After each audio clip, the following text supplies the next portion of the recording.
Good morning, everybody. Welcome to the end of week 4 of the 50 deals at 50 states in 50 days. Today's day 20. We're going to be in Louisville, Kentucky. I'm excited about today because I've been talking to some of the local investors there. Seems like this should be a market that we could potentially get multiple deals, good cash flow market.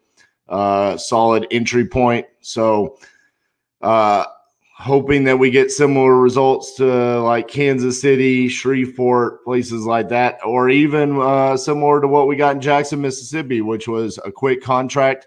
And then we could focus on some of the markets that were a little bit more difficult. Excited because my Dallas Stars got their teeth kicked in the first 7 minutes of the game last night. Fell behind 3-0 and came back and won 7-3. Dennis Gurianov had 4 goals. I stayed up way too late last night watching the game, but it was epic. We're moving on to the second round. Kip Stevens is with us. Good morning. Man, I missed you yesterday. I kept bringing you up. I kept trying to get you to comment yesterday afternoon, but you weren't with us. So excited to have you here Friday morning. Good morning, Miss Pittman. How are you? Excited to have you here. Zane from Houston is here. Good morning. Good morning. Oh, we're in your home state today. Cool. It is also the home state of Kelly Smith, my good friend at Easy Street Capital here in Texas. The man, Bo Hollis, is with us. The house buying guy. I see his little avatar there. Bo's going to be helping me out today with some of the analysis of these properties, and hopefully we find a good enough deal that he actually buys them. That's the goal. We want to find a deal that Bo wants to buy today. Real estate education, good morning. Ryan says he can't stay, but he's heading into physical therapy. But if you're watching on your computer, buddy, you could just leave it running on your computer while you go to physical therapy. A friendly reminder, if you're going to be hanging out with me for a while on Facebook, click on the post down at the bottom, accept the StreamYard permission so I can see who you are. Otherwise, it just shows up as Facebook user. But excited to have you, whoever you are, Facebook user. Nick buys houses. Good morning. And yes, Kip, go Stars, baby. I love it. Ryan's laughing because he knows I'm right. He can just leave it running. That helps that watch time, you know. So what has happened since yesterday at 5 p.m. when I signed off? So, you know, a couple of crazy things happened yesterday, right? We got an executed contract in Nebraska. The seller also has 5 more properties to sell us. Boots on the ground went, took pictures. We have addresses. We need to analyze those deals. This morning, I had this gut instinct that I needed to apply pressure for the contract that we sent out in Baltimore, Maryland, right? So I basically just texted the seller and said, hey, I need you to make a decision before the weekend. Should I keep these funds allocated for this deal, or should I move on to the next one? And he immediately called me. And we had a brief conversation. Here's the situation. Someone else offered $500 less than what we offered. Okay. He is willing to accept our offer, but the fear that he has is we have not seen the interior. So he's like, go look at it and tell me if you can 100% move forward. Okay. So we had a couple of people that said they had buyers for this deal. So right now, I've allocated those forces to go look. It's vacant. It's on a lot box. We've got people going to look at it right now. Hopefully, I get some good news here this morning that could be our Baltimore deal, and we could get that locked up. So that's exciting. Other things that happen. Last 5 minutes of the day, right? Kind of got a bit chaotic because I got a random call from an Arizona phone number. And I was assuming that it was an Arizona seller from the day before when we were in Tucson, Arizona, right? No, what it ended up being was a buyer that found me through a Google search and called me and said, "Hey, look, I need deals." Okay? And he doesn't care where they are. He'll buy them anywhere in the country as long as there's equity and they can cash flow. So I created him a dispo board in Trello, and I gave him access to it, and he was going to run numbers on all of the properties and let us know where he needed to be. So if that connection pans out, that could be huge for us on this challenge, because he could essentially become a buyer for any of our properties moving forward. I'm going to follow up with him today. Hopefully he likes what he sees on some of our deals, because I feel like there's quite a few cash flow opportunities. So we'll see how that pans out this morning. Michael says he's getting a contract signed today on the lead from my text campaign on Saturday. Now I need to find a buyer. This will be my first deal. Is that going to be in Atlanta, buddy? Because if so, let me know. I mean, we might be able to help you out there. And look at this. The color today, the color match is perfect for the little YouTube logo of the comments. Perfect. Troy, what's going on, my man? By the way, Troy, I did get the Moorhead duplex executed, if you want to know more information about that. Daniel's with us this morning. Good morning, buddy. All right. So let's get to it. First things first, I want to just clear the inbox of responses that came in last night. Hopefully there's not too many, because I actually ended up working a couple more hours because of that buyer that called in.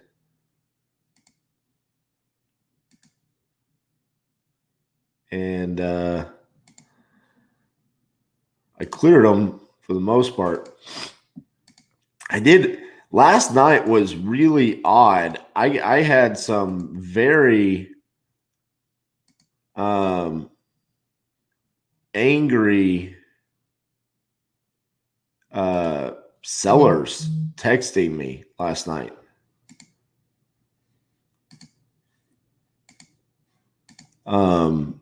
Rhode Island was the reaction was very odd from a lot of the sellers. I felt like that would be a market that is hit pretty heavily.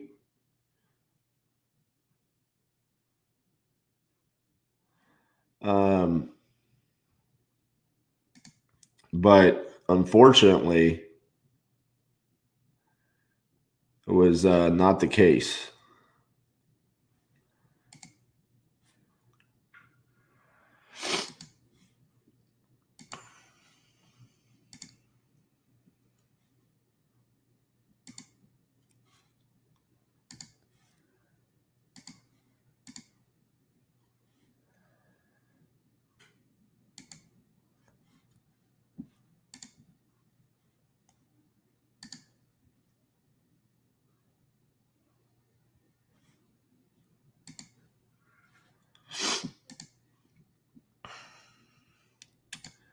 We got John Harkar in the house this morning, up bright and early. Mr. Sanchez, Johnny, I don't know if you want to share some of the success that you've had recently since watching the lives. You don't have to if you don't want. But I think it's pretty cool what you kind of shared with Cassie last night. If you want to share a little bit of that, that'd be cool. I know it was a rough day yesterday. Did we end up actually getting anything from the efforts? So, yes, we do have 2 potential leads. Okay. One is a triplex rented out for $2,300. Rents are below market value, but they're on month to month. And he wants $260 because he was previously under contract for $260. So we're sending. We're gonna try to analyze that a little bit more in detail today, and find out. And then we have a house in Warwick that is actually on the ocean. Okay, and it's gutted down to the studs, and the seller wants 175. The problem is it's a double lot on the ocean, and I'm trying to figure out what the value is because I know there's increased value because of the double lot and being waterfront. It's just really difficult to figure out because the house is really small. It's only 880 square feet. So that's going to be hard. Jake, I did not analyze it last night, but I'm going to get the analysis done this morning. Miss Cassandra is going to analyze it for me. That is fine. I will let them know. But tell her we need an answer like pretty quickly while they're there. Jake, Cassie is going to analyze that Florida deal this morning, verify the ARV for me, and then I'll call that seller for you. Okay. Kentucky isn't ready. Derby deals. I like the Derby deals. What's up, Char? I hope I said that right. Good morning, Jeff. You know, I let Elijah decide what the Kentucky logo was going to be, and he makes moonshine, so he chose this logo. But I'm such a big horse racing fan. I think at some point in time I need to just change it to something horse racing. All right. Let's verify nothing in hot leads. I'm not the biggest fan of this logo. I think it's one of our weaker ones by far. Also don't like the colors. Because I think it needs to be either blue and white for the University of Kentucky, or it needs to be red and black for Louisville. We kind of just I don't even know what we were hitting here. Bo says come to the Derby. Dude, that is on my bucket list. Actually, what's on my bucket list is to put a horse in the Derby.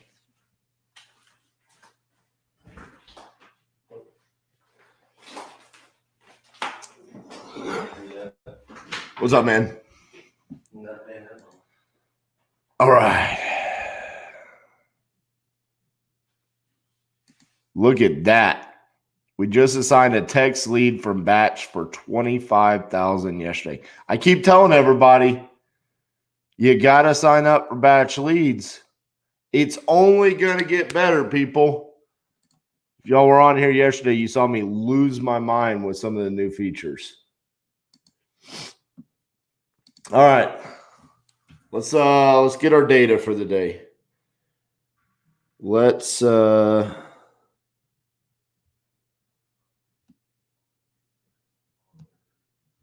give me 2 seconds. I'm going to pull open my text feed here that I had going on about the locations. All right.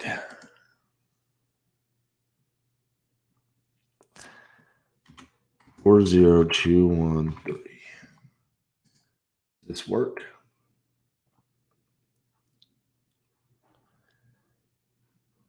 this might be a little bit of a longer data pooling process because how I'm going to do it. But I also think this is going to be a more fruitful data pulling method today because I did get help about the location. So I want single family and I want individually owned.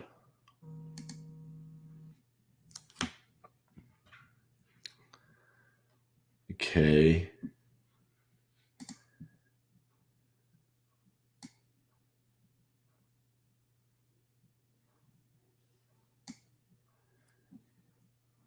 There. Let's see what that does. Paying attention to this 340, 126.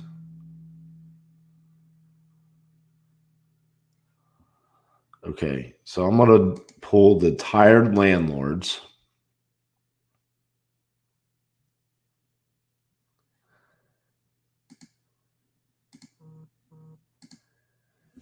And then we're going to create a new list.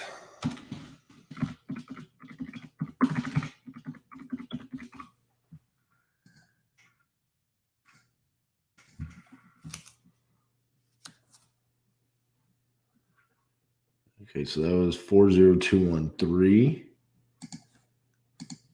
We're going to go 40214 using the exact same criteria.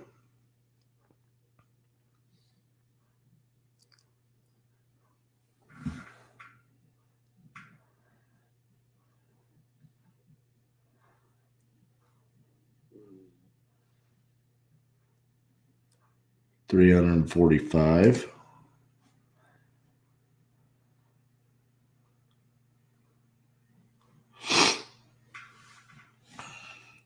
Nick says he's been using batch leads since it was launched. Watching your lives motivated me to double down, and now I'm on pass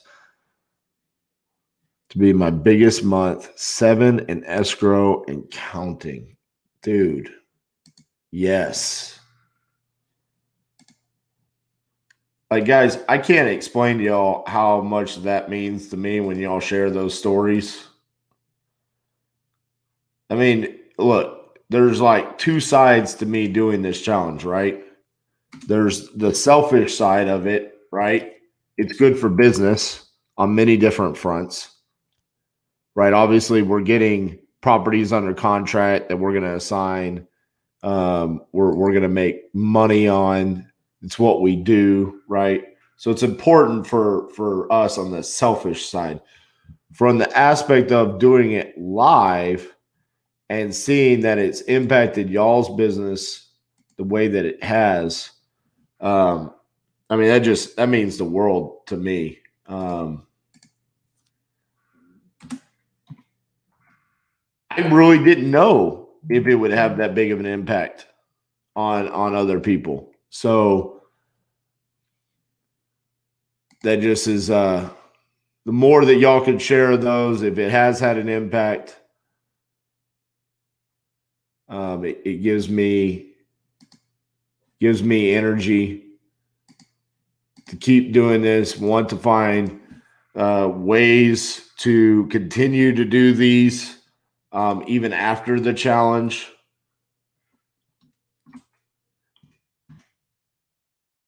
Making connections, like today with Bo. I mean, I've known of Bo. I've had a couple of chats with him, through Messenger and things like that, but we've never done a deal together before. But finding these, establishing new relationships, things like that, it just seeing testimonies like that to the challenge. It's awesome, man.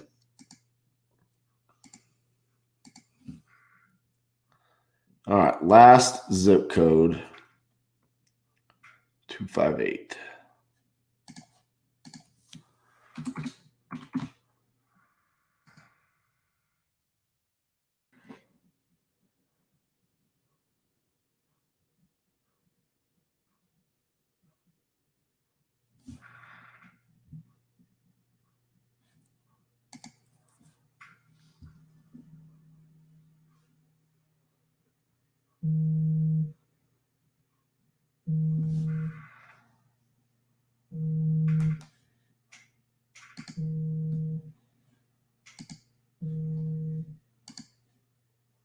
Give me 2 seconds, guys.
All right, sorry about that, guys. Had to answer a call real quick. So the criteria so far is that we've niched it down to tired landlords, individually owned, single family. We lowered the value down, and now we're going to see if we can add vacancies, out of state absentee. So we see quite a few absentees. So obviously they're landlords. There's not that many vacants though. There's only 119.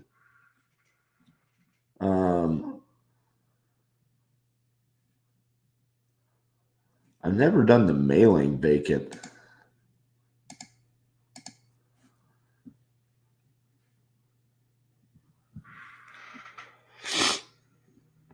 I honestly don't mind just doing like 500 of these and seeing how this goes. I don't want to do all 2,000 if it's going way south. I've had problems with this before, though. This is one of the little bugs. Trying to get this to filter to 500. The conversation, he was actually from Arizona. But yeah, I set up a whole dispo board for him on Trello and let him look at every property. He doesn't care about the location.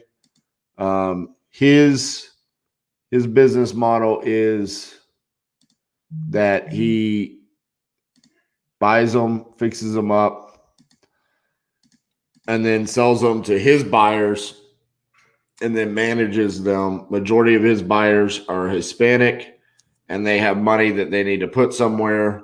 And so they just trust him. So they don't care about location.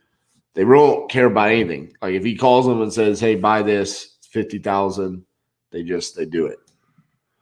So hopefully our properties hit that criteria. Yeah, that did not work. I got to tell Batch about that. That is a bug that needs to be fixed there.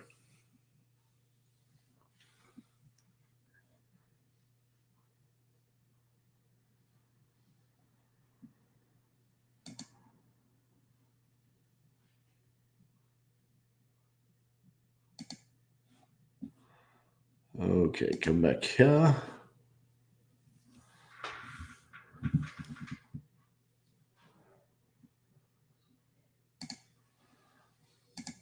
Yeah, man. I mean, I am who I am. So, I mean, I'm not going to change just because I'm in person. And I think what you'll see is a lot of times the aggressive forward nature that I have, um,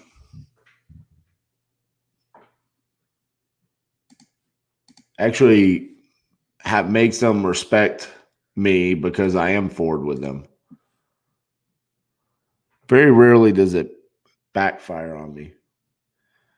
Okay, so Bo, I hope you're ready to buy some properties.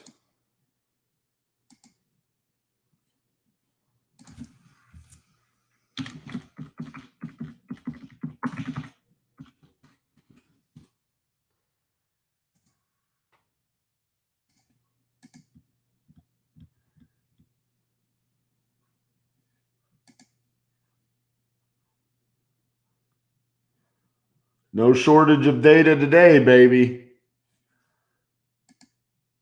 2,000.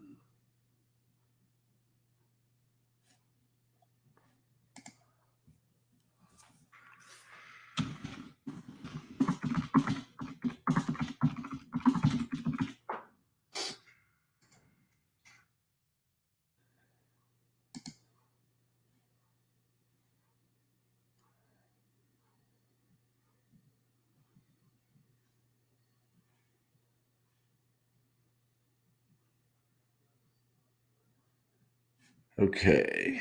Ba. All right, we're going to wait on the skip trace results to come in.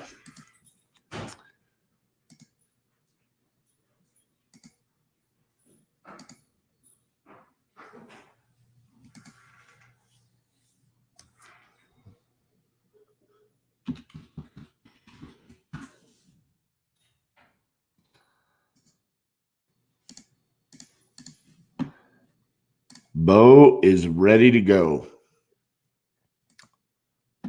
So what we did is really I didn't niche it down anymore. I just skip traced all 2,000. Feel like that's one of the things that's really kind of slowed me down the past couple of days is taking these lists, niching it down as I'm going. I end up having to pull the whole damn thing anyways. So let's just get after it right from the beginning. We know we've got 2,000. I bought enough phone numbers for 2,000. I didn't know that those numbers were going to line up like that. So I've got enough phone numbers and we've got the specific zip codes that we're supposed to be going into today. We're hitting tired landlords. That's what Bo wants to buy. He wants to buy for cash flow. So we should be ready to rock and roll there. And then as far as other deals go, we need to try to push to get the Maryland deal done, which by the way, I need to send that address.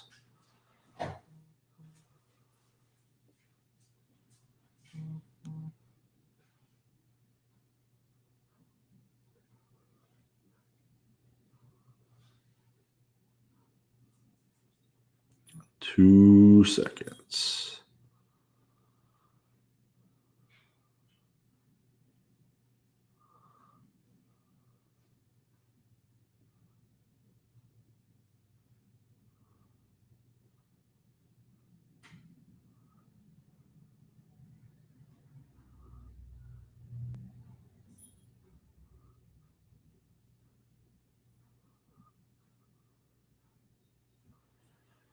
All right. There we go. Skip trace is done. Let's get it. Boys and girls. We got a 98% hit rate on it.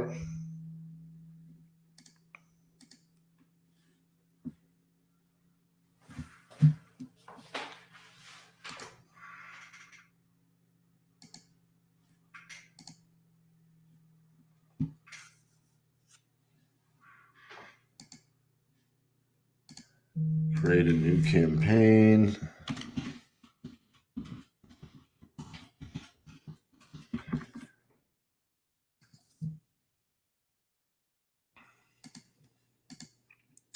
Eastern time zone. All right. Wait for those to upload. We've got our 2000. We're set with our numbers. Data skip traced. Should be locked and loaded. There is a limit. You can only send.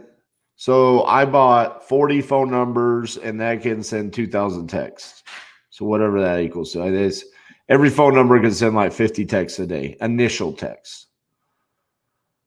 And then also, yes, you can see the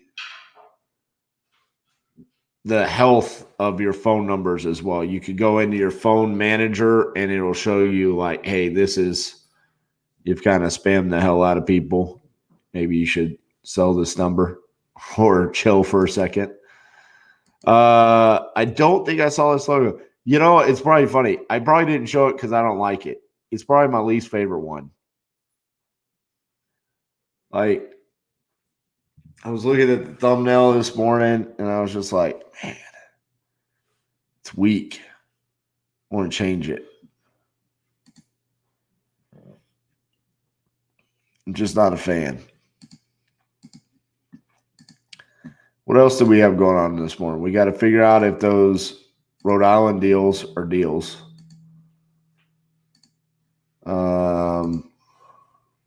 We got to figure out if one of the Arizona deals is the deals. Is it a deal? We really don't have anything brewing in Arizona. We got to figure something out there. By the way, the reason why you're just staring at my face and waiting is because I'm waiting on the data to be uploaded so we can text into the campaign. But hey, it's Friday, and we know now on Fridays we struggle with viewership. So if you're watching on YouTube, make sure you give the video a thumbs up. If you're watching on Facebook, give us a like, give us a share. Make sure you're subscribed to the YouTube channel. Fridays are always a little bit weaker. Everybody's ready to go enjoy their weekend. All right. Here we go, people. Bo, you awake? Let's get some deals.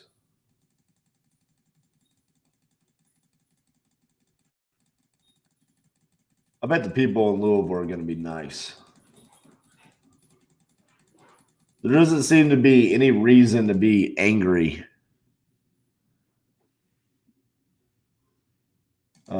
in Kentucky.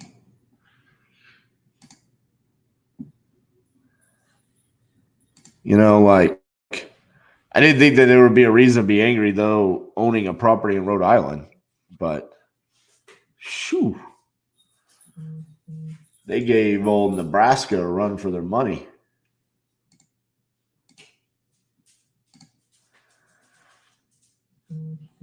How you feeling this morning, boss? Fantastic. How are you feeling this morning, boss? You know, I am I'm ready to have a day like Monday where I'm inundated with leads. And I've got the market expert Bo Hollis that says offer 7, offer 10, offer 12. And at the end of the day, we have 5 contracts. And then for the next 30 days down there at the bottom, it says Kentucky 5. I mean, I'm okay with that too. Yeah, baby. Look at this.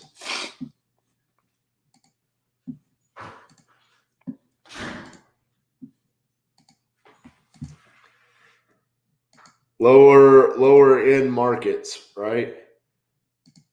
You can guarantee that it's going to be hard as hell to comp, but you're going to get the response rate, baby.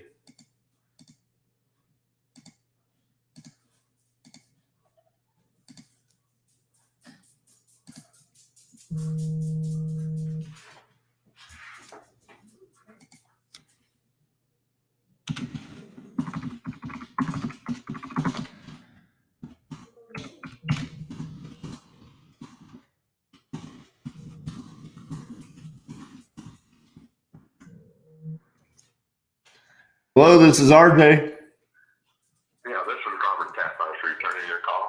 Yes, sir. I was reaching out to see if you had any houses you wanted to sell me. No, I'm buying. You're buying? You looking for rental properties? Do what? I said, are you looking for rental properties? Am I looking for one? No, I'm got contract on one right now. Oh, okay. Well, good deal, man. All right. Thanks for calling me back. Okay, bye. Hey, I might have to slow it down for them in Kentucky. I might be the fast talker today.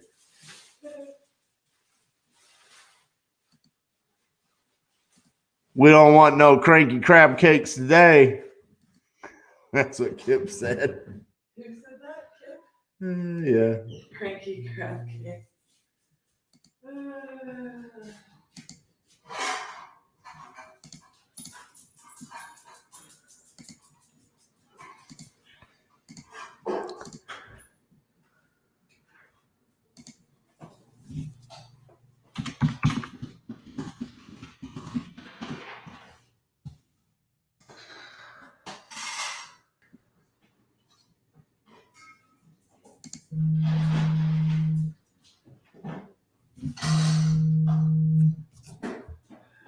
Hello, this is RJ. RJ, Joe, you left me a message saying you were trying to get a hold of me? Yes, sir. I was reaching out to see if you had any properties you would like to sell. No, I do not. All right. Thank you so much. Thank you for telling me. Sit. All right, thank you. All right. Bye-bye. Country boys. Oh, we should get along then. We should all get along.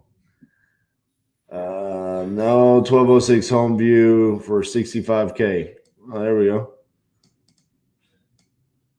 Bo, wake up.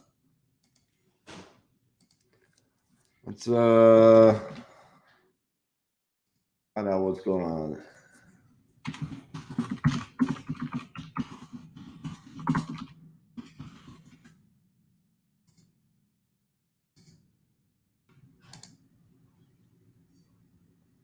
Country boys. Does that mean in Kentucky y'all like Luke Combs? Never forget. Hey, he says, let's sell it for market value.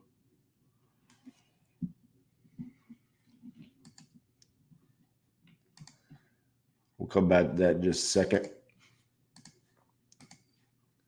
Upon first glance, that looks to be market value.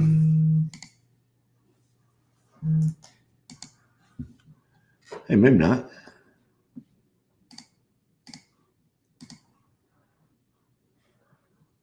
$12.06 home view. How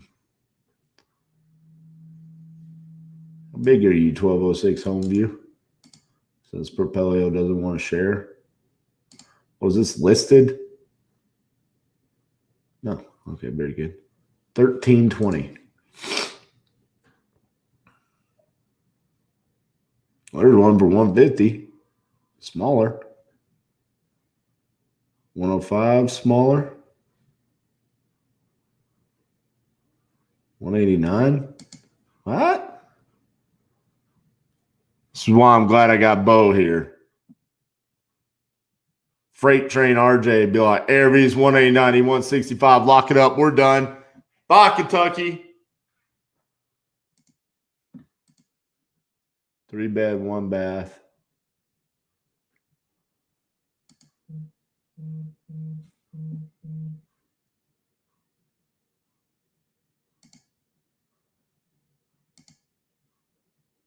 All right, that's what we got pictures wise. When was this listed? This obviously, he removed it 2 days ago.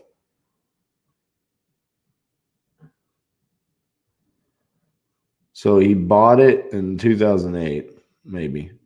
So he listed it August 8th. dropped it 5,000 5 days later. Did the world famous investor, I want to auto populate everybody's inbox with the $1,000 drop 3 days later. Then removed it 3 days later. And now is talking to me 2 days later.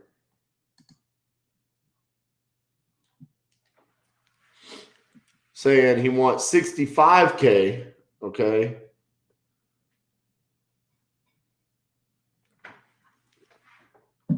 $65K. Metcalf Realty. His name's Metcalf. Okay, so it's vacant, needs 10K according to him. So he listed it himself for 68,000. He's basically saying buy it for the price that it was listed for 2 days ago, because with his slight realtor commission and some closing costs, that's about $3,000. So we're not even get.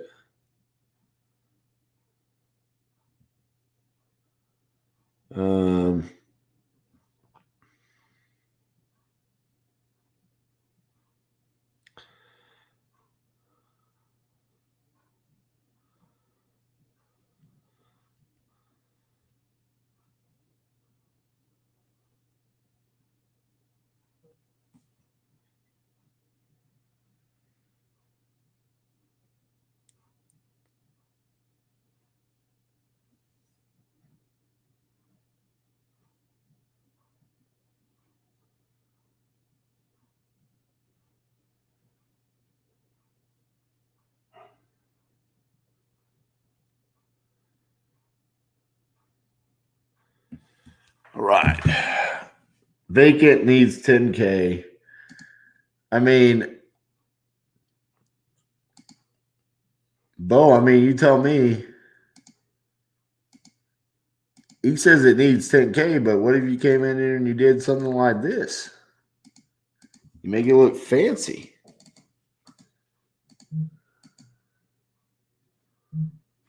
This sold for 190.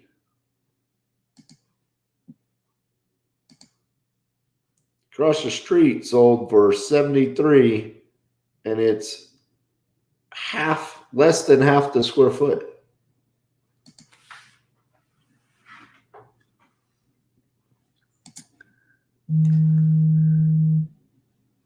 This is why I have to defer to the local knowledge here. It looks good to me. Hello, this is RJ. Hi, can I speak to Desiree? I'm sorry, you have the wrong phone number. I'm sorry.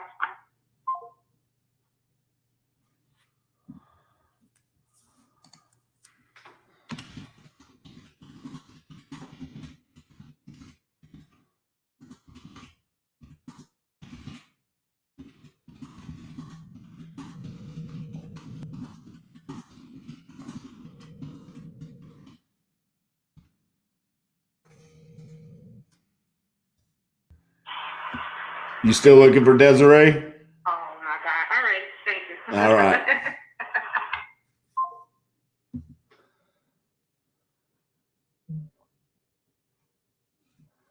All right. See you later.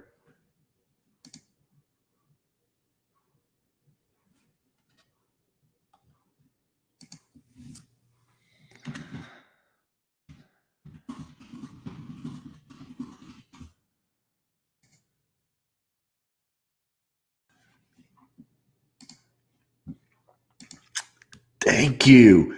Now I feel confident that I can at least somewhat analyze the deal here. That's what I'm looking at. There are higher comps, right? When you look at this 150, right? This home has been completely transformed from inside out. All right. It's 200 something square feet smaller. We're 1320. Right. This is 1120. That's 150. So all right, we're going to put that in there. All right. And then You come over here, you got on the other side. So, we're smack dab in the middle of these two. We'll call this a comp. You could rent for 900 plus. And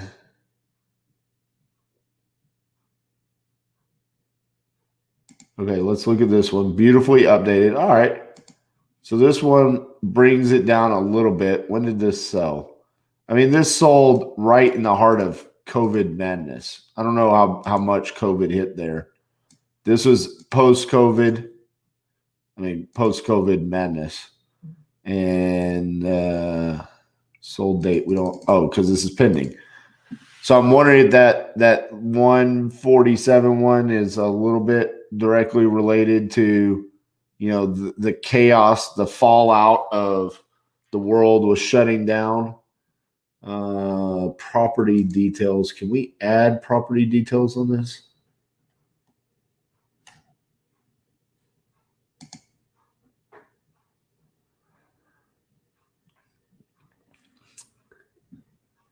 All right, Bo, if this was you, what would you offer?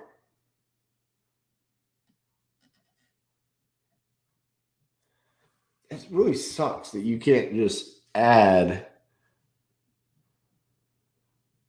The average price is 162. But by the price per square foot, I mean, if you were to go, I mean, you've got this 190 and this right here, 150.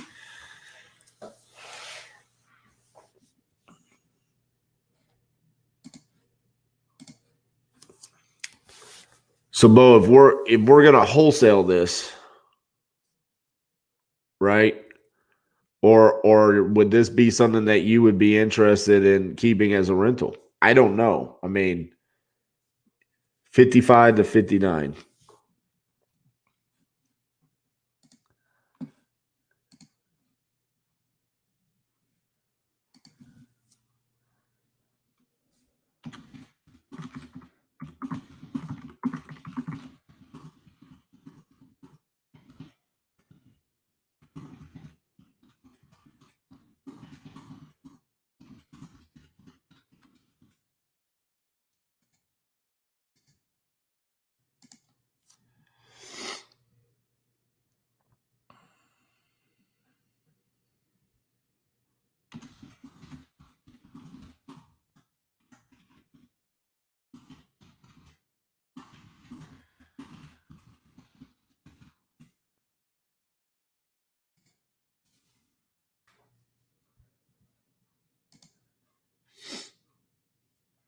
We shot him the old 55.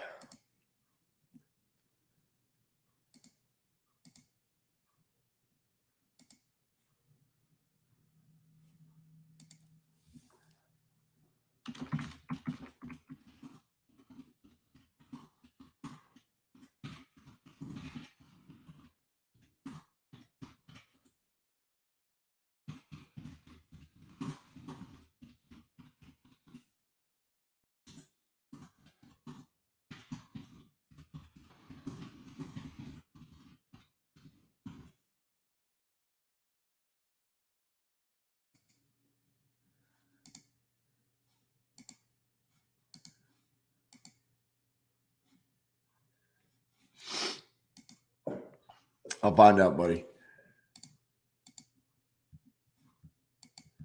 I've been pretty much telling everybody that we don't go see houses until we have them under contract because of COVID. Seems to be going over pretty well.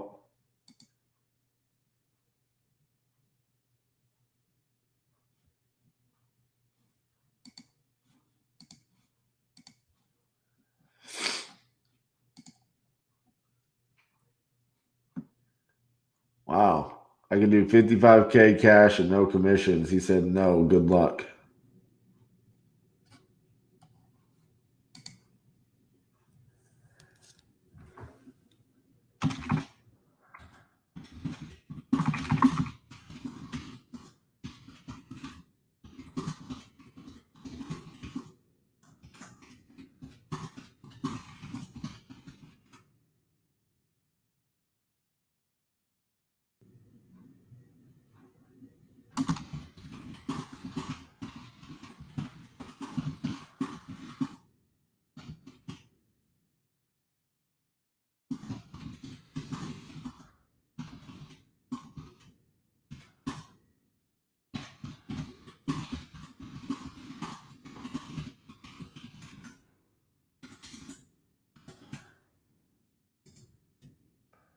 See how much homie owes.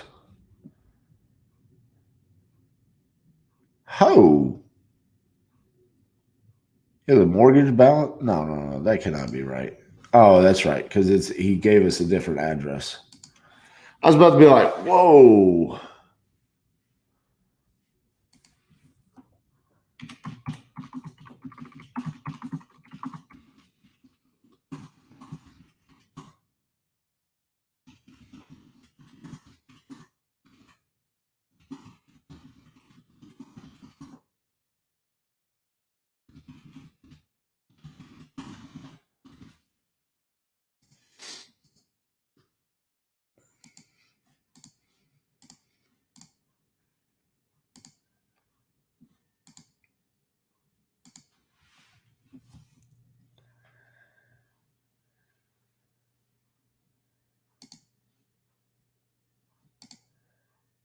All right, let's send out some more. It was a fun little start.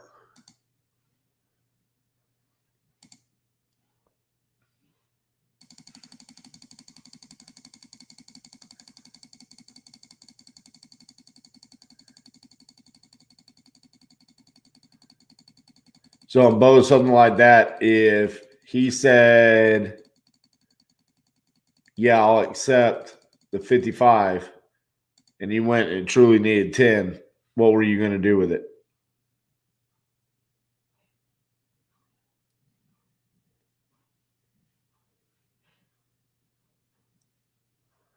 All right, there we go. We got another lead.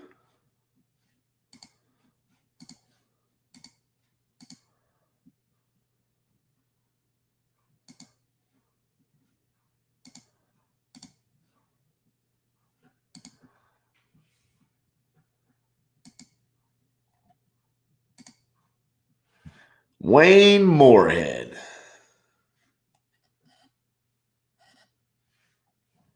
On Sale Avenue.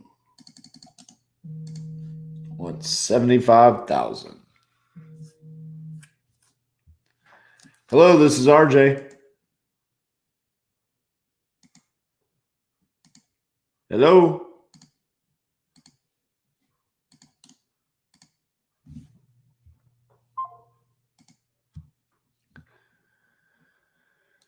All right, let's see. Ooh, value 54,000. You want 75.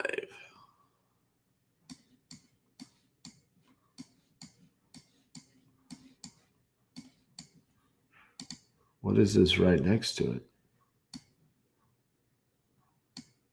Weird. It's like part of the parking lot of the church.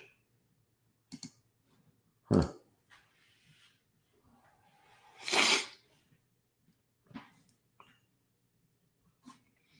We have like half the people we normally have watching on YouTube today. It's crazy. Hello, this is RJ. Hi, RJ. This number just texted me. Is there a reason why? I don't know who this is. Yeah, I was reaching out to see if you had a property in Louisville that you'd like to sell.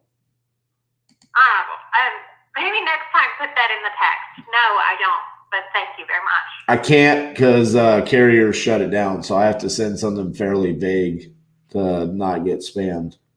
So apologize about that. Okay. All right. Thank you. No, I don't. All right. Have a good one. Okay.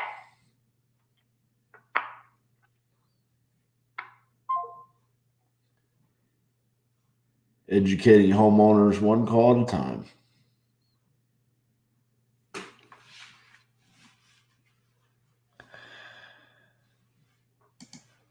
No worries, Bo. So this one right here wants 75,000, rents 900 a month, 875 square feet. I mean, we got the obvious completely remodeled, but this was HGTV pimped out. We're not going to be anything close to that just based off this picture here. There's the tenant that obviously has been living here for a very long time. The other aspect of this that I don't like is we are right next to the parking lot of the church. So there's multiple reasons why I personally don't like this one. I don't think we're getting a good price.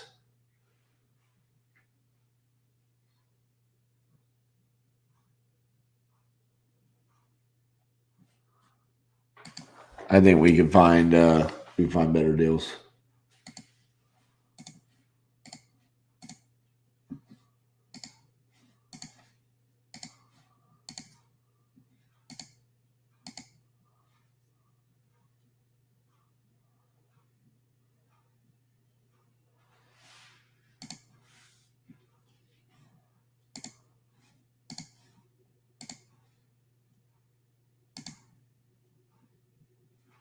Huh.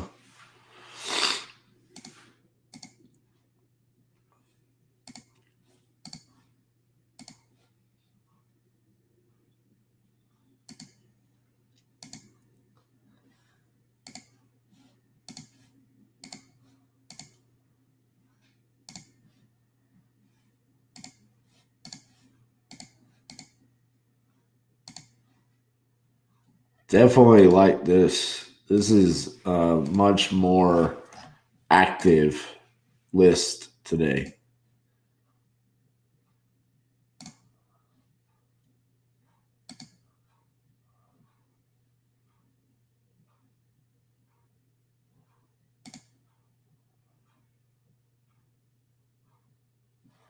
I think I paid $45K for it. I think it worth 62, maybe.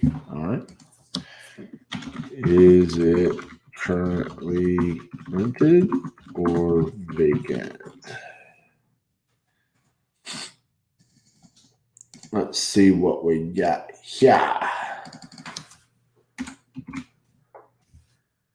Tipton Place. Oh, hey, yo. This looks like a nice little place. Yes. All right. All right. Now we're talking. 4807 Tipton Place.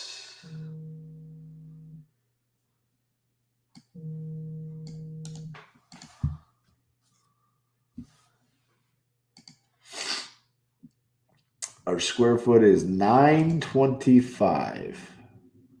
Boom, baby. Right next door. 115.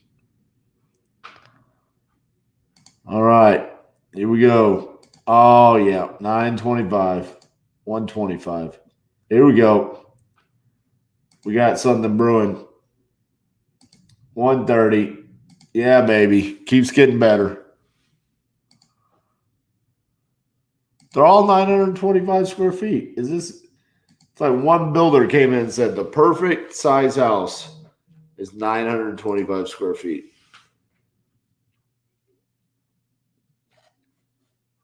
Our ARV is clearly 125. 125, and he wants 62. We're done. I'm retiring. Bye, Kentucky. Less than an hour. No, I'm just playing. He bought it for, he said he bought it for 45. He's willing to sell it for less than tax assessed value. Most people like use that as like a barrier. Like, I'm not going to sell it for less than that. He's owned it for 10 years. He's 40. Got a kiddo. He only makes $31,000. He's Catholic.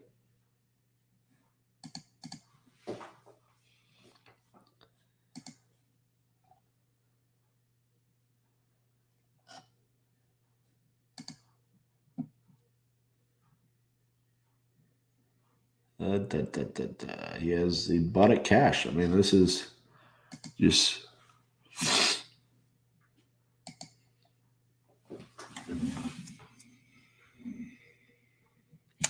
Bo, how long do you want me to put for closing? How long do we need there?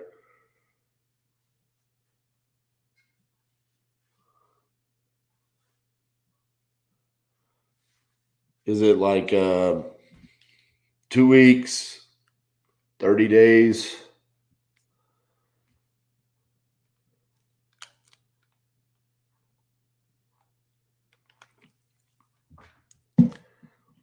I've only sent 200 texts. This is like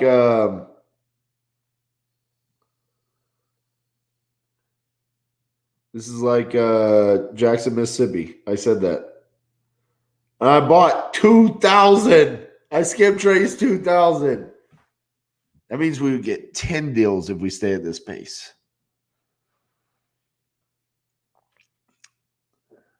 Just put 30 days and we can close faster. Very good.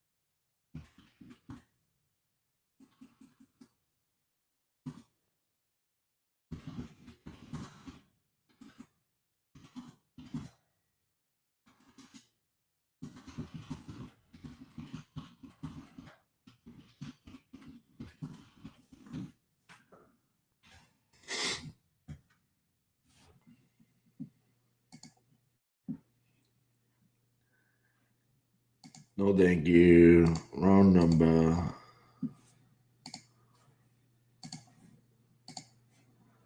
Well, how many deals a year? Oh yeah.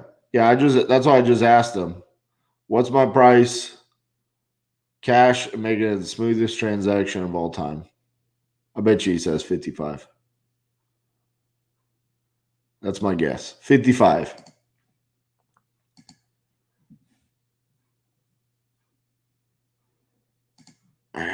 Margaret, no.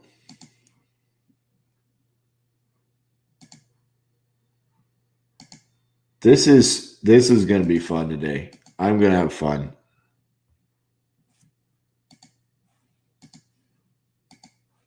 Bo, how many deals a year do you do?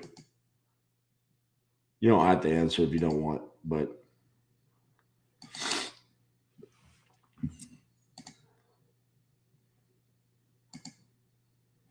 this person says 105. I mean, based off of what I'm seeing and people's valuation skills, let's see.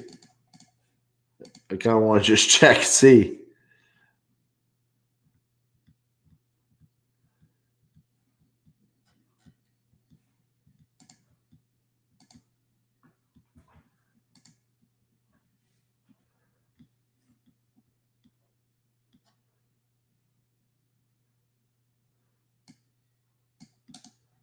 Does this mean it's half of a duplex?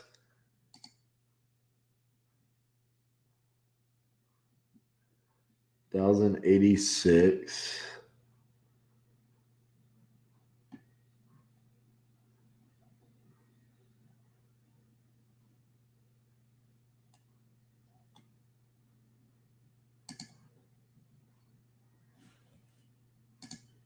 Yowza! 15 last month. Bro, you're going to have to buy 10 today. No, I'm just playing. Hello, this is RJ. Oh, I'm sorry. I dialed the wrong number. All right, no worries.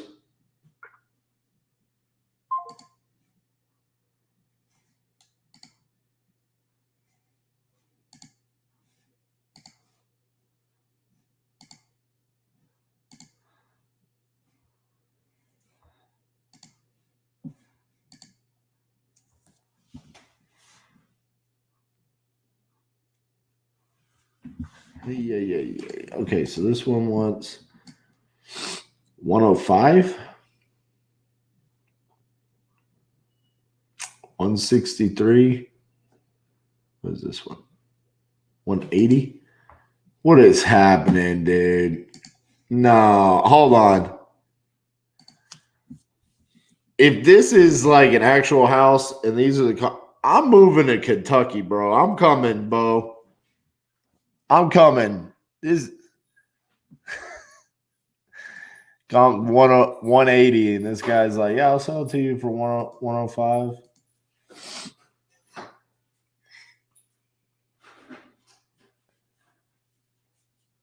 Hey, this guy says 55,000 here in a second. We might have Kentucky in about an hour. For whatever reason, it just sounded like Kentucky in about an hour. Well, it's already a deal at 62, which is what he said.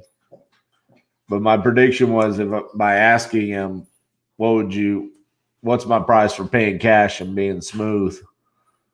I'm going to predict he says 55. It's going to go one of two ways. He's either going to say 55,000 or he's going to come back and be like, you're an effing moron. Why would I sell this house to you for 62,000? I'm watching you on YouTube right now and trolling you.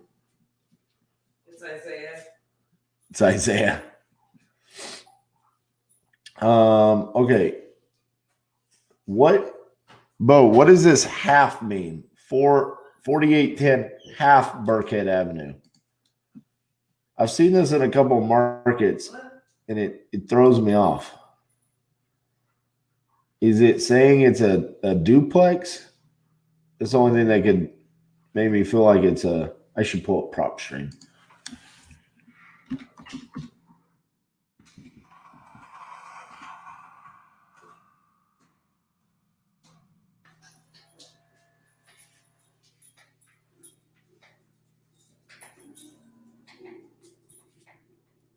No, there's a lockbox on it. I've already spoken to him.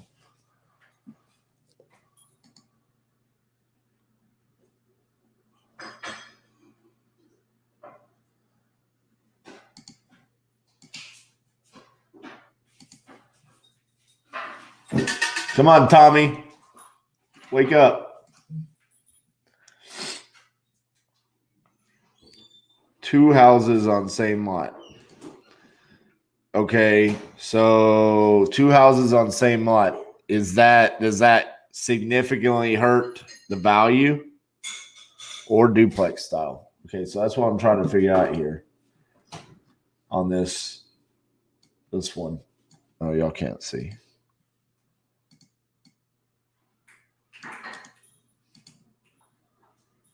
I mean, I guess this could be the house, and then that could also be.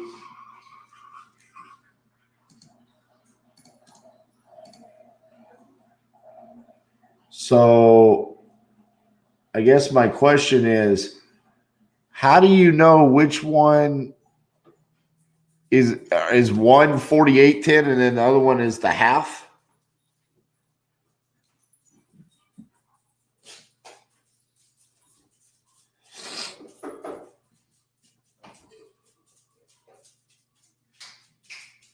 Single family.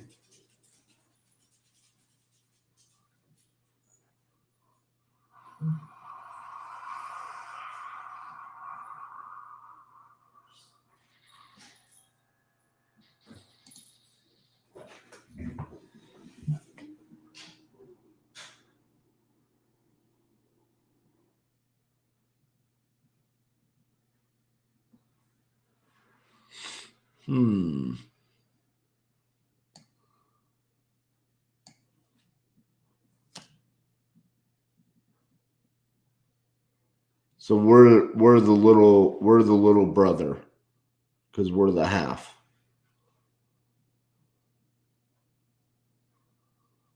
Gotcha.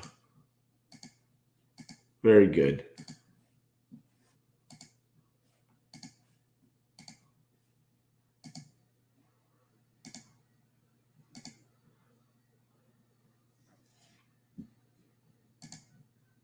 What is this?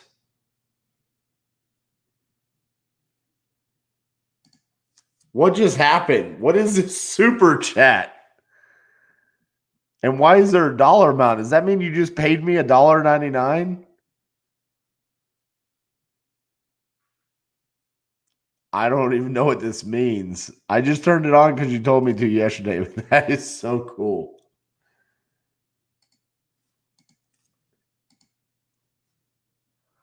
Pull up Street View. Okay. Let me go. Blah, blah, blah.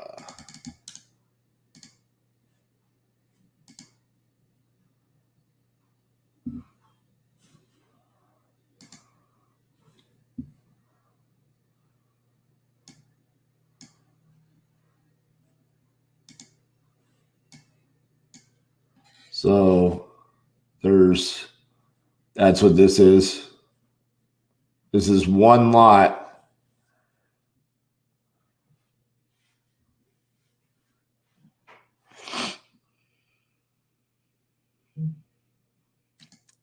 People can pay you for your YouTube channel? What? Oh, that is so cool.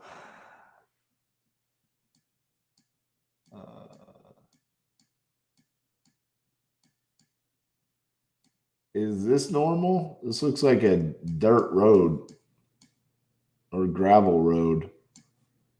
And then, dude, there's so many things I don't like about this one.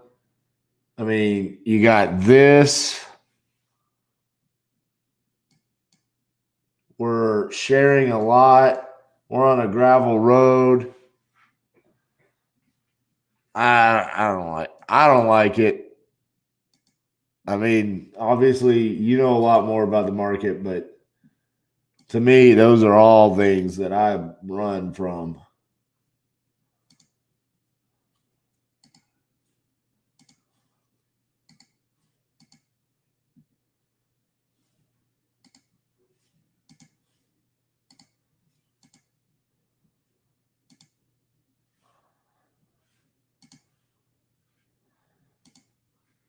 Especially at that price. Like 105.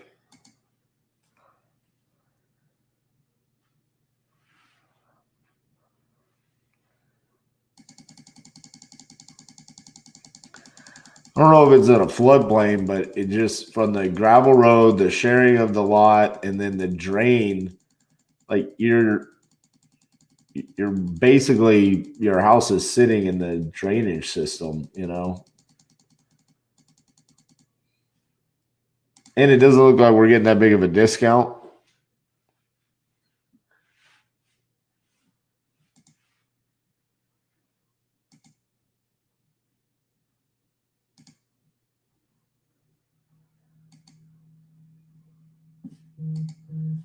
I have a feeling we're gonna have plenty of opportunities.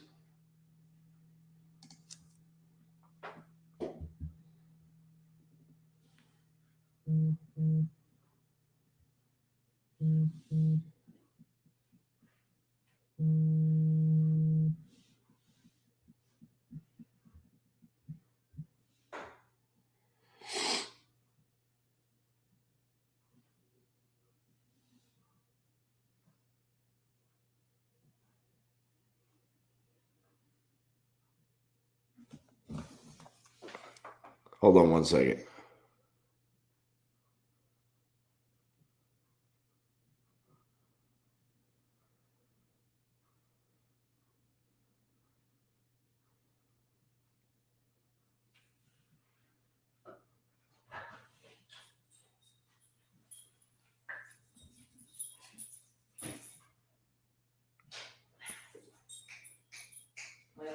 Uh-oh. Sorry, Bo. I just saw that message you sent me.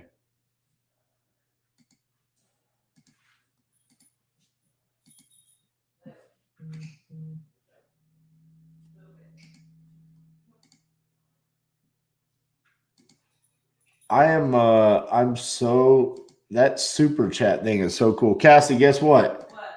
Yesterday, Ryan Harper told me this thing about called super chat, and people could jump on here and basically just give us money. It's like a tip.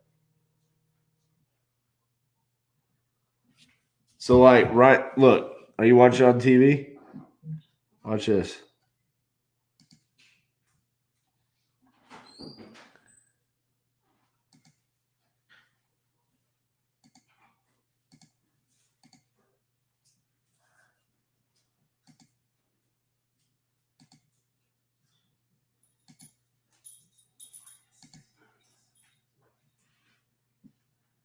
Is that not super cool? I mean, I don't know way. It's right there. You can't see it. It's you clearly see it. Yeah. They want to see your booties. Ryan, there will be no strip tease, okay? Look at that. Every time you give more value, RJ, super chatted. Aw,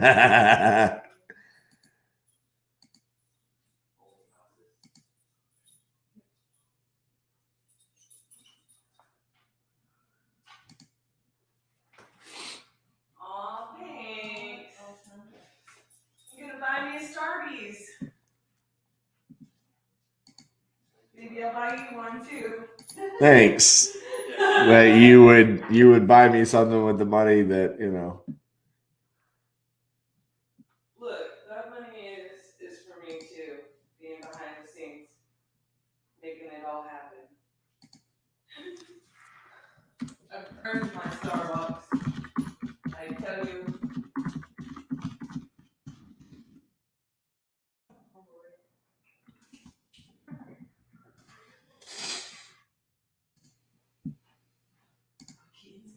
$150.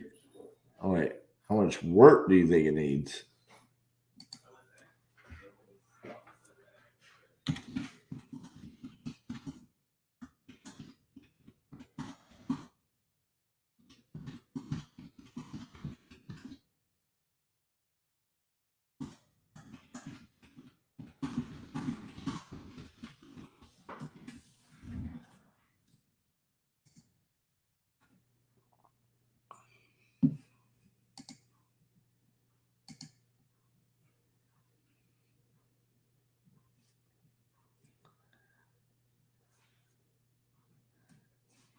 All right, this guy might be pulling my leg.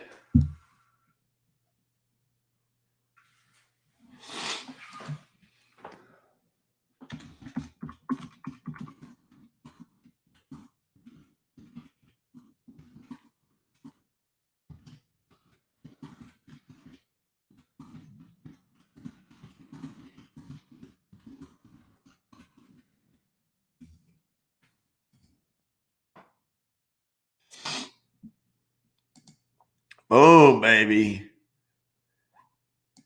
I mean, it's super cool that you guys are giving money, but I also really like the fact that they're colored. Like, I no longer want to show those. I want to show those. It's like, boom, you never know which color it's going to be. Super awesome. It's weird. It's showing this $5 up here. That's weird. It didn't show the other ones like that. That is super awesome. I had no idea that that was even a thing. Literally would have never set it up. And then yesterday, Ryan was just like, hey, boom. I love it.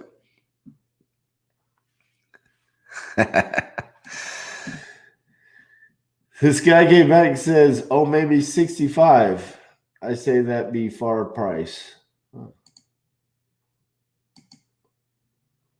I said, you went up in price for me paying cash. We went the wrong direction.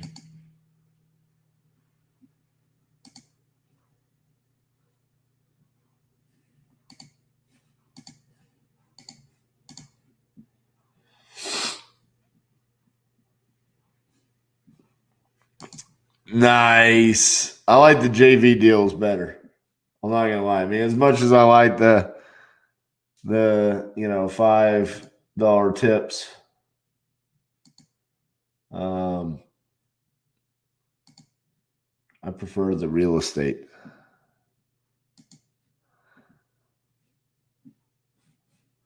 Hey, some people are finally waking up this morning. We're getting closer to where we've been on the YouTube viewership this week. It's so funny. Like every Monday and every Friday, the viewership is lower. It's like Monday, everybody has to get back to work. And then on Friday, they're ready for the weekend or something. I mean, I don't know. Maybe they're just busier. Maybe they have a lot of closings scheduled for Fridays.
Oh, he was messing with me.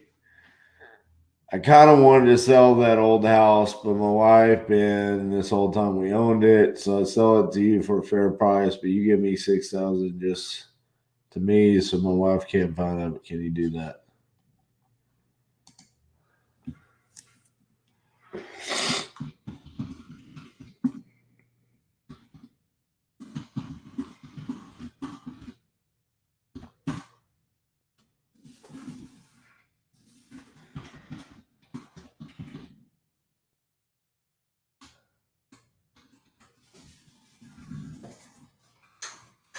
I'm gonna keep entertaining it just in case he's like serious.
So this guy said, so how much do you like to make selling a contract for a house to another investor?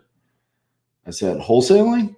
My average assignment fee for the country is $22,000, but in Louisville would be far less. But I also flip houses and own over 100 units. So, dot, dot, dot, dot. Oh, look at Kip. Ooh, buddy. What am I going to do with all this money? I am going to buy more data.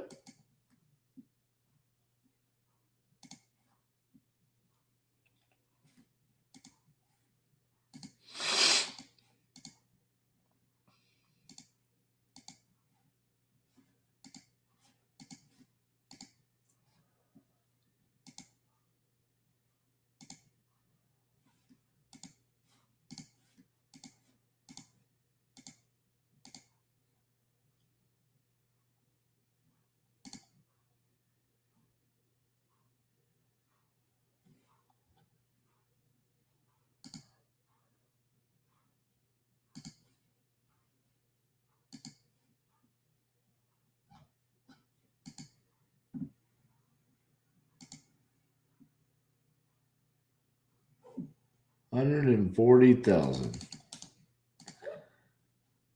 All right. That seems high. But we shall review anyways.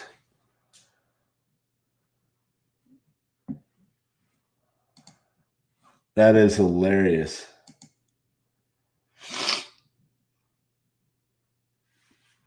It means he got 1,000 subscribers. I mean, that's saying something at 9 years old.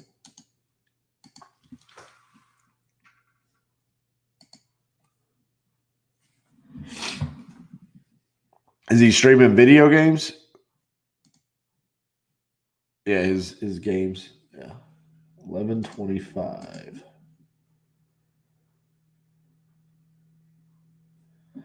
It's basically market value.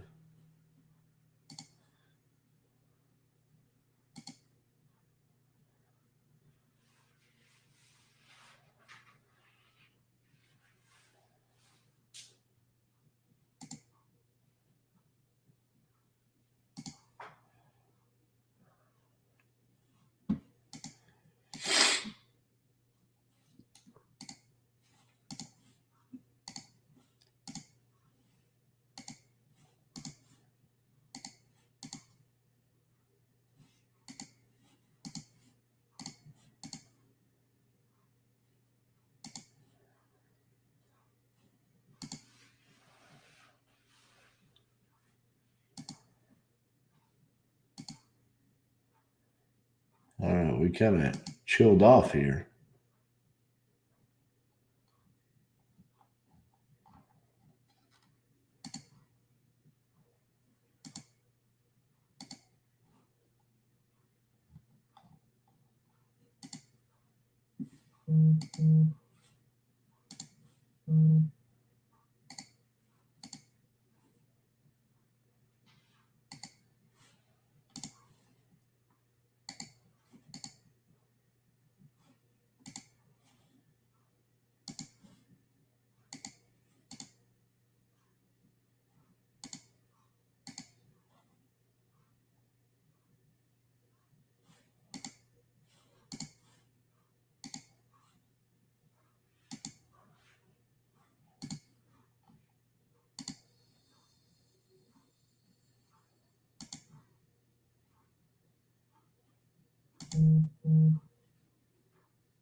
So, funny story, Ryan.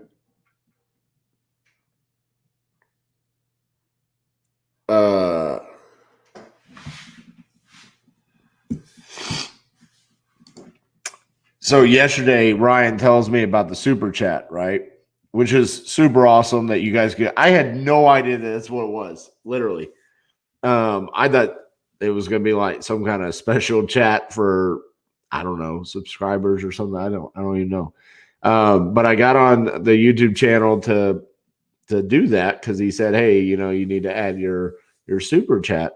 And as I'm on there, I'm like, the channel's been monetized for a while, and I've never received money from YouTube, actually. I wonder at what point in time they actually write you a check. Like, when do you get the money? And I found out I had to go down this rabbit hole of finding how you actually get your money. And wow, was that an adventure. You have to have like an AdSense account, and then you have to add this link to your website, and then they're going to mail me a postcard with a PIN number, and then I have to add the PIN number in there. They make it really difficult to get your money. Ryan, did you have to do all that stuff for the different YouTube channels you've grown? Was it like that? I almost called you yesterday and was like, bro, how do I get the money? Like, did they ever actually send you money? Or do they just tell you, like, hey, you made some money?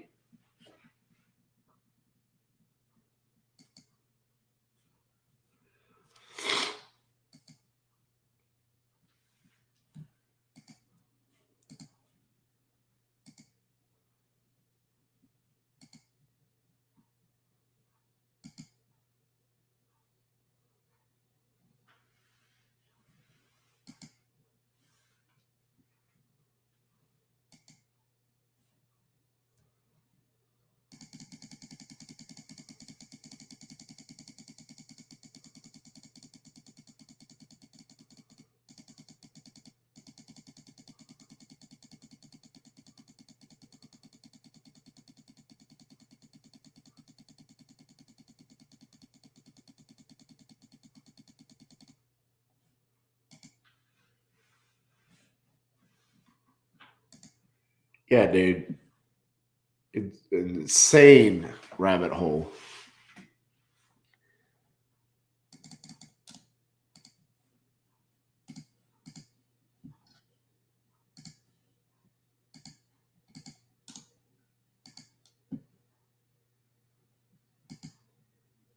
I literally almost called you yesterday and was like, all right, bro, how much for you to just figure this out so the money just shows up?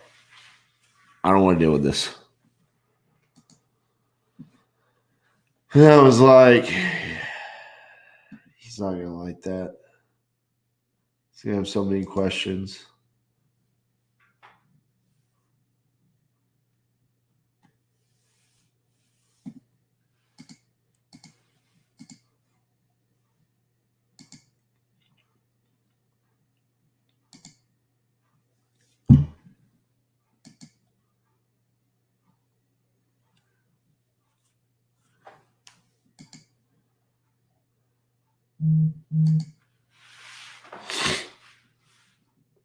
All right.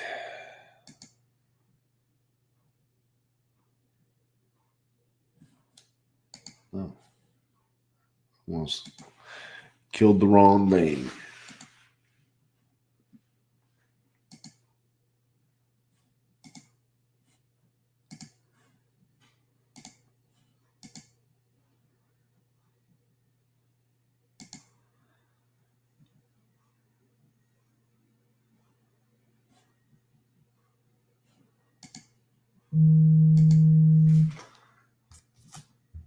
Hello, this is RJ. Did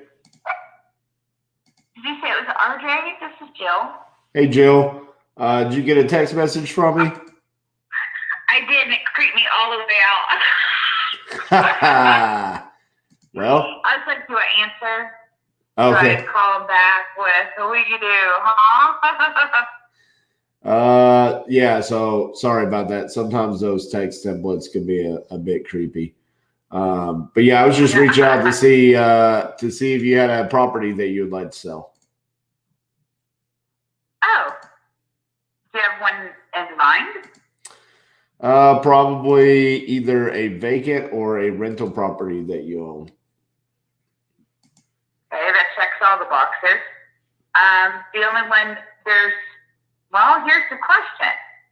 So we have Algonquin, which is fully rebuilt. It's not occupied yet. Unfortunately, the lady who was supposed to rent it to a 3-year lease, her daughter was killed. So we don't know the status of that. We're considering selling it. And I'm considering selling after the court. And that's probably how I got your name. Or you got my name. So I pulled a list of absentee owners with a certain amount of equity and a certain amount of property value, and so that's how I got your information. So yeah, I'm looking for solid cash flow opportunities or something that's distressed that I can fix up and build in equity that way. Well, none of them are distressed. That's okay. The one that's vacant could still be a good cash flow opportunity, right? Yeah, but it's you're not going to be able to touch it for anything under 135. What was it going to rent for? That's typically. We're thinking that doing straight rent would be 11 to 11.75.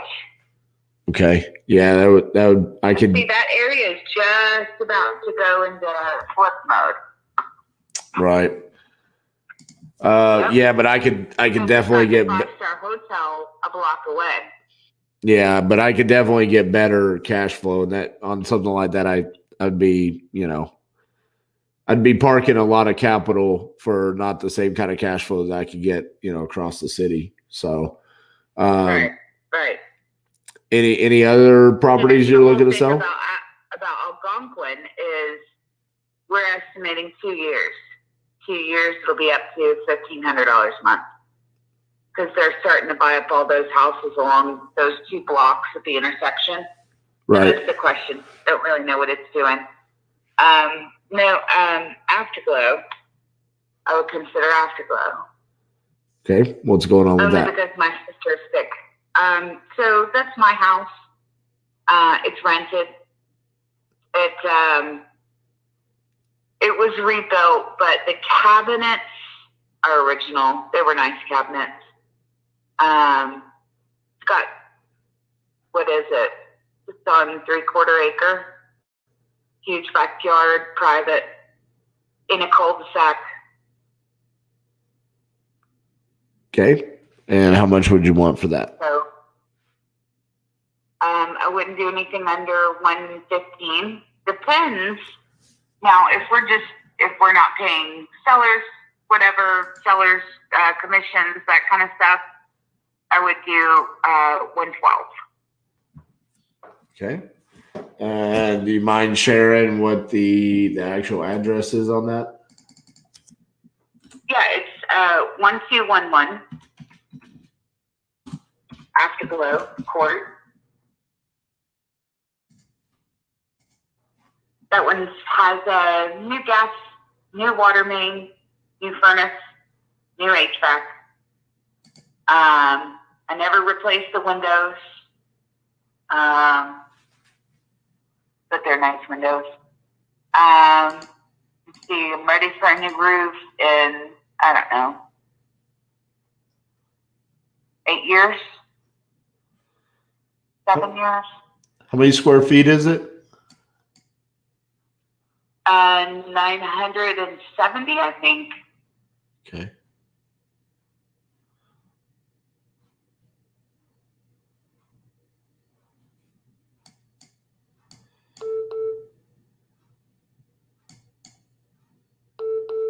New bathroom, new floor, new everything except the cabinet. Brick Okay. exterior.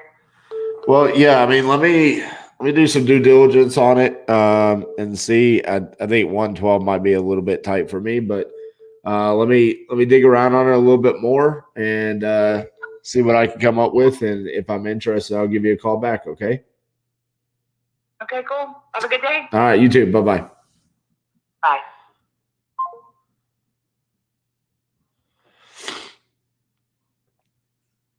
Yeah. I mean, I'm trying to look at that. I mean, there's one for 115 that's like a little bit bigger. And then you got 140 right here.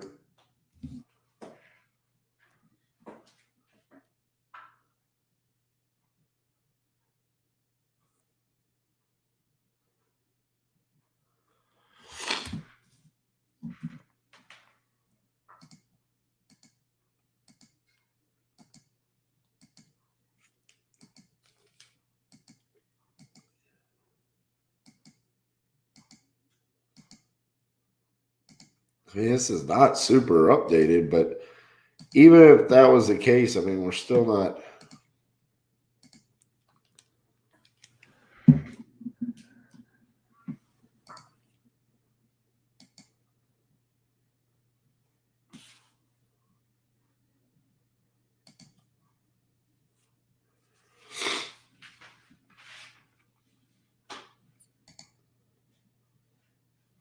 And the thing about it was, it's not like she needed to sell. She said, yeah, I'd like to sell that one.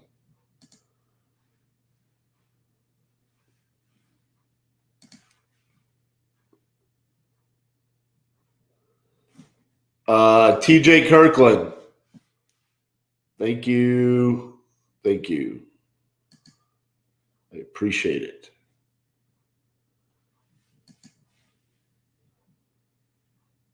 Da, da, da, da, da.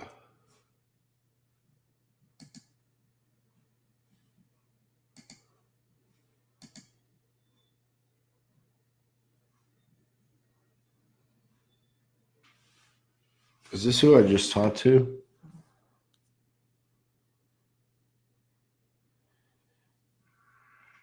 No.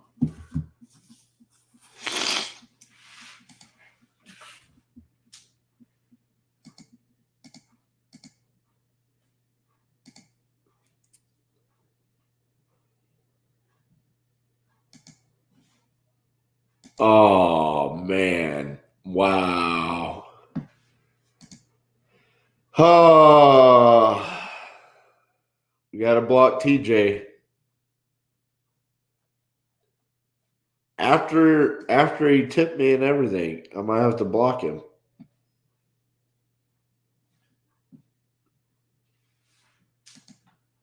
That's a shame.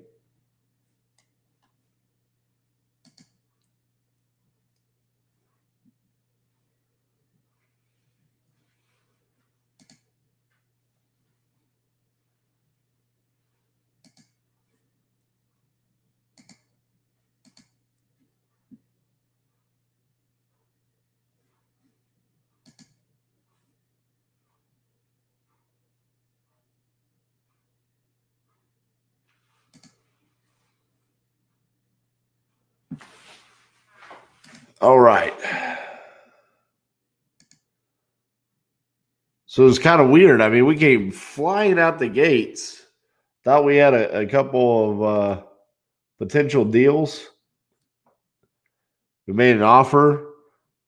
I thought it was a pretty fair offer, too. That seller just was like, no, and shut down. Then we had a what appeared to be a deal that now I think the guy is just messing with me. And then ever since then, it's kind of really just slowed down.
Daniel Gaylor. Isn't that the guy that's our lead? Oh, Thomas Gaylor. Gaylor. Okay, good.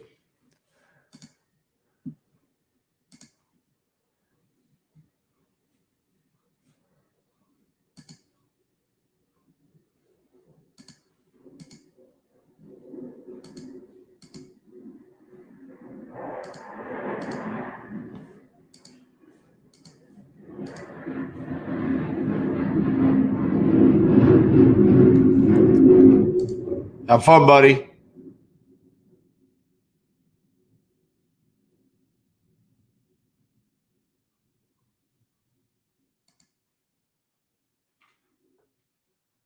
Are you just breezy by the fact that you said her potential client's daughter was killed?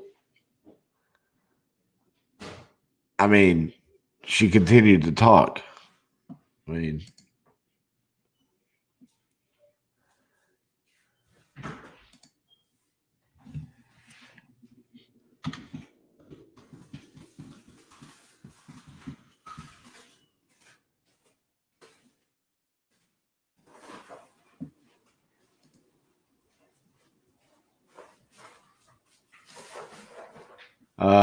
this boat is wrong number.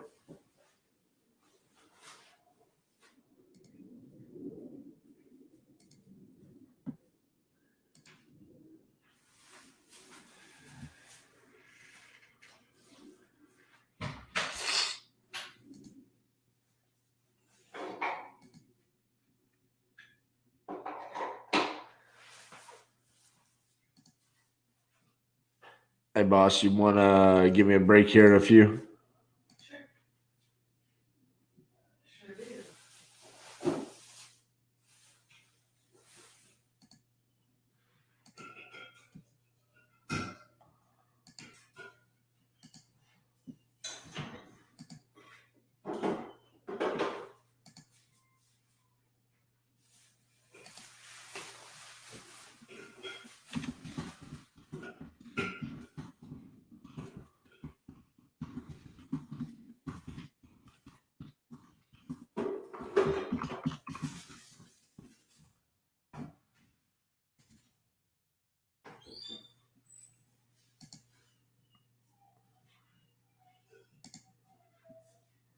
Man, we hit the ground running there, and then it just, Petered off. yeah, it came to a screeching halt real fast. I think the guy was messing with me. Which guy?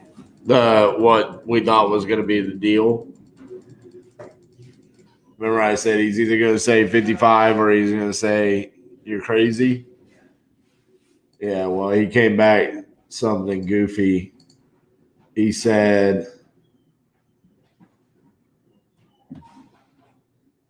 this guy is just asking so many questions.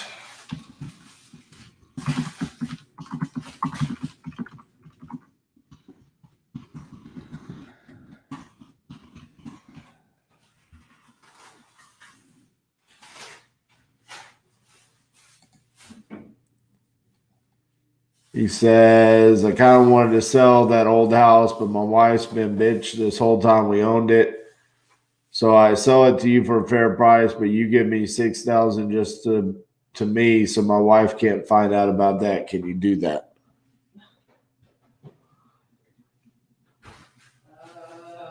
Sir?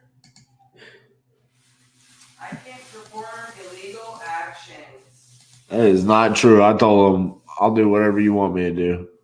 What? $6,000 just for $6,000 on the side? What? Come on, dude. I've done far more illegal things than that. RJ. So insane. You definitely need to go on break. Just from now.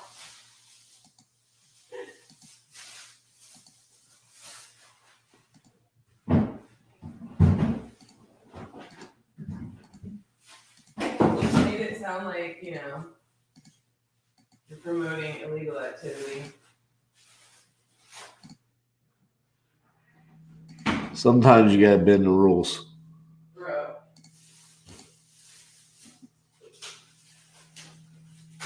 Not in real estate. Not in real estate. Why do you say ridiculous things? You make my head hurt. He said that, my friend, is no legal to do so. I'm not selling anything, nor do I plan to. Have a good day. He didn't want to partake in illegal activities either. It was his idea. Exactly. Don't act like you ain't smoked a joint before. Get out of here, Tommy. Should not be illegal activity.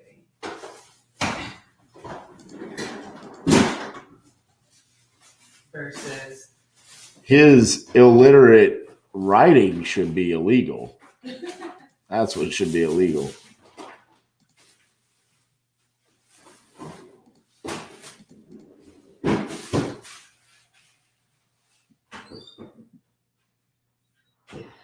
Bo says, I gave a guy $6,000 cash at closing to get his girlfriend out of jail. See? Whatever you got to do. that's not illegal.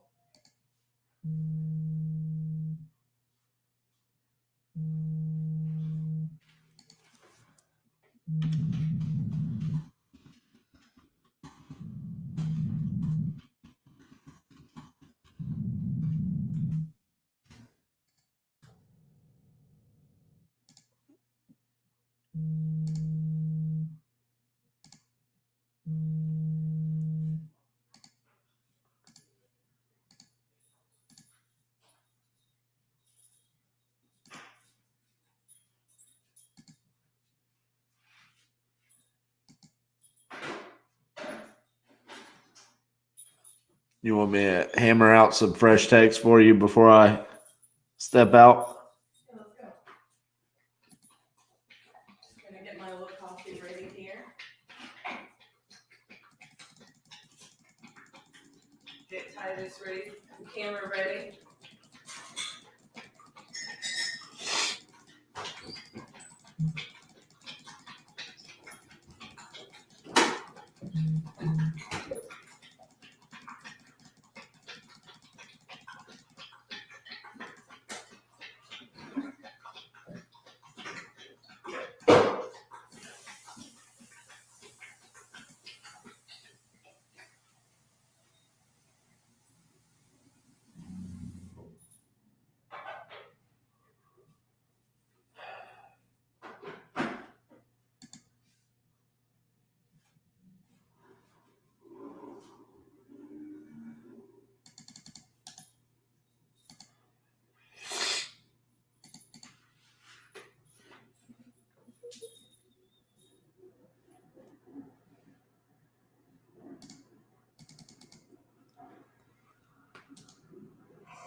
Okay, this is not a deal.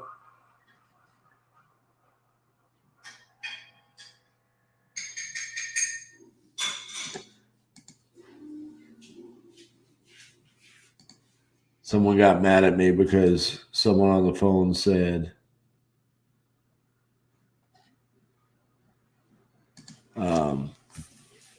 that their potential tenant daughter died. And she kept on talking, and I never went back and said I'm sorry for that. I was insensitive. So can you come bring some empathy to the live? Uh-huh. Thank you. I like that trait. I don't think you necessarily lack that caring part of it, but empathy, not so much. Say hi to the boys and girls. Hello, boys and girls. They might even tip you if they like you.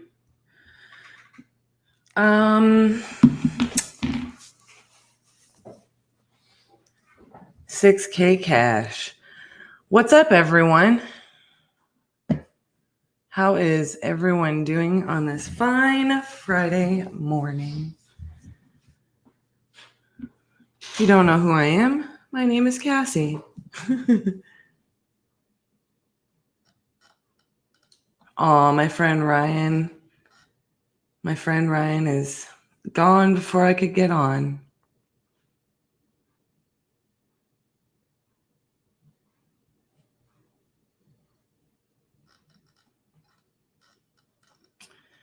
Yeah, I missed that phone call. The potential tenant's daughter was killed. What happened there?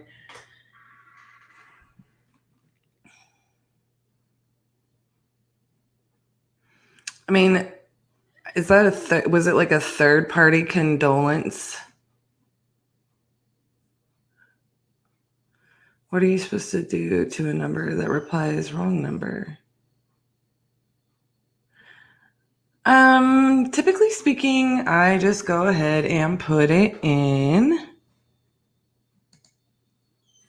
wrong number status.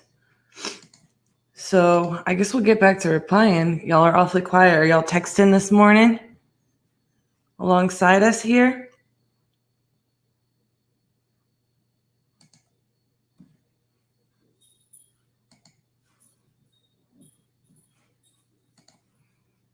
So yeah, I just go ahead and put wrong number. None of your business. So on this one,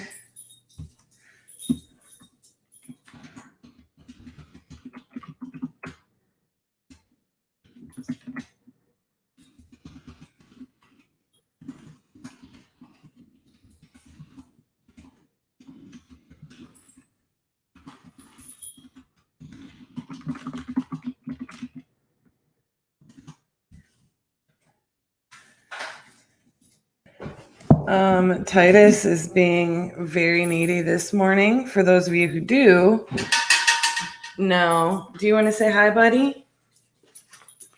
We got to put it. He's basically somewhat famous here. Boop.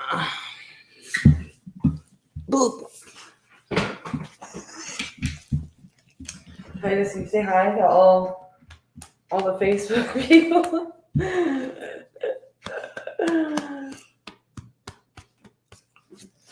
Ooh, stop.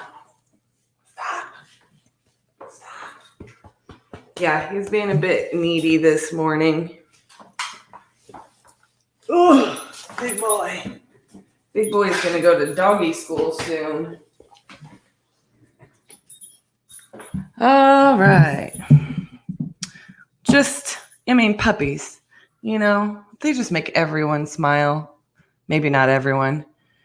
But they make me smile, and hopefully some of you. Otherwise, I just throw them on screen for my own entertainment. Plan to do a lot of texting this morning. Twilio had other ideas, though. Suspended the account. I haven't suspended the account, huh? That's interesting. Beep, beep, beep. I've never done this before. Facebook user. Trying to learn before I start clicking. I got everything set up except for the text and replies. Yeah, I know that it's like a little bit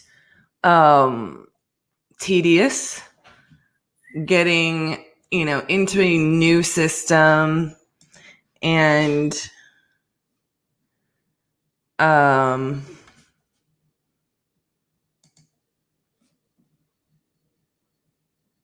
getting it the setup. It can be kind of tedious, especially when you just want to start hitting it up.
So y'all can see some of my replies.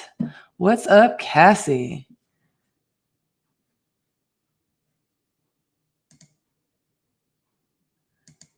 I am hitting that up today, Jake. I am hitting that up today. I've got that on my to-do list.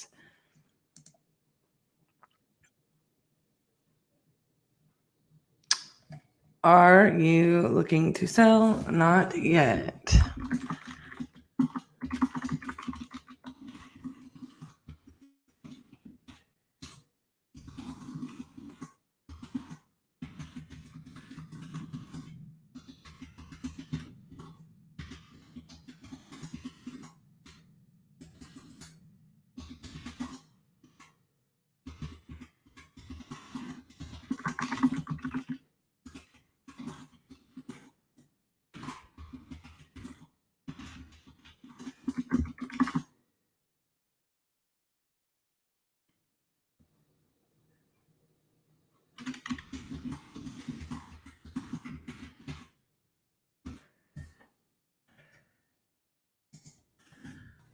So see on that one, when they say not yet, I don't just put that as like cold follow-up or anything like that.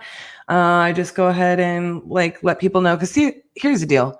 A lot of people, you have to understand when you're going into this, so much of this, I'm going to go on a soapbox, y'all, bear with me. So much of this is about understanding that the general population, even people who might be landlords, like you have inherited properties that people turn into rental properties. They might not be used to this.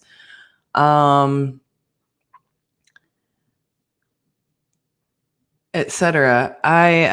Sorry, I got distracted by one of the comments. My point being, like, so much of this is, I don't want to use the term education because you don't ever want to be condescending to people. And so much of this business is about psychology and understanding people and understanding language and understanding, just how to talk to people, as well as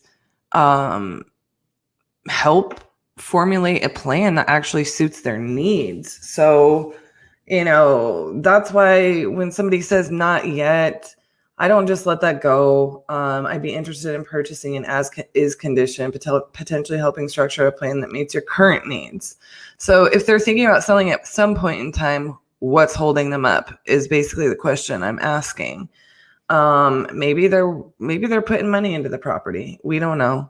Maybe they think maybe it's a probate. Maybe not yet means 2 months. Maybe not yet means 9 months. Maybe it means 2 years. Maybe, you just never know. Maybe they're waiting on a tenant and that we would like to take over. I'm pretty sure RJ's doing, let's see, it should say, dang, it doesn't say down here because he didn't tag the list, but I'm assuming he's doing vacant and landlord, I think is what I heard him say. Tired landlord is what I heard him say this morning. So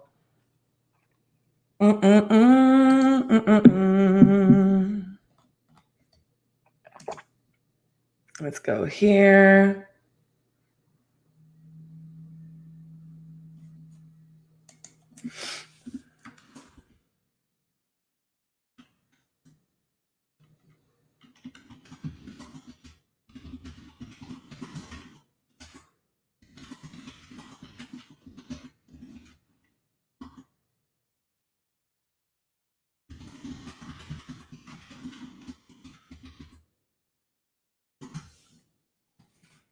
Something, I don't know. Have y'all seen RJ use a lot of emojis?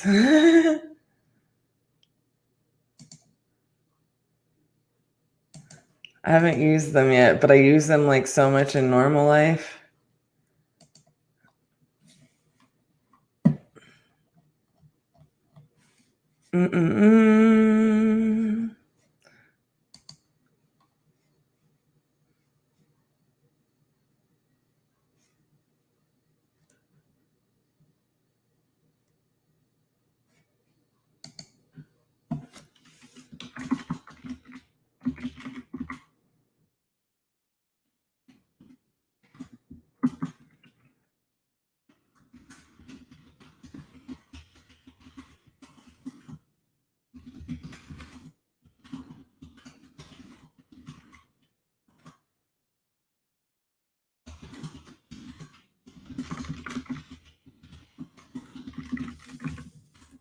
Cellaring. That's a new word. That's a new one. 1204 oleander.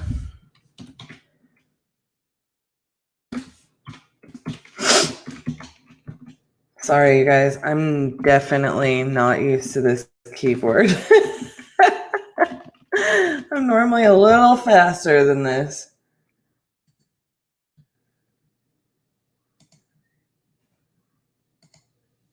When you pull your data list, then you click the filters. Does it stack your data that you just pulled?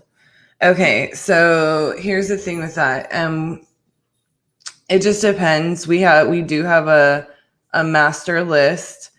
This is what RJ is doing right now. It's not going to stack it because unless we already have a list. So What the list stacker basically helps so much with is, so for example, if I pull a list later in Louisville, Kentucky, I am pulling, a tax delinquent. It will stack the same people that are on both lists against each other when we pull the additional lists. Does that make sense? So you can see the multiple tiers of motivation. So you're not double skip tracing somebody. So you're not sending out messages to people or calling people or mailing people over and over and over again that I've already told you to go fly a kite, or they're not interested, or you're already working, etc. But the primary thing that helps with it also is that you really can niche it down in certain markets. That can be super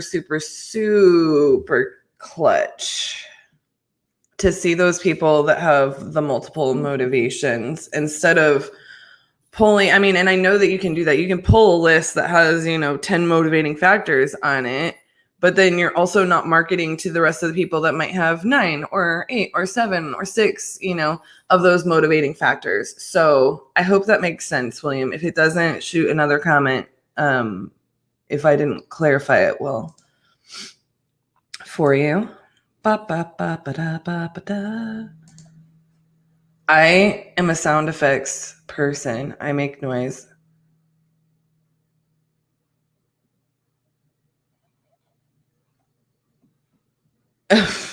Man, there are some angry people out there, you guys, and I just want to let you know, for all of you out there texting alongside of us, just don't let it get you down. You got to learn to laugh at people or feel sorry for them.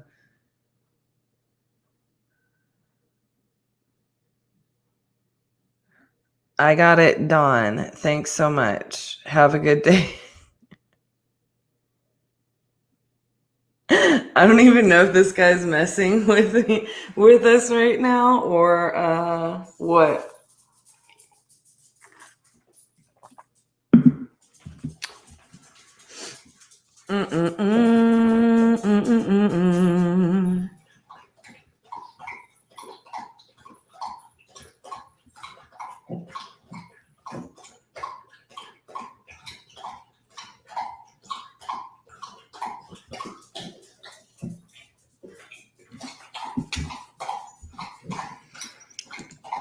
I'll lose my number.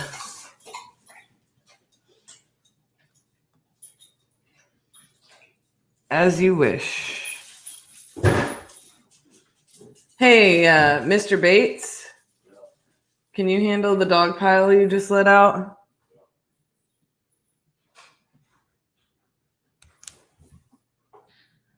Very good, very good, very good.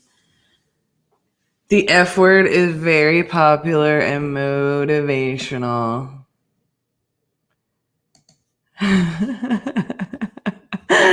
I love it. I mean, look, at the end of the day, I don't see a point in letting somebody else control my vibes. Know what I'm saying, folks? You know what I'm saying? So you pull an absentee list, you pull a probate list and a high equity list, and you stack them. So yeah, I mean, by all intents and purposes, you can, I mean, it really just is going to depend on your market. I mean, but yeah, if you pulled a list for every motivator, it's not like you can't have 2 motivators on a list. Like if you don't want to send, like if you pull an absentee list and you get 20,000 people, and you put that in there, but you only want to message, 3,000 people. I mean, you can take away at that just absentee list, but you can have them as your master list as well and stack them against each other and try to hit that niche list, or, it just depends. If you don't want to if you don't want to populate a list that, I mean, I say all of that, William, because it just depends on where you're marketing. It depends on how much you want to spend on, skip tracing or what have you.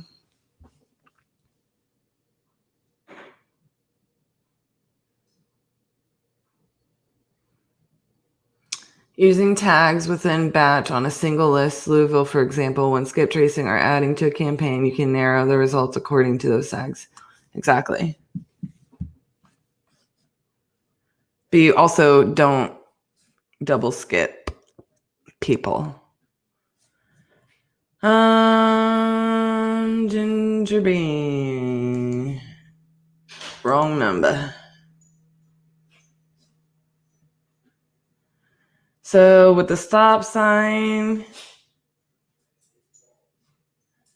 and that comment, we're going to go ahead and put you on our DNC.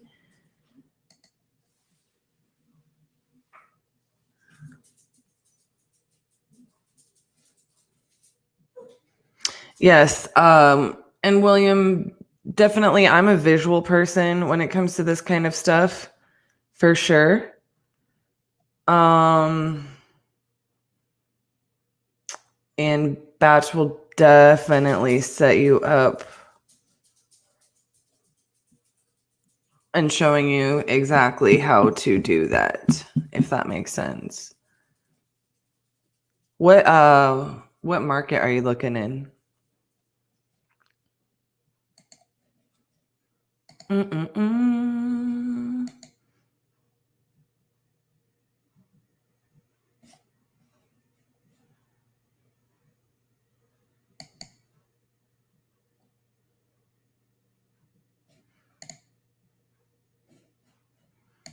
Mm-hmm.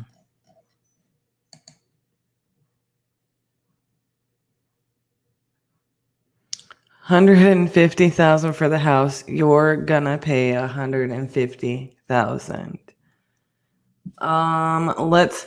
Y'all have to forgive me. I need to move this screen because RJ just has this light in the way and it drives me bananas in pajamas. Okay, Fort Worth. We must be friends then. You must be William Campbell I'm friends with. Yeah, in Fort Worth. So for example, we have like a Tarrant County master list that we stack against, and like E2 REI says, yeah, we tag it for the specific type of list, and then we look for multiple motivators. So there's like a big broad list. Let's see, what am I trying to look for? I thought there was a little button that you could pop this out. Property details.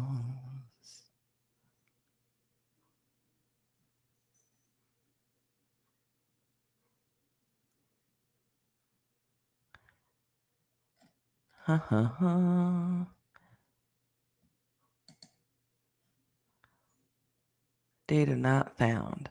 Well, let's just go ahead.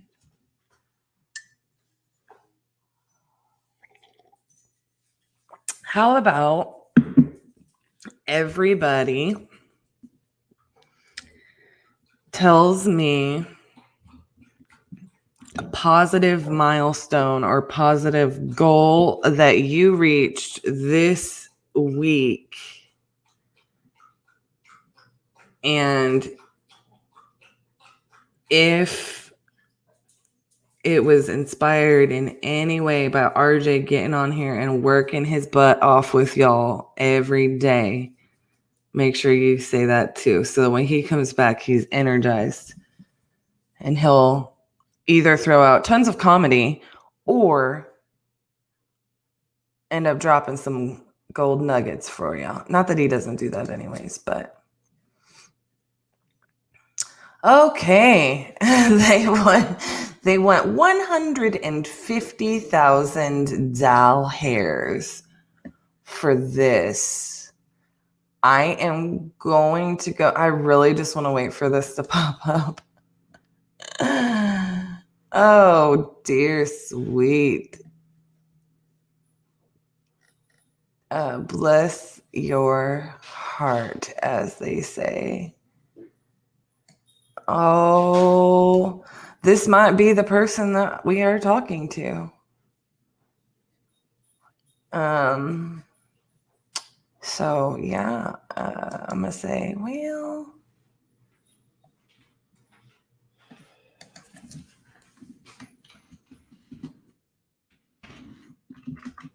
Anything good? Robert, it is. How is it going so far today? Robert asks. Yeah. RJ says, I think it's going excellent. I think it's going excellent.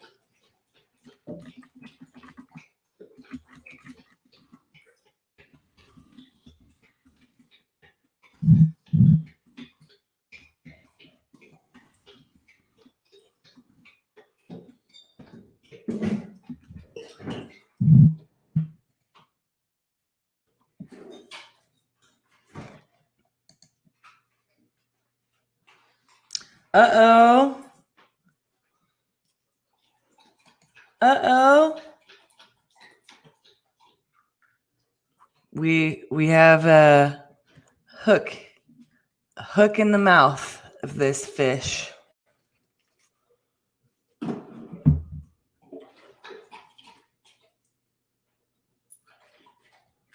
I mean, and then we've got another one who is doing a lease option, it looks like.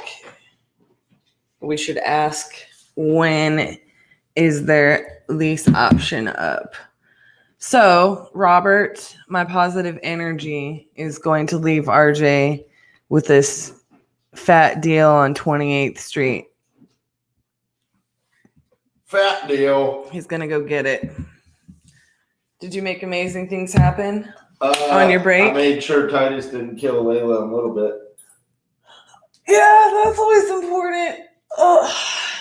Titus said hi to everybody. Of course he did. Yeah. Dogs make people smile. All right. So, fat deal on 28th Street, huh? Yeah, speaking it into existence. Go get it.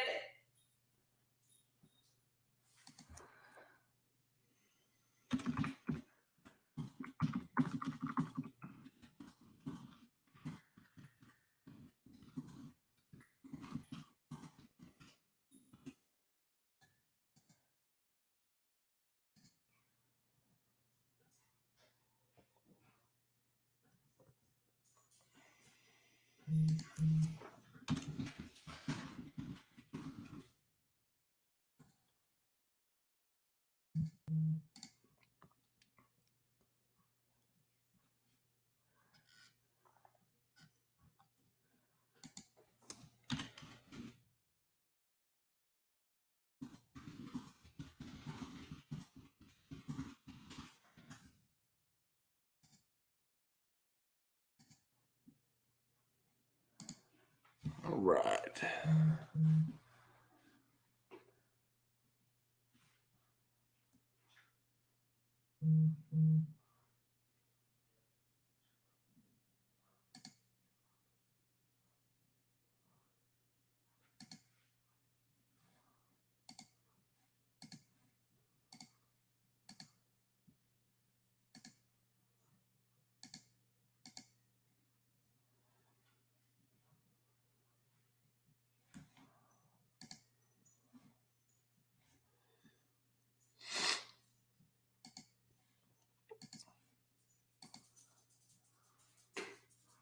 Two new contracts this week. Keeping it simple and stopped overthinking. There you go.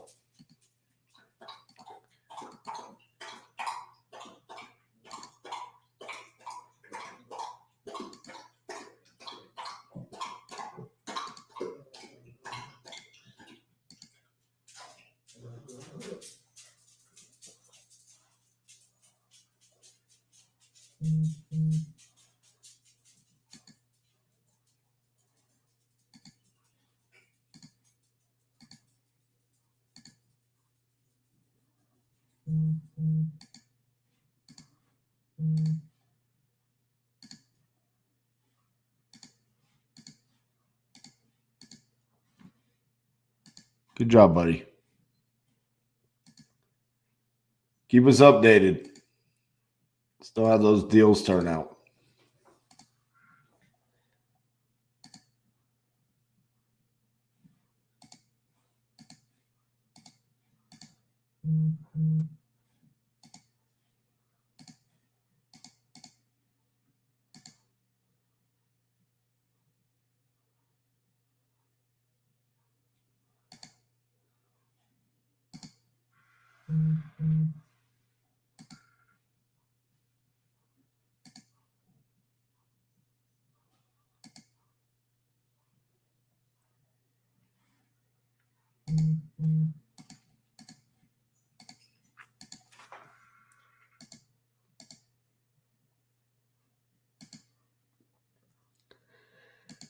Man, my allergies are bothering me today. Ay, ay, ay.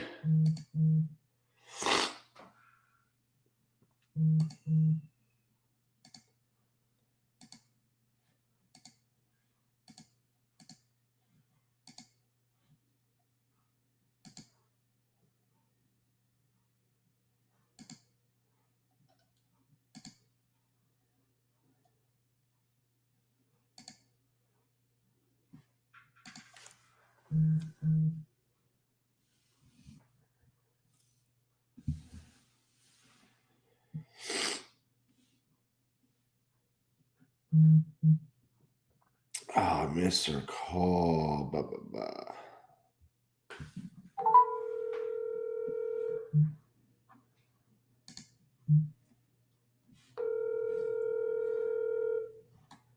Hello. Hi, is Monica there? This is she. Hey, Monica, this is RJ Bates. I'm sorry, I missed your phone call earlier this morning.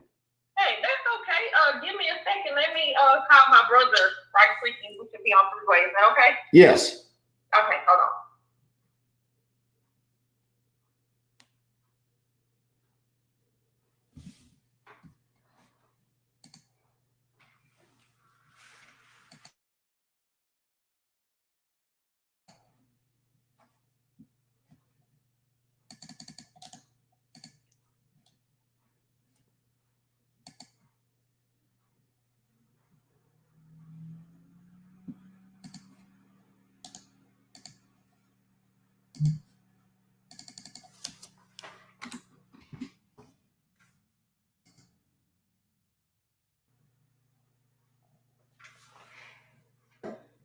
Hello, RJ? Yes. Okay, Daniel? Okay. All right, we are all on the phone. Well, I appreciate that. Sorry I missed y'all's call earlier, but yeah, so obviously I was reaching out to see if you guys were interested in selling that property on Fairfax. Is that something you guys are looking to do? It's optional. Okay. Well, It's optional. Like, what is the process, or like, how much are you wanting to do this for? so I'm a real estate investor, so we purchase the properties with cash. We do close through a title company, but there's no commissions involved. We do cover the closing costs. So the only thing that we ask that you guys pay out of the net proceeds are anything that's owed on the property, any liens that might be on the property, and then also prorated taxes. Everything else would be net to you. I would need to know a little bit about the property so I can make you an offer. Is it currently tenant occupied or is it vacant? It's vacant. Gotcha. Okay. And what kind of condition would you say it's in? Is it good, fair, ugly, scary? Soft, because my brother was living in it, so I'll let him answer that. They need some work done. Okay. What kind of work needs to be done to it? They need a roof. They need a roof system. More sheetrock. I'm sorry, I didn't understand the last part. What was the last part? Gonna need some roof and they're gonna need some sheetrock in the inside. Sheetrock. Okay. Was the drywall damage? Is that because of the roof leak? Yeah. Gotcha. How many rooms is that in? 2. Like close together? Yeah. Gotcha. It's like, but the way how the house made, it's like the flatboard. Okay. What were y'all's plans with the property right now? Were y'all just gonna kind of hold on to it until you could fix it up, or were you looking to sell it, or what were y'all gonna do with it? I mean, we won't mind selling it if we just get off. Gotcha. I will tell you guys, I mean, I do have a couple properties over in that area right now. I've actually got 2 properties under contract on Oakdale Street. So that's just like a couple blocks over. That's on the other side. Because this is on Fairfax, right? I just want to make sure we're talking about the same property, 5508 Fairfax Avenue, right? Yes. Okay. Oakdale is on the other side. Yeah. So just wanted to, make sure we're talking about the right property there. Because I've totally made that mistake before. Talked to a seller and I'm, talking about one address. They're talking about a different one. But did you guys have a certain price that you had in mind that you would want for the property?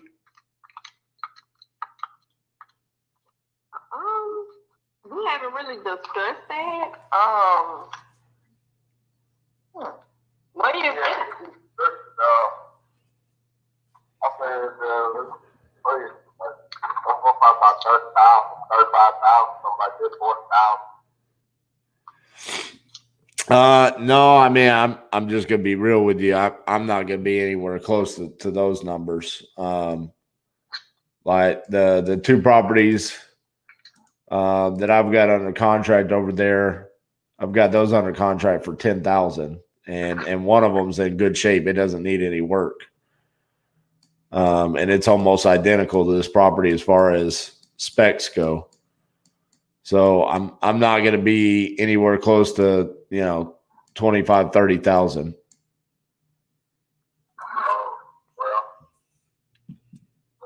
we'll take about 20 grand for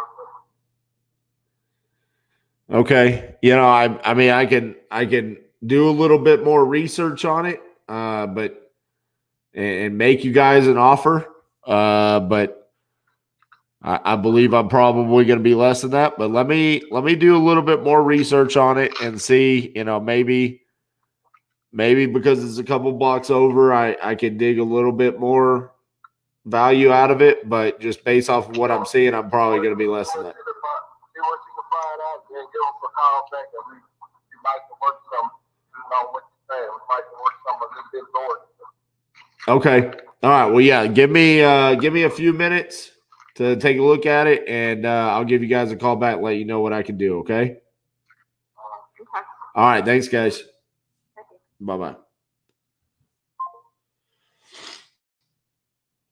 I don't think that's going to go anywhere, but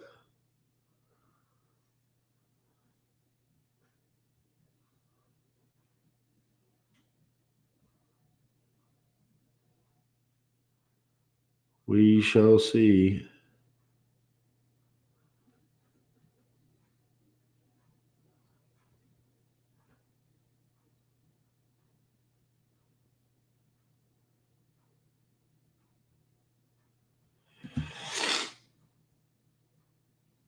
All right. Kill that one. Go back here.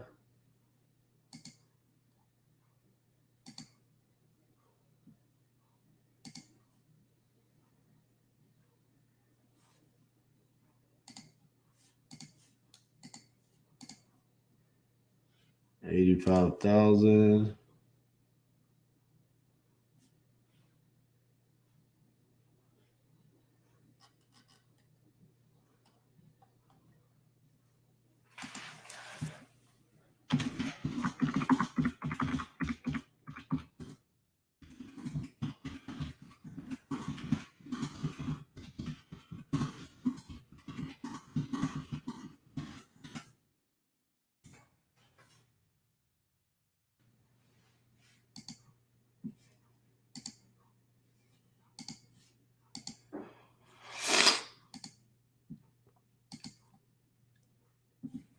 All right, let's check this. Denmark Street.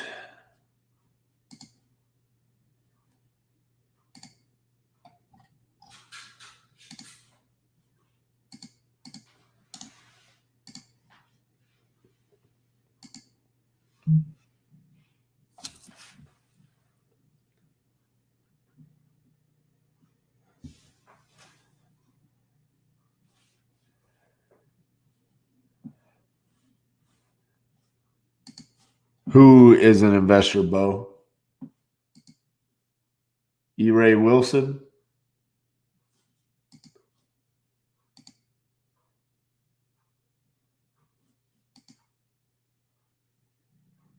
Terry B.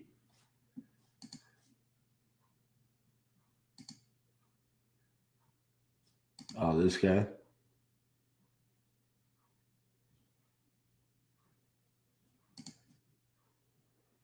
Seems friendly.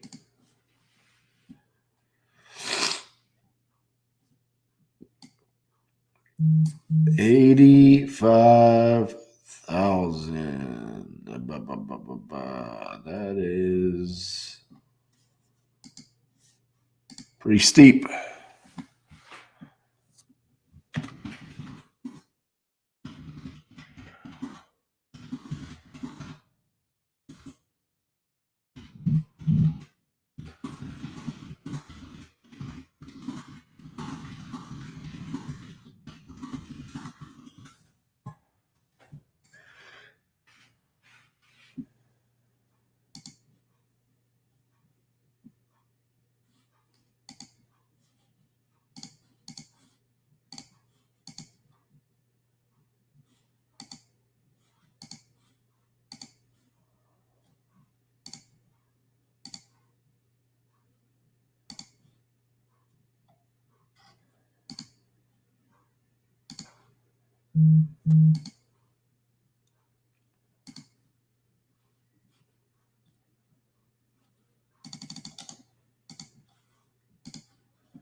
Alrighty, here's another one. We're starting to get prices.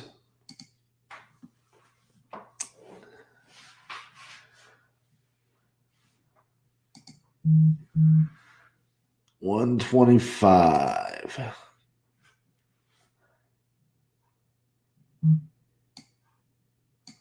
$980.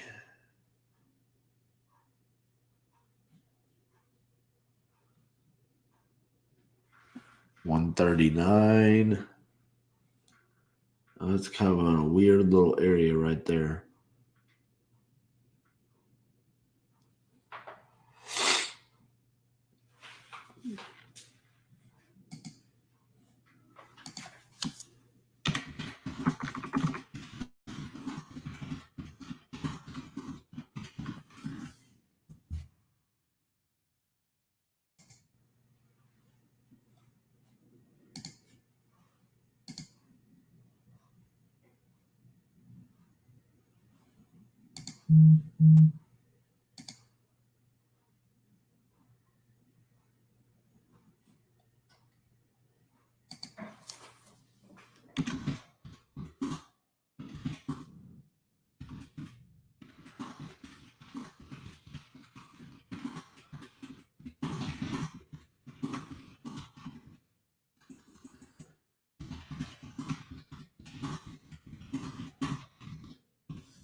28% response rate so far. That's pretty decent.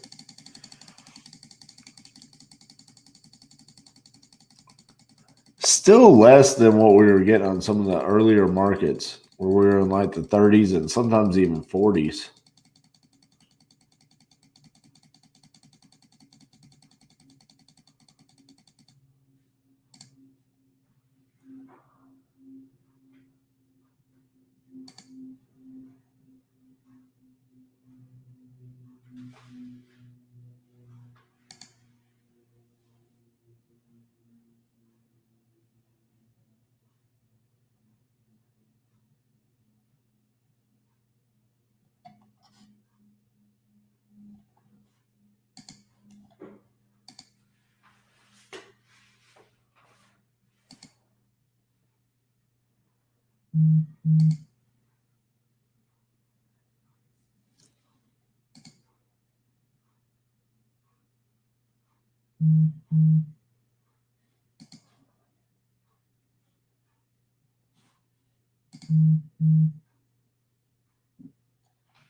Is rented. She's in there for about 2 years, $735 per month.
Roof, siding, windows, 10 years old. New main water line, 2-year-old AC. Furnace about 15 years old.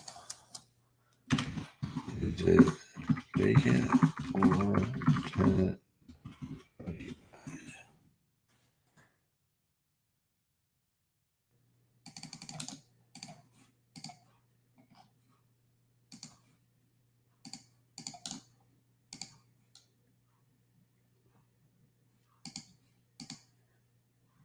Louisville.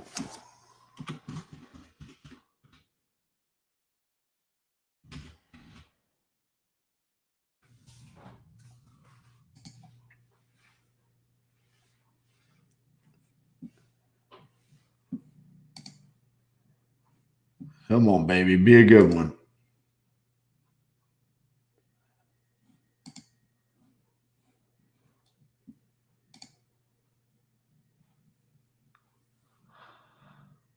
See what we got here.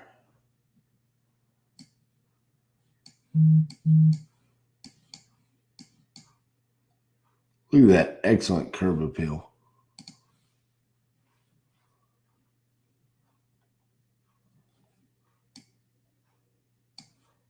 So we got a comp at 26,000.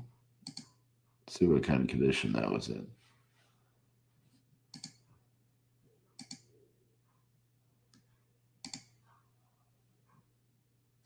Pretty rough.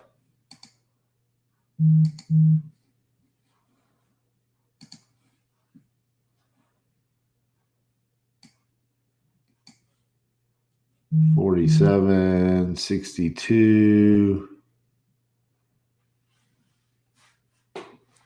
You can get up into the 70s, maybe.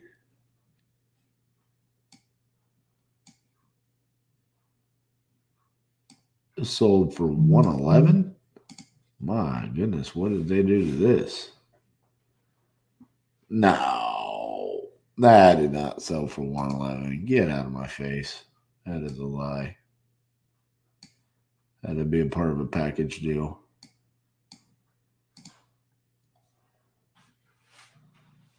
There you go.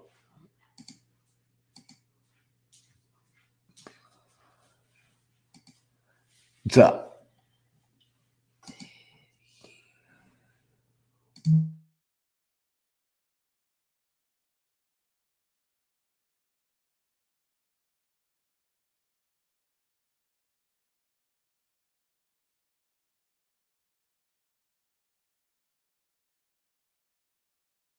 Yeah, go ahead.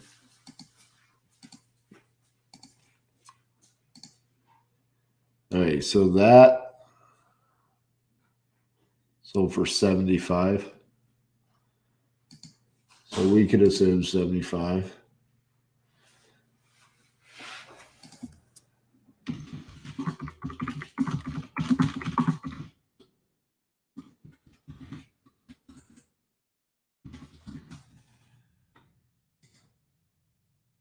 Well, we got something brewing here.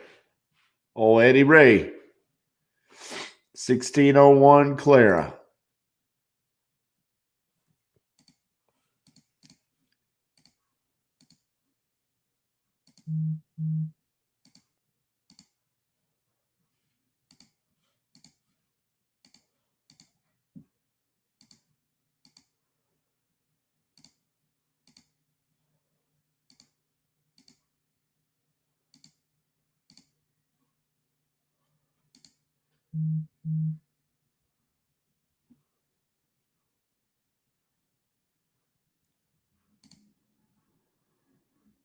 $510 a month.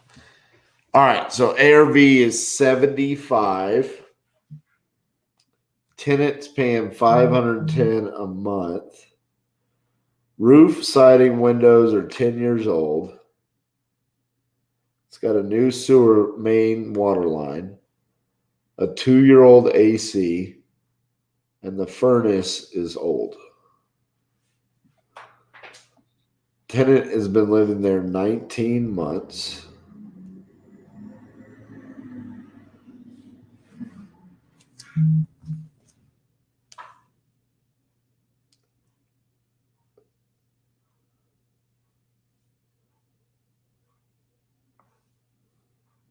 So 75,000.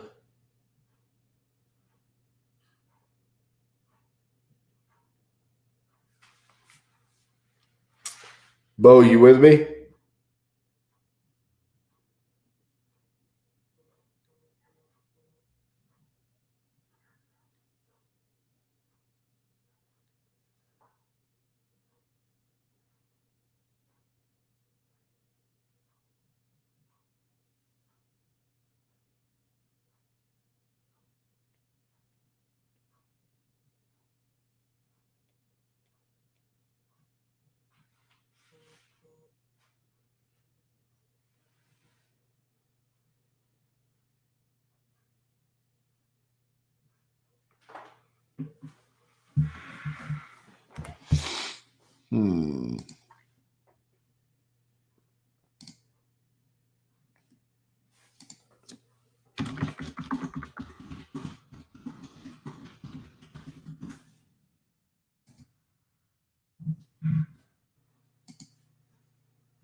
All right, Bo. 1601 Clara Avenue. I'm getting an ARV of 75. Rented for 510. It's got 10-year-old roof, windows, siding. The AC is 2 years old. It's got a new water line. And the furnace is 15 years old. I've asked him what his price is. I'm assuming we're going to need to be in the 20s.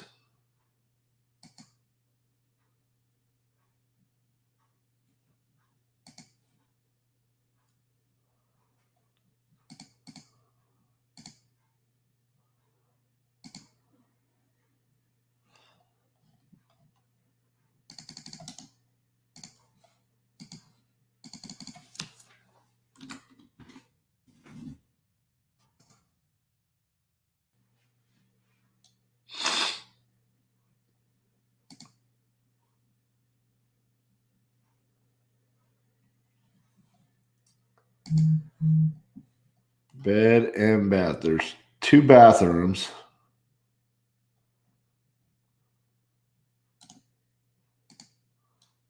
Oh, wait. Hold on. Wrong property. Check that. I mean, it's got to be like a 2-1. It's 700 square feet.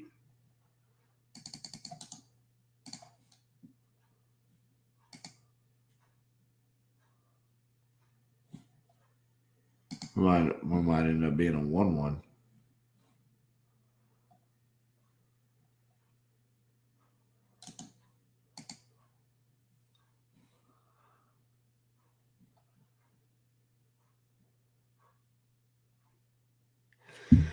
I know there's 1 bath. It's going to either be a 1-1 or a 2-1.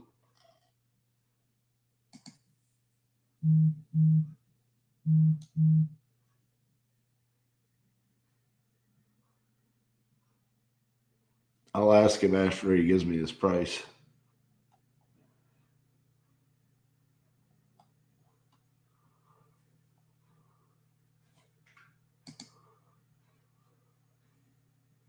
Oh my! Never mind. He's asking 71,000.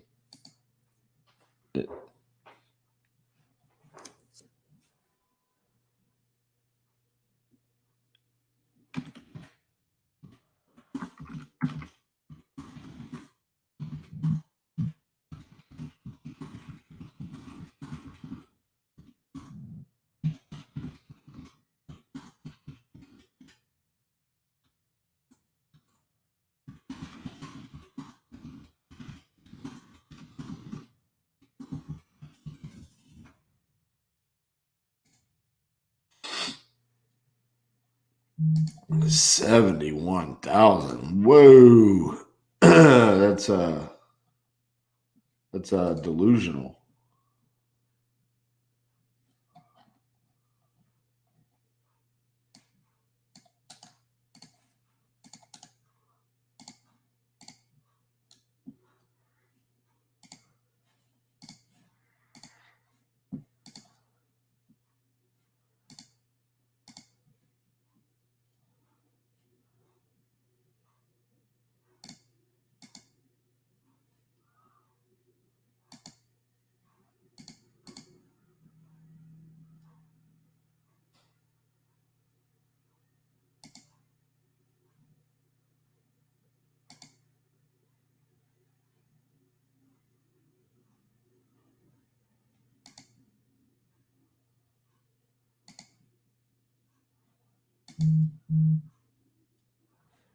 Sally.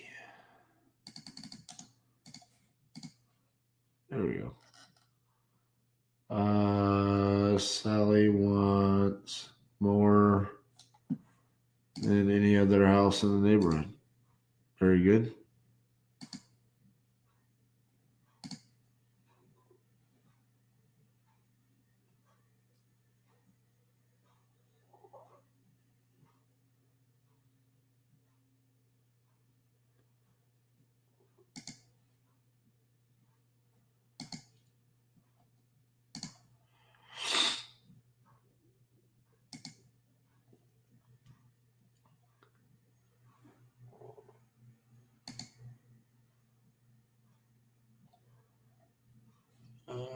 We're going to kill that one.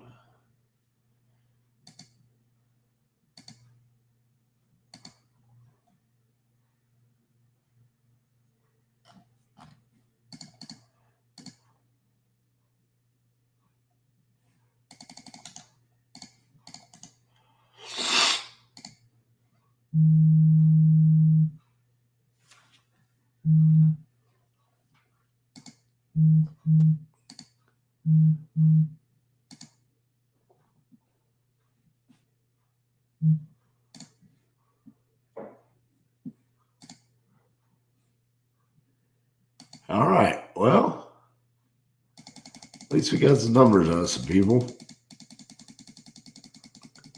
Keep on chugging. I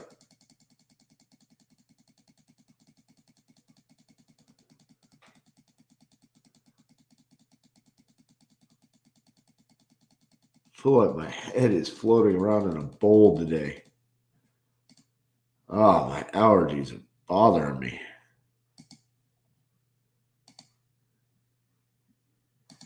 I thought I was just tired because I stayed up so late last night because of the Stars game.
I'm going to turn on some tunes today. Wake myself up. Get my head out of this funk.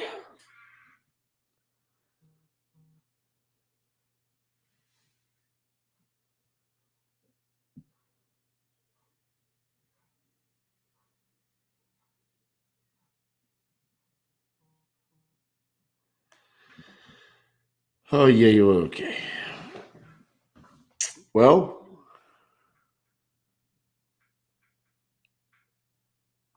I'm wondering if we're again missing the motivation.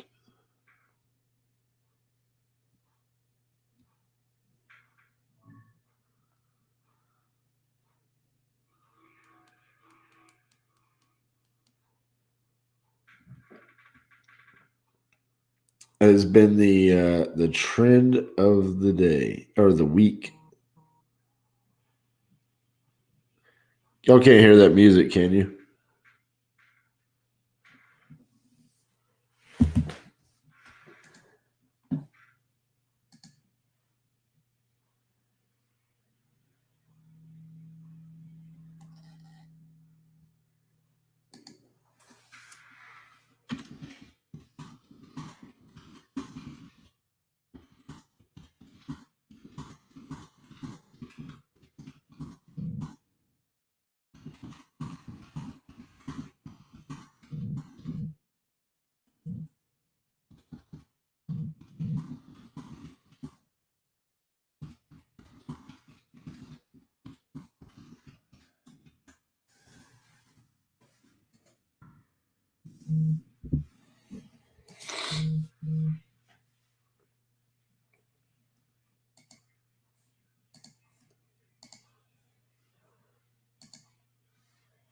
I will take $500,000. Phew. $500,000. Here we go, Bo. Here's your one. Oh, yeah.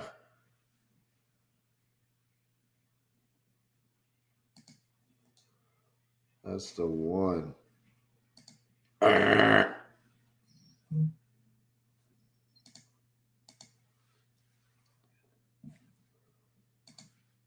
Thank you, E2REI. Appreciate that.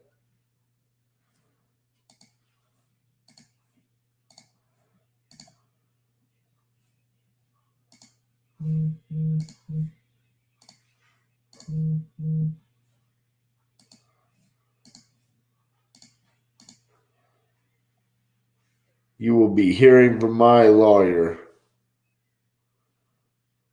I'm sure I will.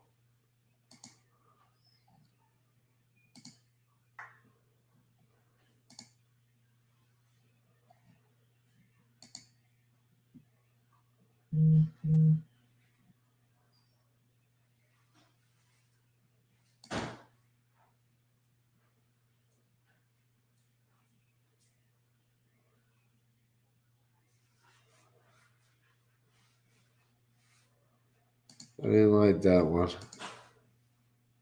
I didn't like that one. Person has responded. No responses, no response. That doesn't pencil out. That doesn't pencil out. All right.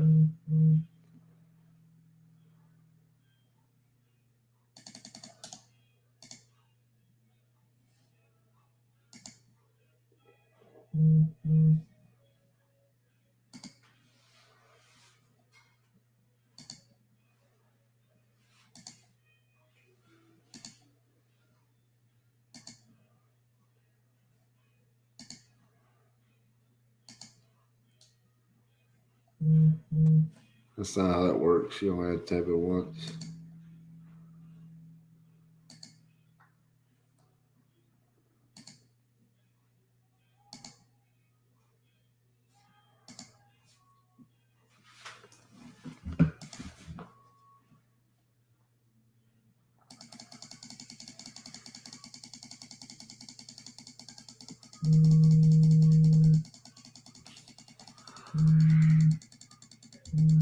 Hello, this is RJ. Sorry, who is this? This is RJ Bates. Okay, I just got a message from y'all and I have no idea who you are. Yeah, I was reaching out to see if you had a property you wanted to sell in Louisville. I'm not interested in selling my property. All right, very good. Take my name and number off your list.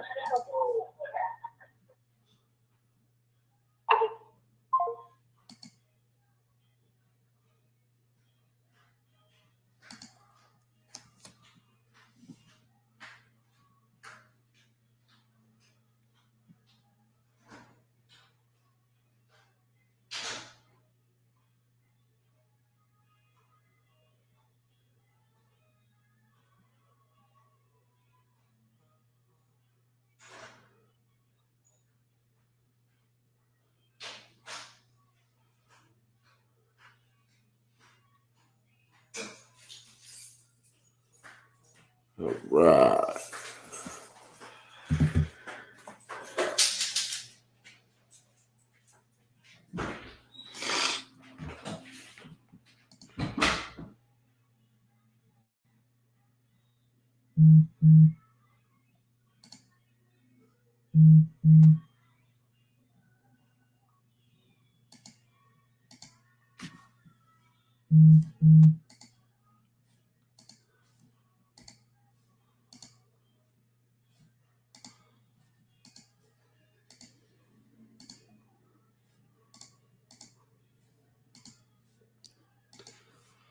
I've noticed there's a trend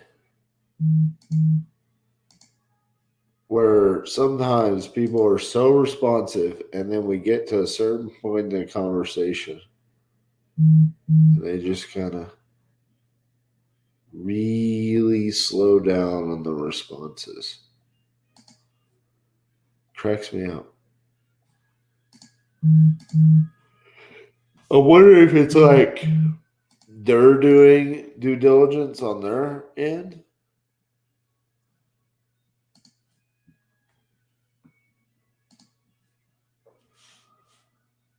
Wish you could like have a camera to see what they do. When they see the text and then you start asking questions and then you get to the difficult one, what do they do?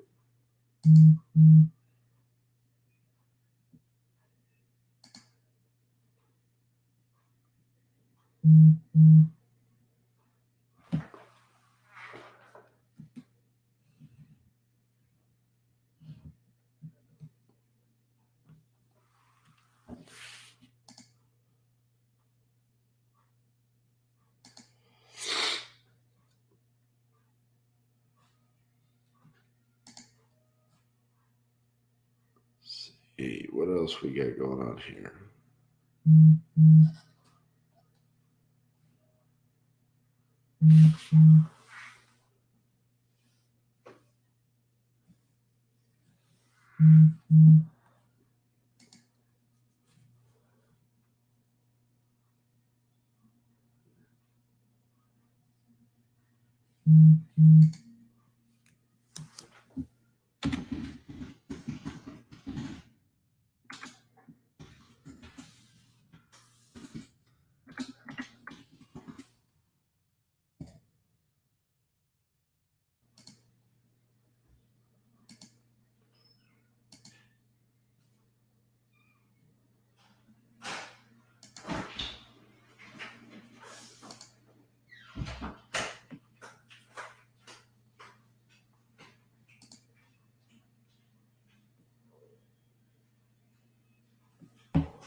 Huh.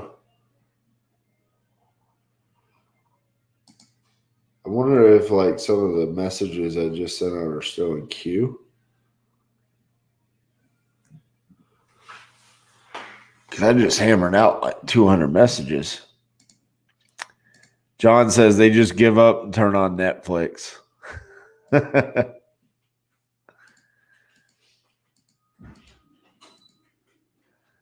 I know. I really do wonder, like, are they actually like thinking about this, or is it kind of like, whatever? Hello, this is RJ. Yeah, RJ, it's Mike West. I own the house on Tahia. Yes, sir. You text me about how much we have. Yeah, I was reaching. I understand your text. Yeah, I apologize about that. I was actually trying to reach out to see if you were interested in selling it. Not this moment. Okay. You don't have any other properties you're looking to sell? No, sir. How'd you get my number? Pulled a list of absentee owners and skip traced it. Okay. That sounds good. All right, no, I appreciate it. No, thanks, bro. All right, man. Bye. Hello, this is RJ. Hello. Did you text my phone?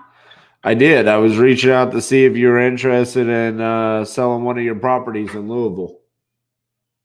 We don't have any property down there. Okay. Well, I apologize about that. Do you have any other properties you'd like to sell? No, sir. All right. Thank you so much. Thank you.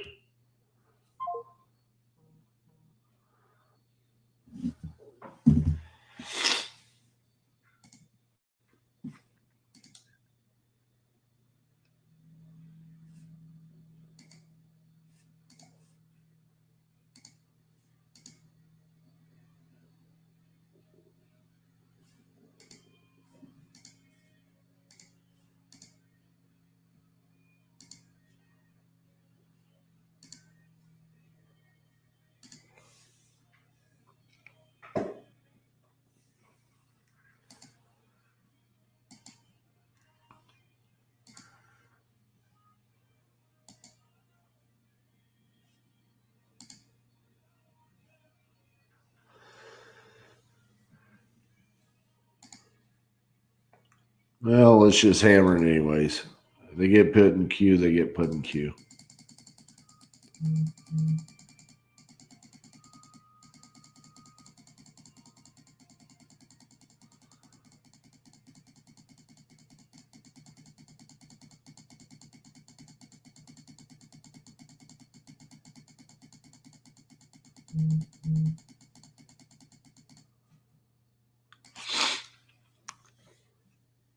Bo, are you a Louisville Cardinals fan?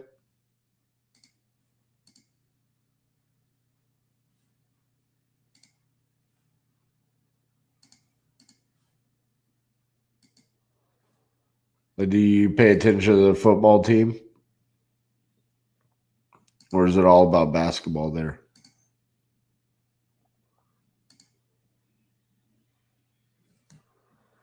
I think I've seen you post a couple times being at Louisville games. Maybe I'm wrong.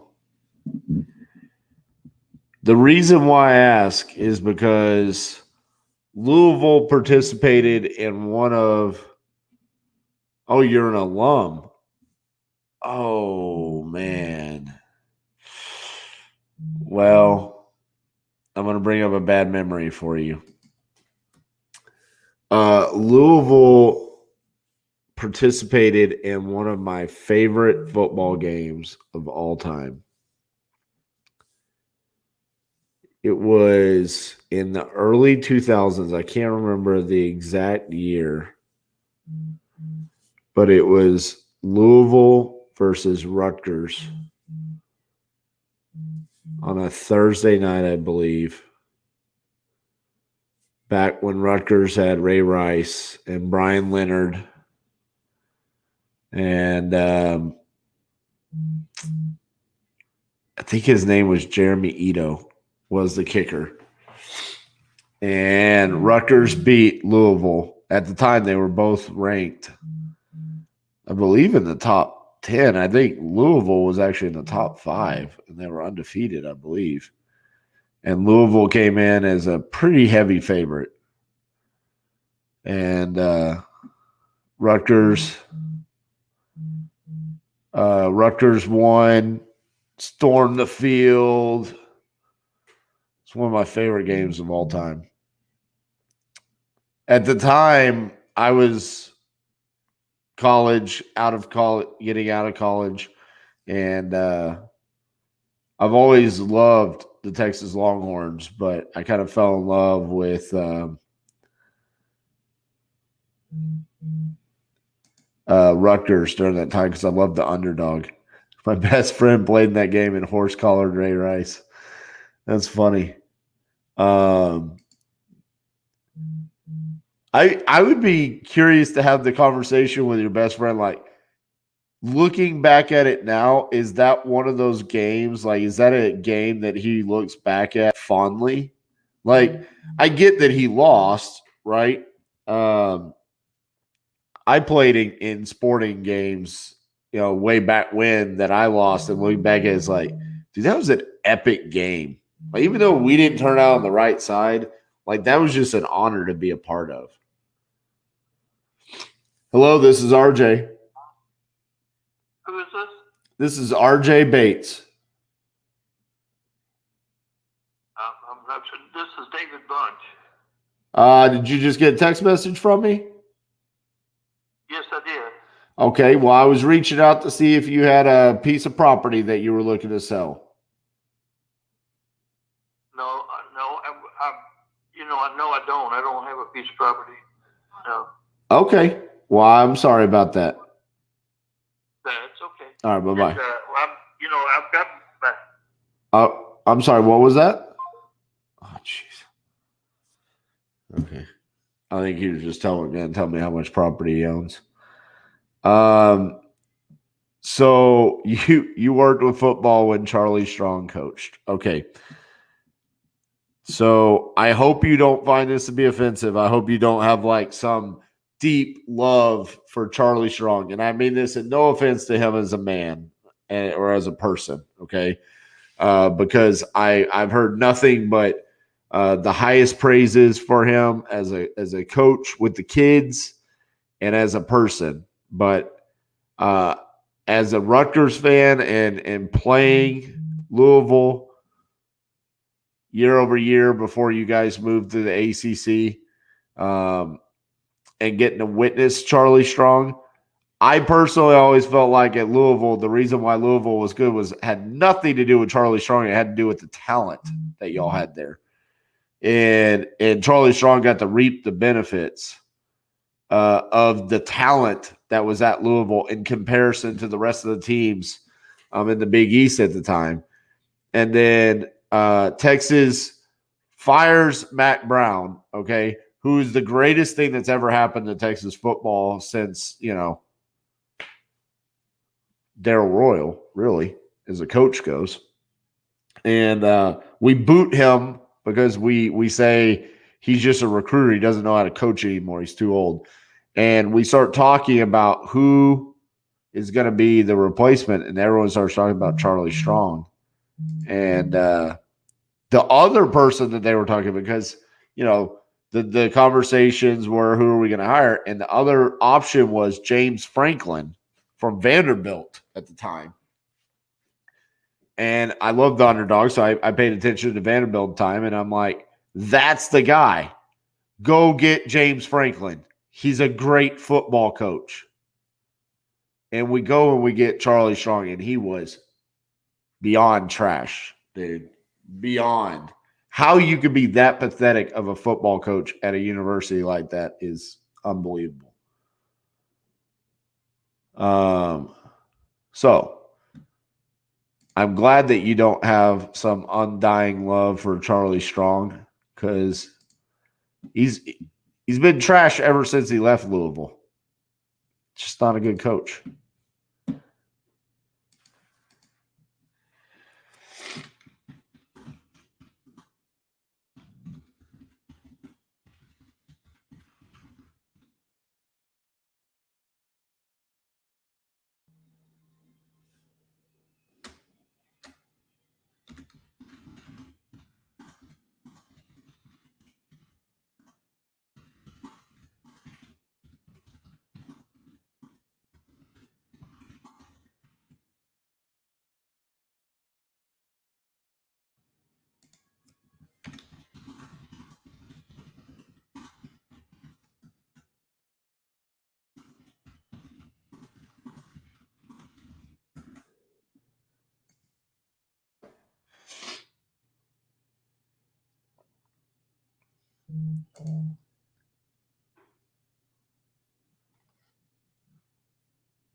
You know, and the other thing about this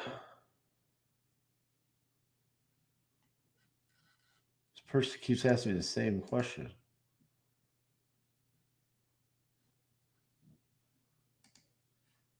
The other thing about Charlie Strong is he came in and he taught this big game about I'm going to change the culture of the university. And I'm going to be honest with you, like as a Longhorn fan, that really irritated me, because it was based, and I think it backfired on him, because it was like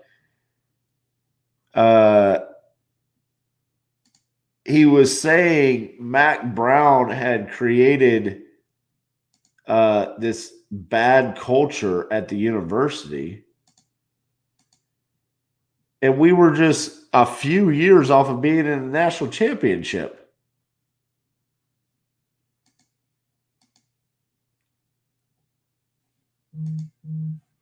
Not even being in a national championship, should have won the national championship, because Colt McCoy doesn't get hurt in the first quarter, we win. Any Alabama fan will tell you that.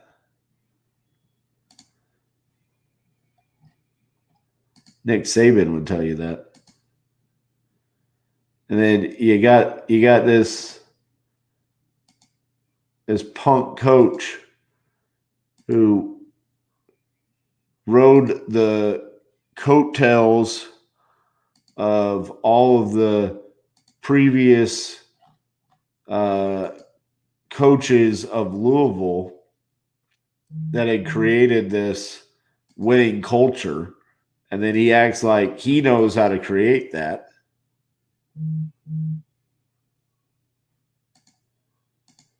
And it just decimated Texas.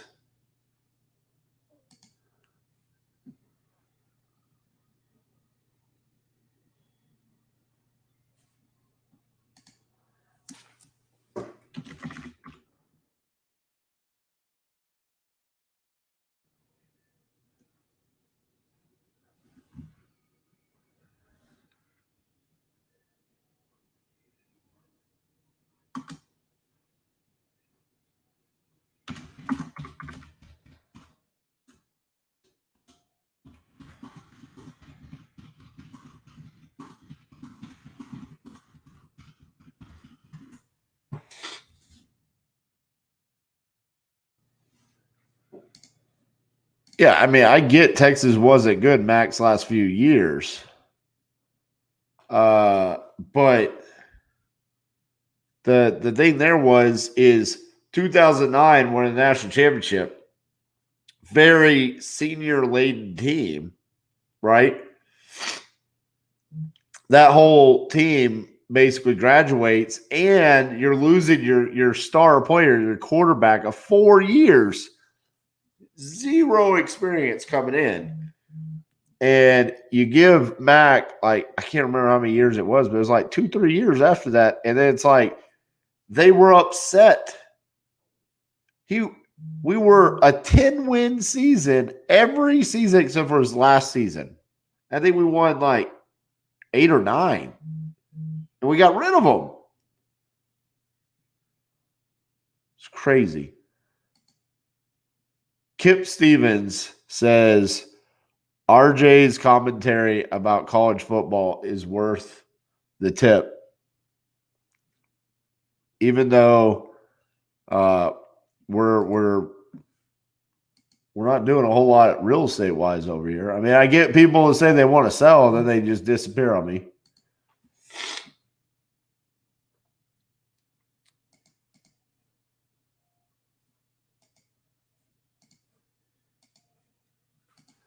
We're just going to keep hammering text.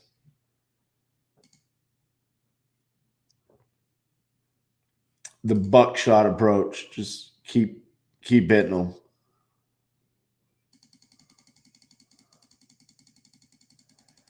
Steve Cragthorpe was the worst coach ever. Almost destroyed the program. Yeah.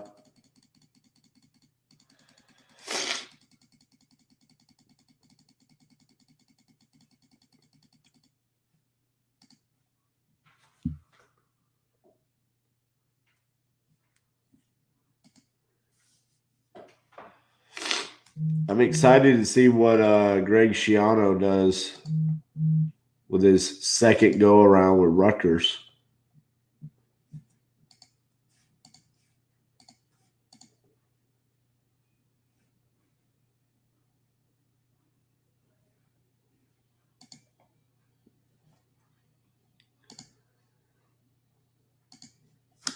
I wish the Big East Conference still existed. I don't like Rutgers being in the Big Ten. I don't like Louisville being in the ACC. Do y'all like being in the ACC? It's got to be weird. Like, there's no tradition there.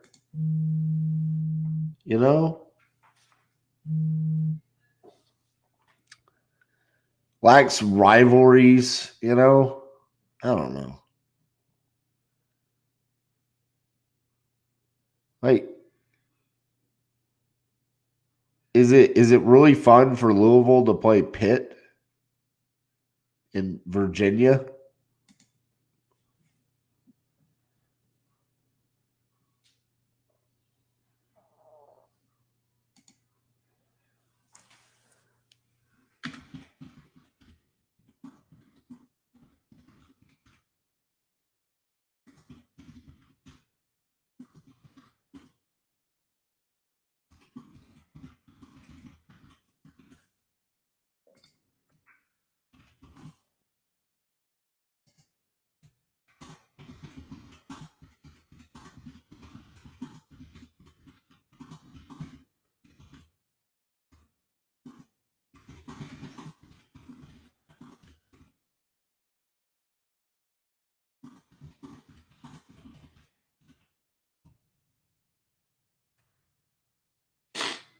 Let's have some fun.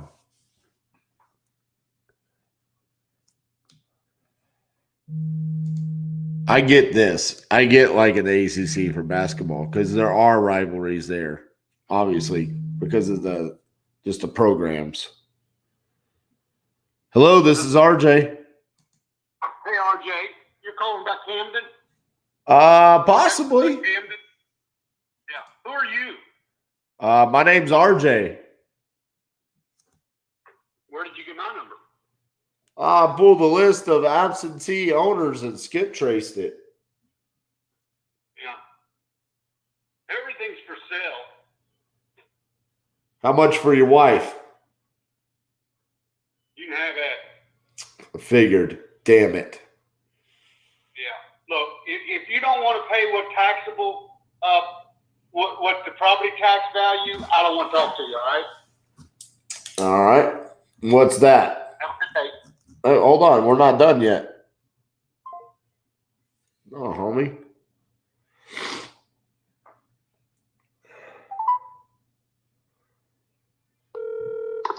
Hello? Hey, this is RJ. We were just on the phone. Yeah, it's not for sale. I'm sick and tired of people calling me because everybody wants to lowball. Well, we didn't even get a chance to talk. I might take the wife too. So you said tax assessed value. What's that? You don't want to pull all the numbers and names and numbers and are bugging people. You should have your information ready. I mean, I could look it up, or I could just have a conversation like, two grown men. Look, you're really bothering me today. Just anytime. Look, write my name down. Heiko back. I own several pieces of property. None of them were for sale. Even if I want to give you more than tax assessed value? Oh, he hung up again. I'm going to text him 20 times a day. Hello, this is RJ. Hey, RJ, Terry, Bishop, MRT Properties. I've gotten the text back and forth. We're just still out. I'm out with my granddaughter doing some errands, and so I thought, well, just easier to give you a shout. Yes, so, sir. Are you guys regular investors, wholesalers, realtors? What do y'all do? We're investors. So fix and flip, rent. I do wholesale every now and then. Owner finance, a little bit of all of it. Okay. That on Rutland, and I don't know, whatever means you are utilizing, if you're just searching public records or PVA and all that for, who's owning what. Is that how you came across this one? And no, I pulled a list of absentee owners and skip traced it. I'm sorry? I pulled a list of absentee owners and I skip traced it. And I don't really understand the whole skip trace thing. I let attorneys do that stuff. Why would that have been a normal course of business for an investor? Because a lot of times people that are absentee owners might be in a position where they either want to sell the property because it's become vacant. I can understand absentee owners, but as far as the skip trace part, that just seems like a different route that I wouldn't have thought about, but I've never, Oh, well, the skip trace, all that means, that just gives me your phone number. Hey, are you friends with Bo Hollis? Yeah. Oh, okay. Yeah, I was just talking to Bo, and I was telling him about some of the properties I was looking at. He told me to tell you what's up. I'm friends with Bo, so he was like, hey, if you talk to Terry, tell him what's up. So. Okay. Yeah. So it looks like we're doing a deal, and I'm not opposed to selling a couple of them that are coming vacant. But the trouble is, it's that whole investor thing, and it really, I don't know that this would be a good, conversation to really have in that manner. But it'd be a, potentially good conversation just, to open up with another investor. About, hey, what's going on in your market? What are you looking for? And blah, blah, blah. But I'm not going to basically, investor price sell this house. Okay. Understood. So that we don't get, going down the path and be like, okay, what's the price? It's like, I'm just not going to sell it on the cheap. It's been a great rental. And it's just, I'm in a position to decide whether I want to just re-rent it or to flip it just because the market is so good. And I'm torn on that. And that was a little bit of that with that other house Bo and I are working on is because I got these two rentals coming up. I've got a regular day job. I'm a maintenance guy at Ford. If I really just wanted to go, play around and do something. I just go work overtime at work, but I, have rental. I just haven't, I guess, grown up to the fact of I need to just do more and more investing so that I have no more than 10 more years at Ford. That really is the mental thing that I'm playing with right now. And so far, I just haven't made that commitment that all I want to do is continue to do more real estate deals. And so I'm just kind of halfway focusing on it, and that's where I'm at. Okay. Well, I mean, if you want to shoot me over the numbers on it, and the worst thing that could happen is I say, no, that's more than what I want to spend on it. But Sure. Well, honestly, it's coming. It's going to be vacant at the end of the month, and realistically, in my opinion, until I walk it myself, I couldn't give you a good number. I would, I would honestly tell you that I probably want $70,000 for it. That's about my thinking, and it's just unless it's painted, I'm sure it needs fresh paint inside. We had painted it and done all those things when. New door, the bags, odds and ends, and just even trying to think about what all we did do at that time. And that's been 3 years ago. So I would definitely look at painting and just not sure until I get in. 55,000, take it as is kind of thing, would probably be the kind of number. But again, it's not going to be vacant till the end of the month. You're welcome to drive by it. It's just a 2-1 with a basement, off-street parking with, having a driveway gates. There's just a small shed out back. The master bedroom is actually a room addition. They opened up a doorway. And so what was a small front bedroom is a dining room. You have a real dining room, living room, average bedroom, and then one big bedroom. But it's just one bath. That room addition is just not deep enough. That was a thought, can we make it into a 3? Well, you want me to stop talking and get off the phone, huh? The granddaughter said, we got places to go. So realistically, I would sell the thing for 65 because I'm in that thought process that you put a paint job inside and it's rentable. It might need doorknobs or something, but I just don't. I know these people. They just had a 1-year-old baby. There was no other kids in that house. They did have 2 dogs, but the AC it was new in 14. The furnace, I believe, was a 2010. Just a solid. Oh, we did replace the water heater in 17. So it's about 3 years old. I just usually keep things up, and it's been a trouble-free property. I can tell you that's honestly why it's like until I get in there was to look at it. I haven't been in there for a year. I think I had a water leak on a line above the water heater, and we end up replacing a section of pipe or something. But it has been, and I replaced a limit on the furnace 2 years ago. So it's just been one of those things where I'm rarely over there, and those people have been good tenants.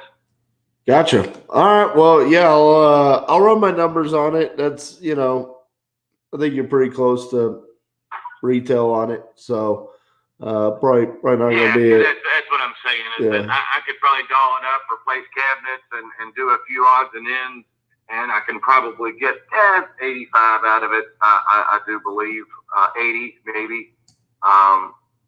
If I do the few things, I've sold a couple of the most expensive houses in 40215 in the little South End houses. We've done some pretty neat renovations.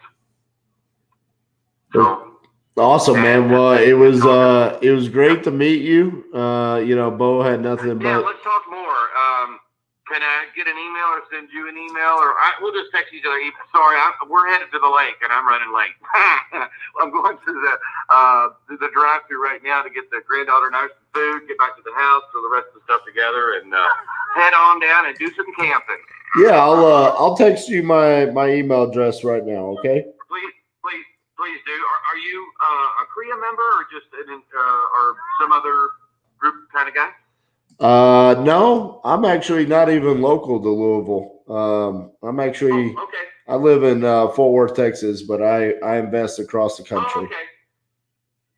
Sure, and that's something, man, I have debated about, looking into even just a state away.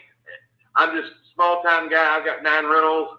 I've had as 4 projects going at once, and that was almost just too much because with having a regular day job, I mean, I do well working for Ford as a maintenance guy and all of that stuff. So my goal has just always been 10 paid-off rentals in retirement. If I got 20, that'd be great, but I have no lofty goals. I got you, man. Well, hey, stay in touch, and I'll check this one out and see if it's a good fit or not. Okay. All right, I do appreciate your time. All right, thanks, buddy. Let you know both. Have a good afternoon. All right, man. Bye bye.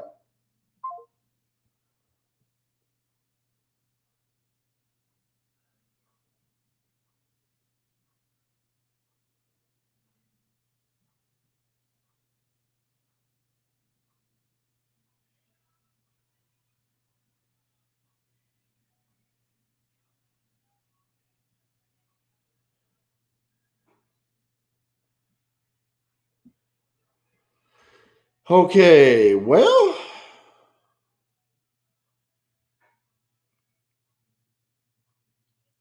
that was fun.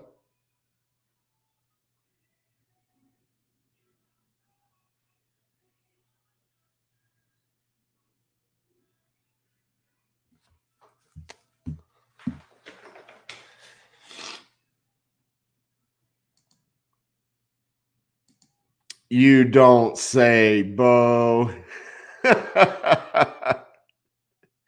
Oh, man. I thought when he said, oh, you're wanting me to just shut up and get off the phone when he was talking to his granddaughter, I thought he was talking to me. And I was like, I don't know how I'm going to respond to this. The answer's kind of yes, but I don't want to be rude. Maybe. I don't know. Bo, you have any interest in that? I don't know. I think if we keep going, we can find a better deal.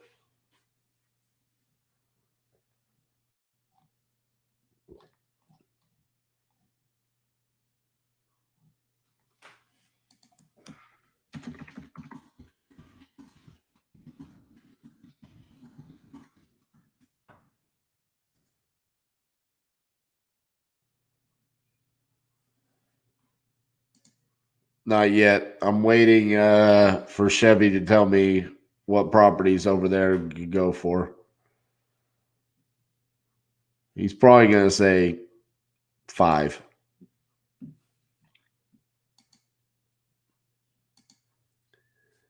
Sorry, but it is zone C2 at I. Keep hoping some small business will come by and want it. Yeah, well, keep hoping. Hello, this is RJ. Who is this, please? This is RJ Bates. Okay, this is Bill Sumner. How you doing, Bill? Good. Yeah, I was reaching out to see if you had any properties that you would like to sell. No. I'm keeping everything. Keeping it forever, huh? Oh, no, he didn't even want to.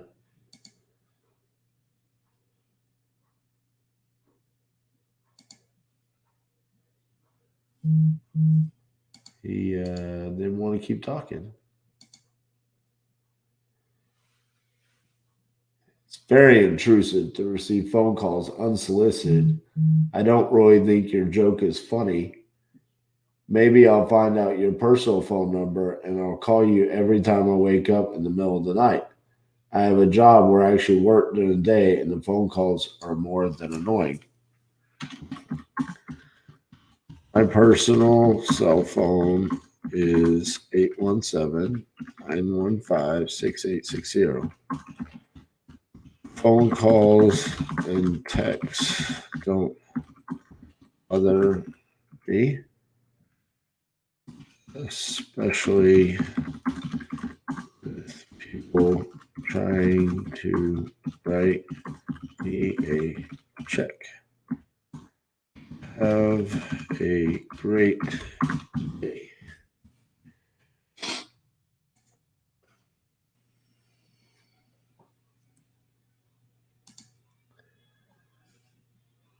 We're going to fix these people of their issues with text.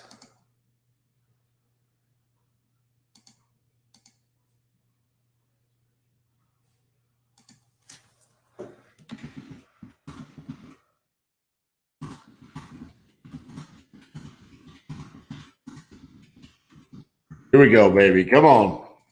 Let's get some. None of your business. All right.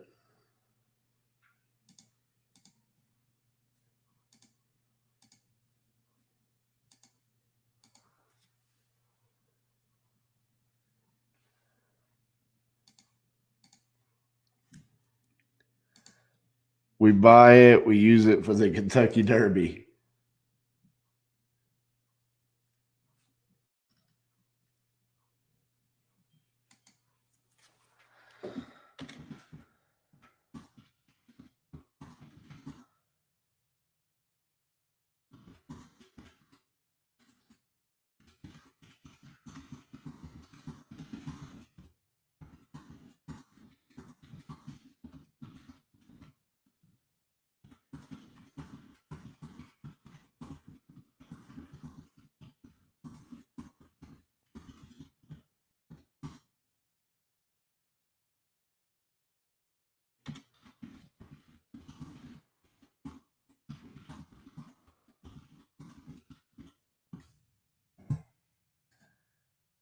I know, sweetheart.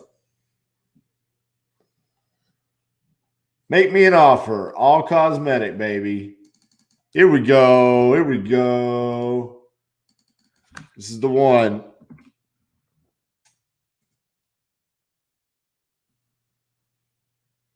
This is the one, Bo. I'm going to buy this house and get that white guy's wife. And I'm out.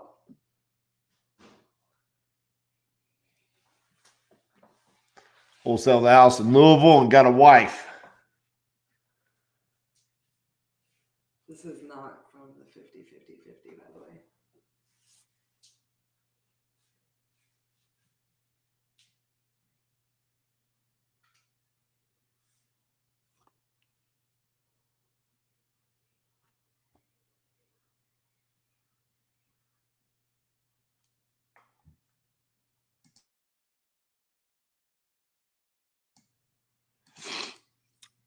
So this is super cool, guys.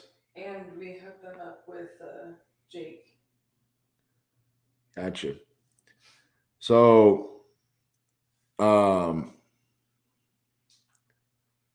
Cassie just brought me this little thank you card.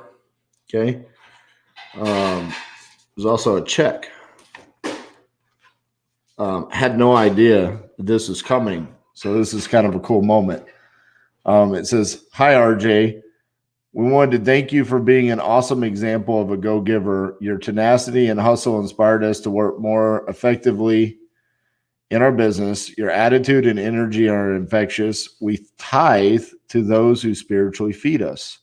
In meeting you, you have influenced our lives in positive ways.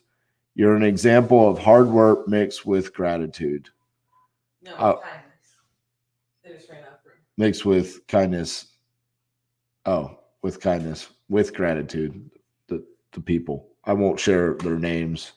They didn't do this for public recognition, and I don't know if they want me to share that, but I wanted to read that.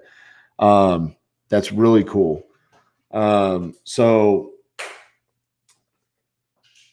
those people were if you were a part of the Closers Olympics, the first contract, the first verbal agreement that I got, those were the people whose deal I got the verbal agreement on.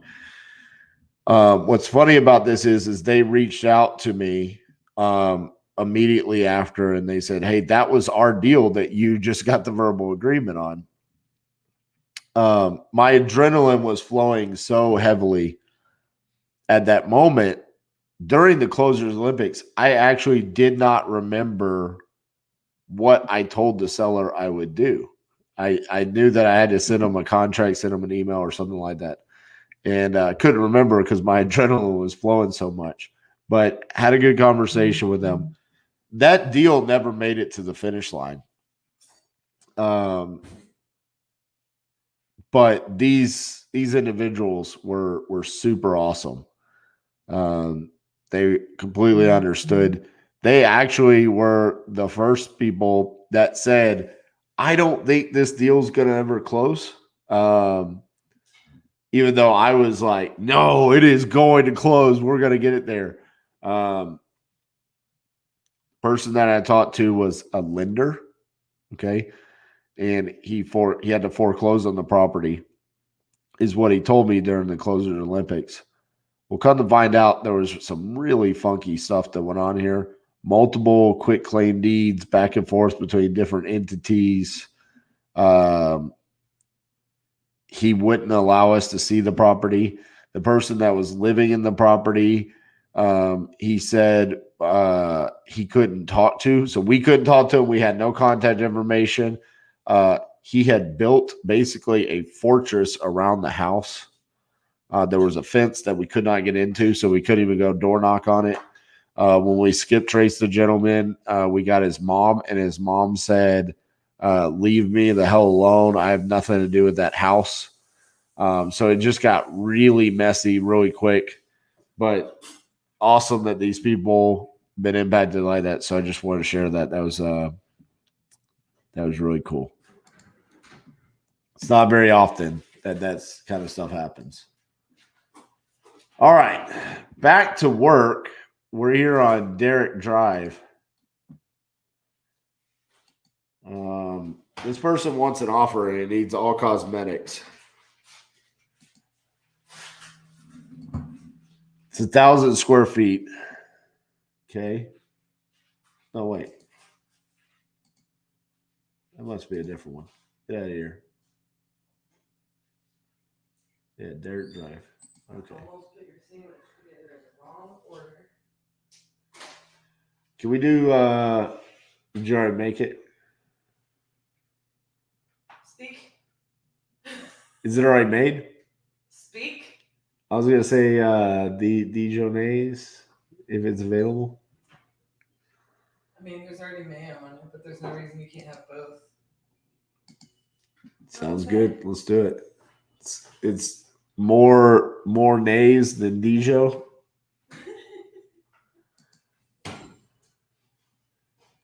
We're floating in that 155, 160 range. Would you agree, Bo? Oh, whoa. What we got here? That's 3-bed, 2 baths, though, with an in-ground pool and an outdoor bar and kitchen. That's why it's important to read these things. Not be a freight train.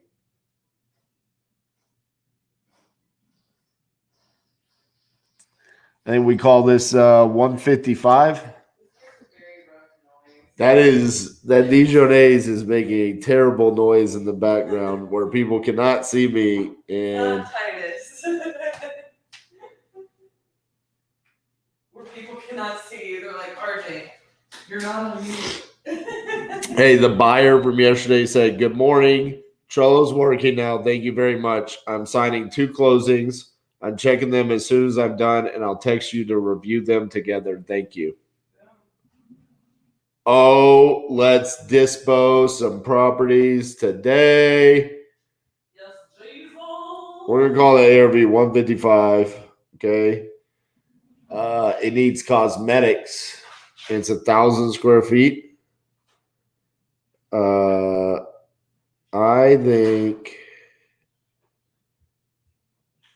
think we should say, Bo, first and foremost. Yeah, buddy. Look at those chips. Oh, yeah. That's about to be in my belly. No. I didn't think so. No. I was just making sure because I texted him because I never saved his last name. Hold on. Here comes the crunch. Oh, yeah. Smash the chips.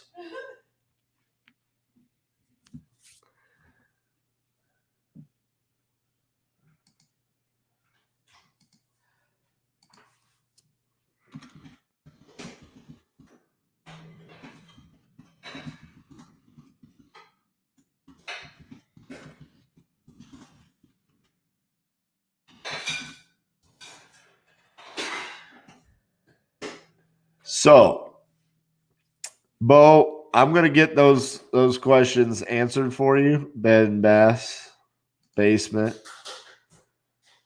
But I'm thinking we should offer them 75,000. What do you think?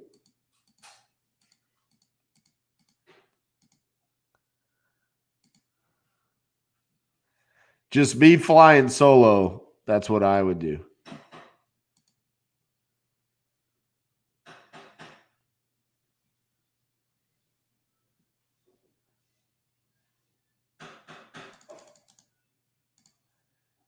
Did we already do Taylor? We already did Taylor.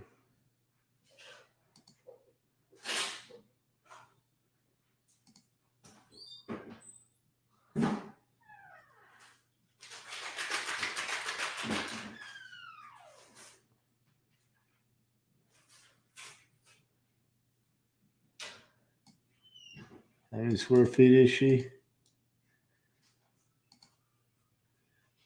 Is this the one that actually showed a fairly cute house?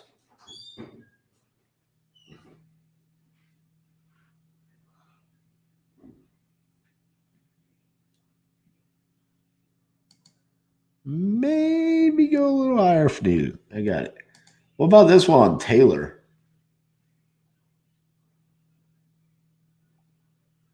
I mean, this is what it looks like right here because these are the pictures she used to rent it, right? Yeah, 2 years ago. So it's only gotten worse from here. All right. Tell them to give you a 20K ballpark range. Well, I already did that. And then he said, just make me an offer. That's why I like to hit them. When they say that, that's them asking for it. They want it. Here's the hallway to the front door. Here's the great room with the fireplace. Ooh, look at that. Kitchen. Ooh, that's actually a pretty big little kitchen.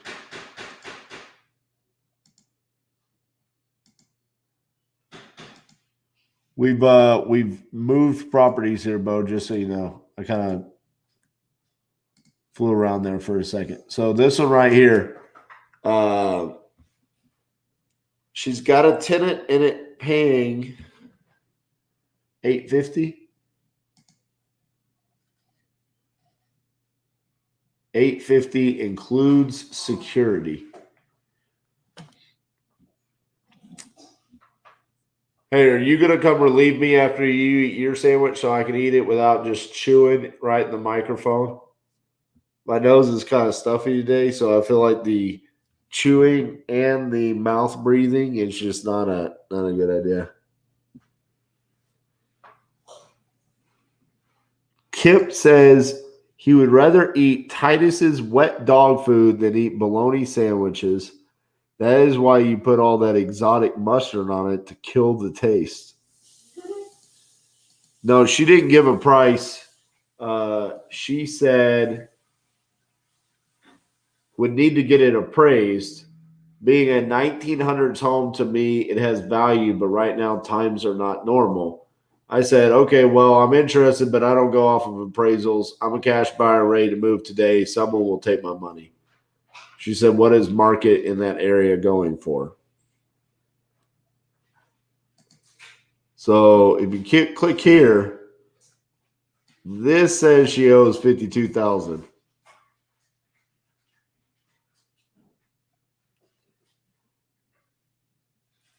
She's owned it for 14 years. How does she still owe that much? She took out a loan for $71,000 in 2006. There's no way she still owes $52,000. Let's see if she's Catholic. Oh, she's Protestant. She's young. She's 36. She has a net worth of $2,000.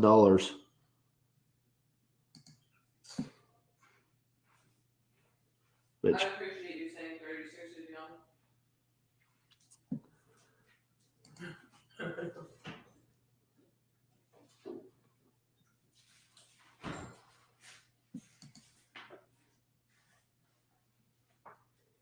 Well, I don't think she refied. It would show that. Let's see. She said, I moved for work. Don't want to lose house. Tenants paying $850 includes security. It's my first home I bought on my own, so it's special to me.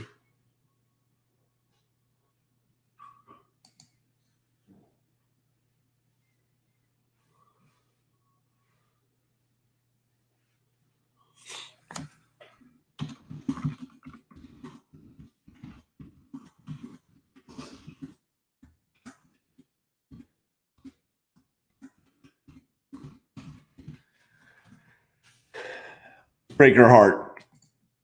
Oh, maybe broken. It is a 3-1. Okay, we're back on Derek. It is a 3-1. Yes, and 2.5 car garage. So yes, there's a basement. It's a 3-1 and a 2.5 car garage. I want to verify that there's a basement.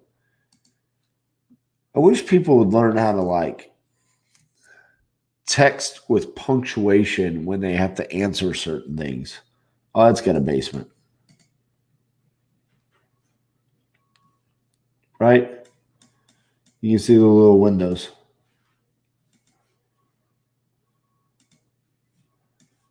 Why am I talking like I know what I'm talking about? I'm not in the market with. This is a sweet property, dude.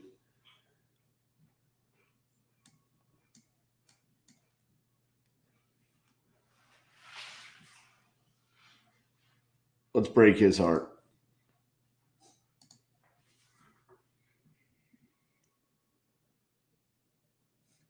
Oh, let's see what they owe. 30, baby. Yes. They own 3 or more cars. 54. He's ready to be done with it. Let's be done with it.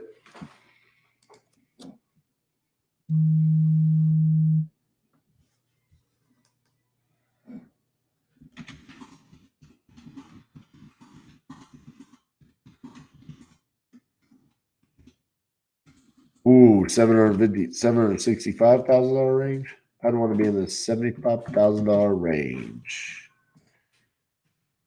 Boom, baby. I gave you your offer. He wanted it. He got it.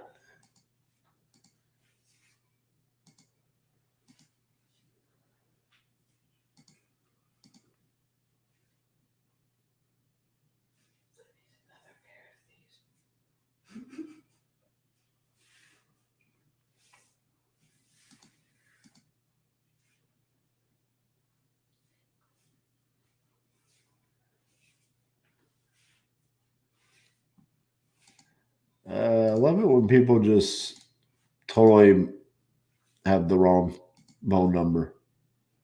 And they start telling you like things like, yeah, I bought a new camera yesterday. Got it all set up.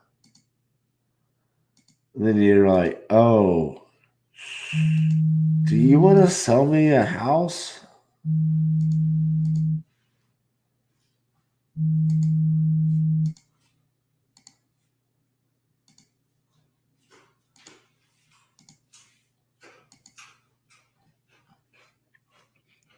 All right, here we go.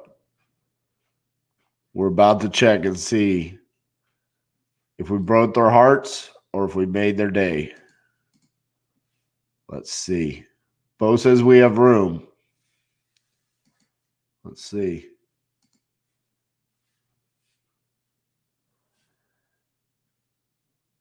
Little low. I'll pass. Thank you. Counter.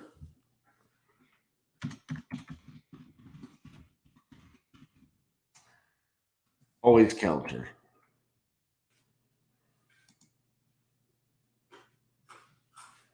Oh, we got another one. Let's see. This is 3626 Wheeler Avenue.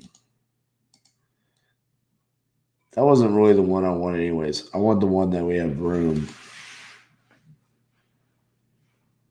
All right. 5 beds, 2 baths. Sold for $28,000. House is in good shape. Furnace, AC, and water heater are less than 5 years old. Front half of house was re-roofed 2 years ago. Just curious about an offer.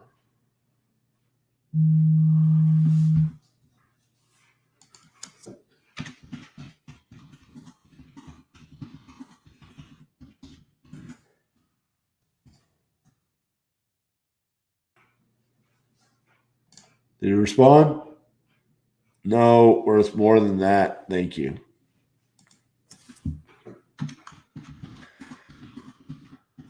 Who taught these people how to negotiate?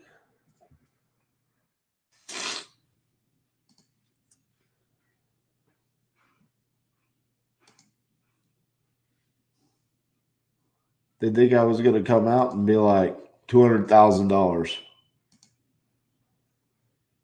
They did.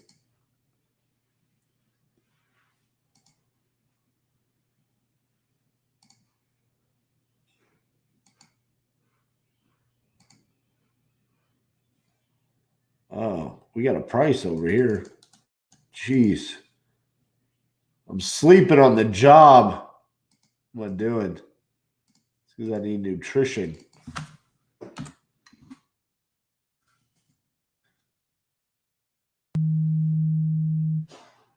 $35. Ooh, what? Here we go, baby. This person gave us the price. Come on, Litzy. Is this our house?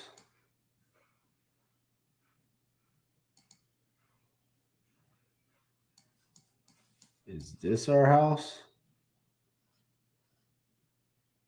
That's 1041. All right.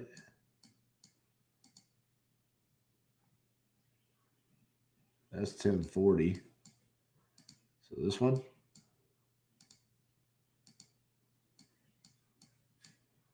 $1044. Oh, what?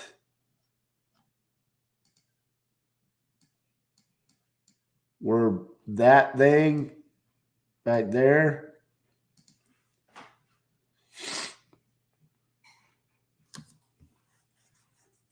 Come on. What do you do with something like that, Bo, where you're basically in 2 people's backyards? Is that normal there?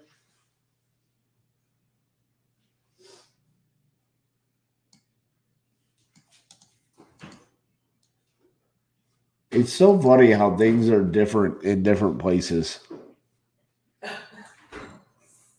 Like, it's like just someone in Louisville, Kentucky was like, We ran out of space. Let's just build the house in between the other two people's backyards. We don't have fences. More property taxes.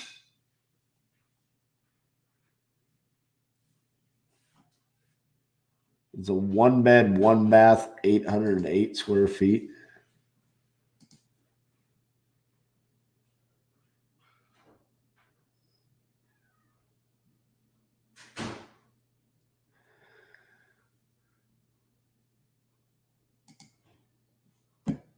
Look, they have a nice little yard. Everybody's got like a little yard.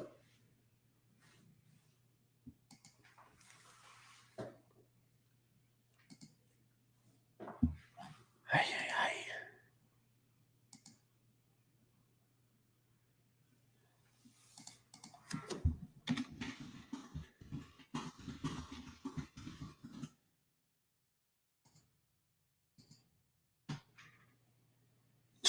No counter.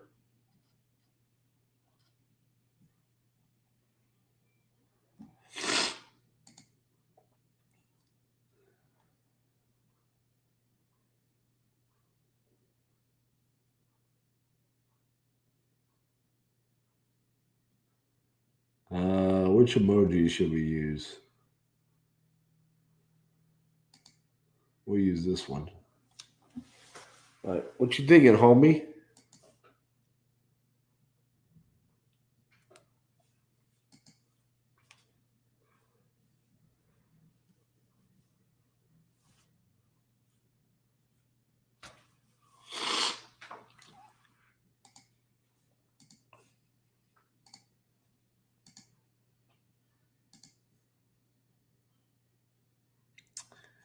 $900 a month. All right, here we go. No, that's not the right one. This is Wheeler. We're gonna go back to Wheeler. We never even got to Wheeler.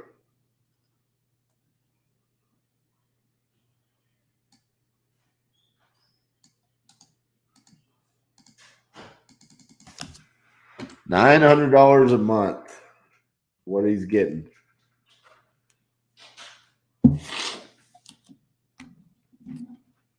I'm at least taking one bite of this sandwich.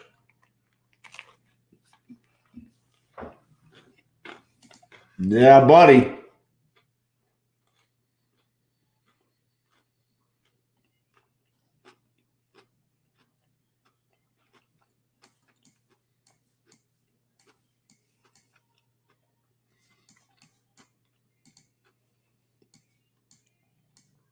What are you?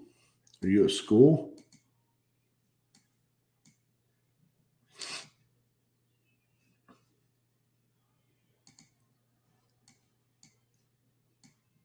Or prison? What is that at school?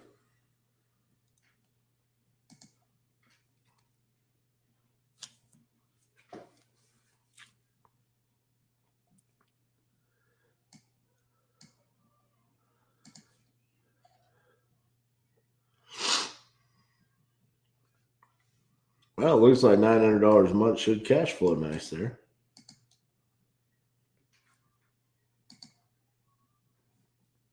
Okay, $1,483.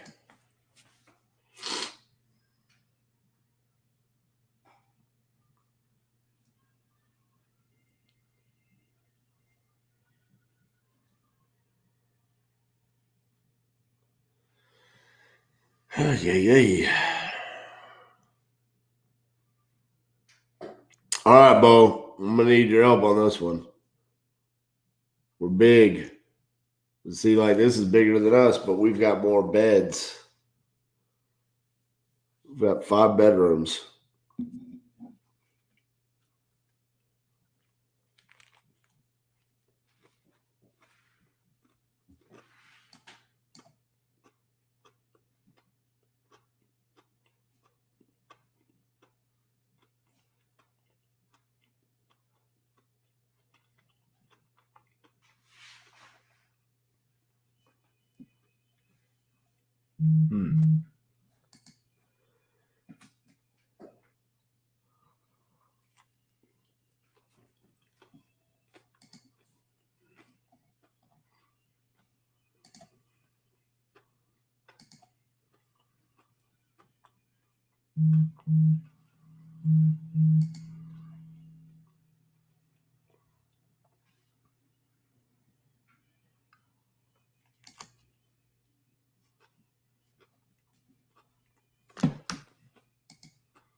$250.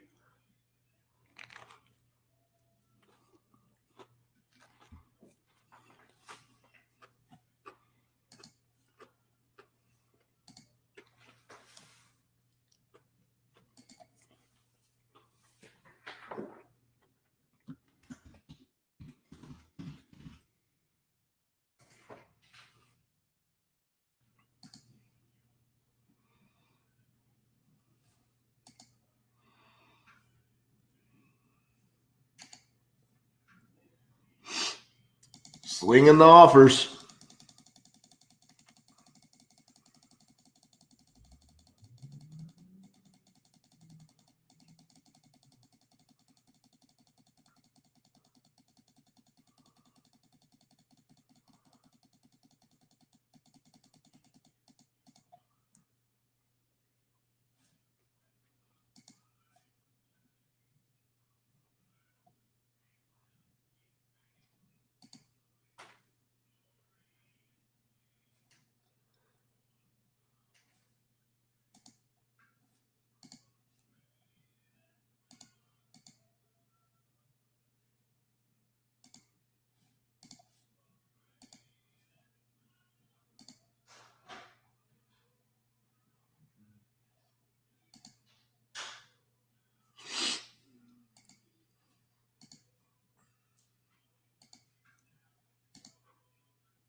Great news, everybody.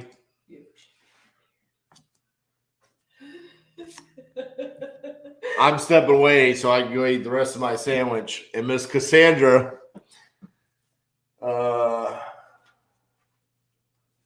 is going to take over. Enjoy. Great segue, partner. Someone was chewing me out. Someone is chewing you out. Let me handle that.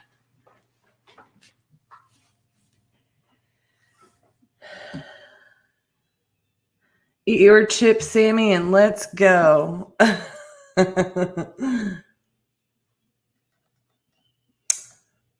Wonderful. Good idea.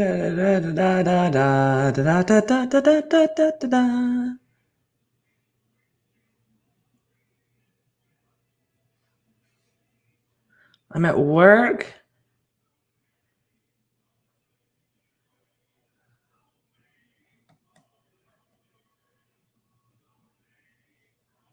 My girlfriend lives there. I keep her happy along with my wife at another house. So why would I want to mess that up? Selling to someone I don't know. Keep walking. Wow. Well, I mean, Move on. sounds like a quality individual.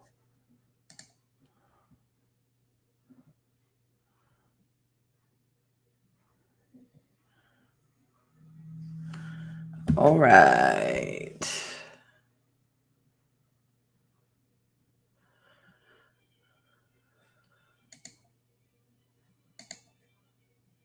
What else we got? What else we got?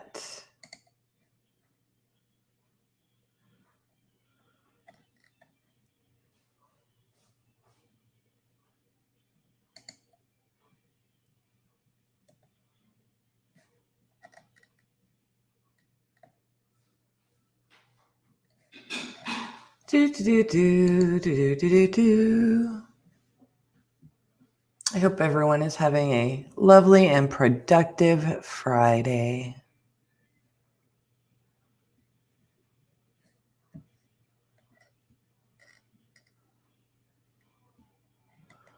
Well, that was 4 minutes ago. My name is Melissa, but Russell T sounds like a cool dude. Steven, what do you want?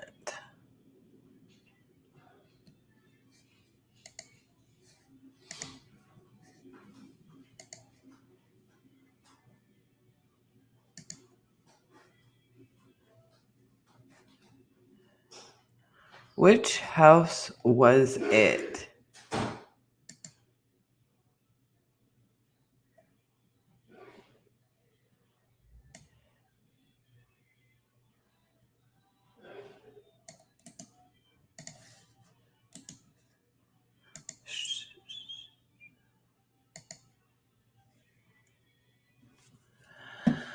Hi, Kip.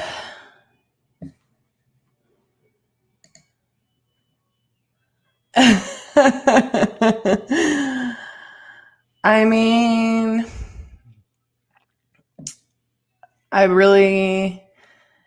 it makes it easier. It really does. I'd rather do that than order out.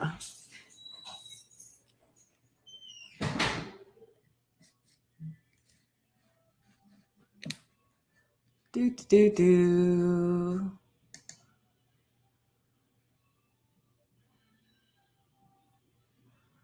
We're going to ask James.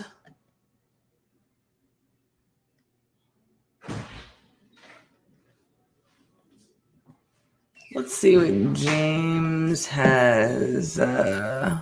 What are you working with, James?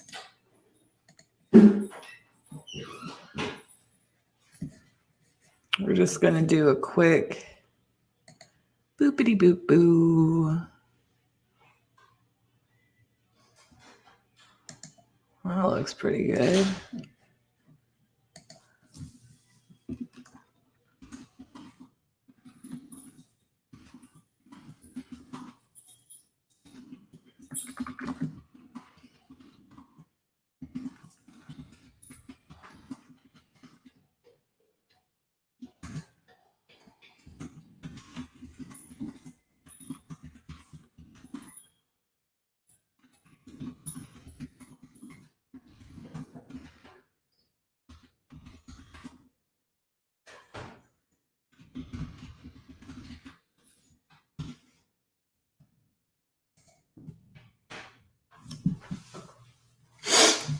Hello, Matthew. Oh, man. I just had a good stretch. I know y'all couldn't see that. The guy accept my offer? He said, "Thank you for your time. Not interested at this time." I replied, "What would be a price point you'd be comfortable with? I can see if my number can meet it with verifying condition."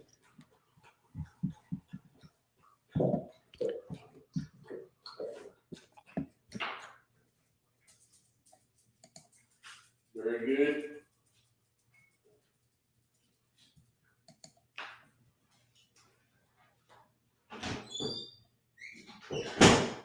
For the 10,000th times, I'm just reading this. I'm not saying it incorrectly.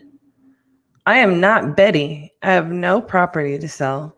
Take my number off the call sheet. Very good, not Betty.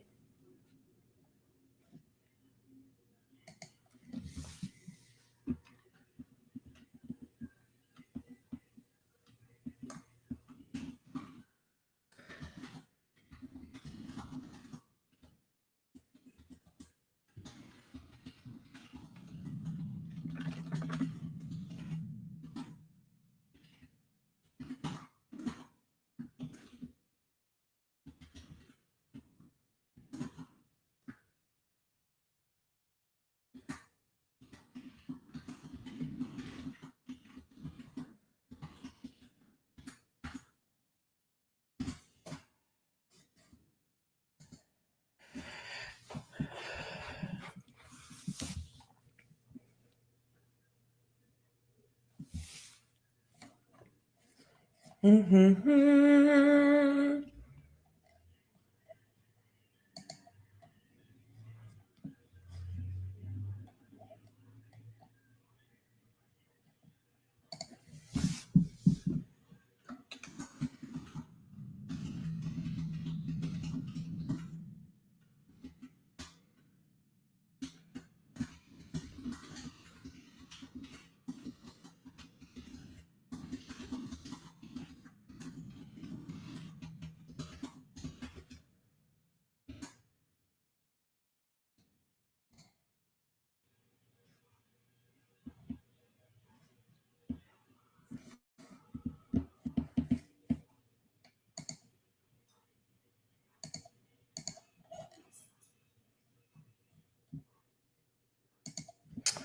Let us see.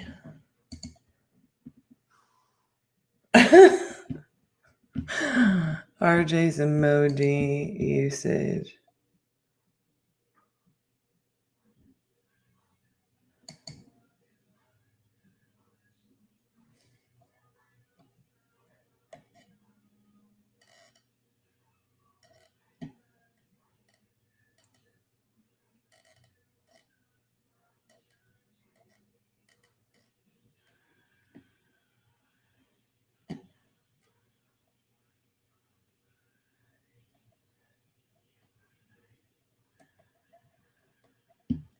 Let's see.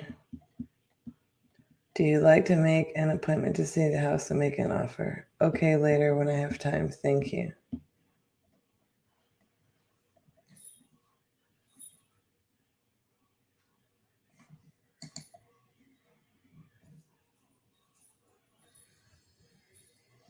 Let's see what Justin Lucas has got.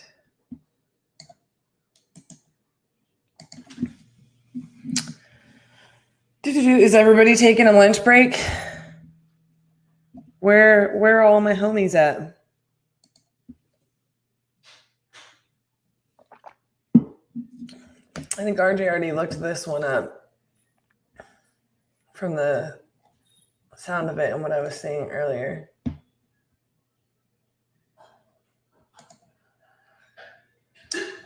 Wrong number. We aren't interested. Wrong number.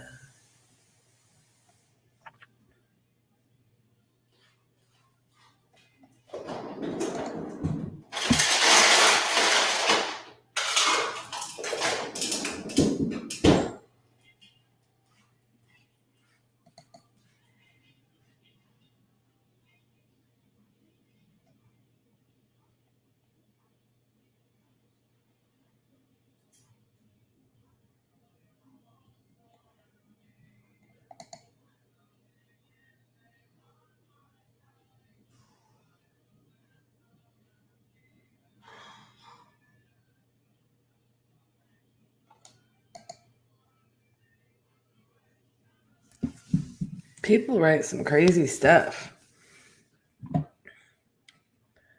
Sacramento. What you got going on there, Kip?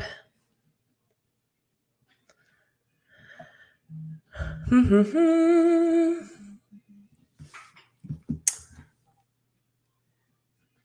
me see who's texting me. Someone trying to get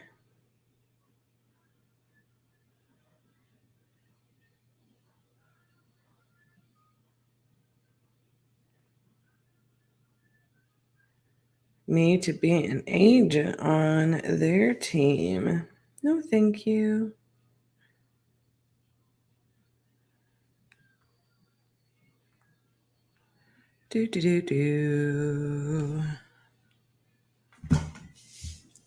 Picking up another horse trailer so we can work Yvette. That's cool. Kip. Work more evacuations. Good stuff, buddy.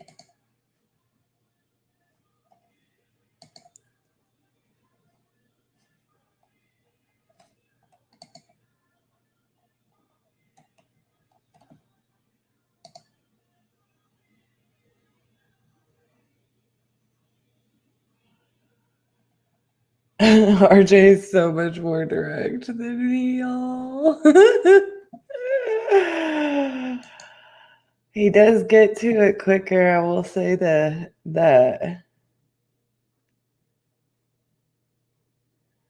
Oh, that's a crazy name. I'm not as funny as RJ. I'm kind of sad that he didn't see this one. RJ, if you're watching, I'm going to go ahead and reply to Mr. Hung here.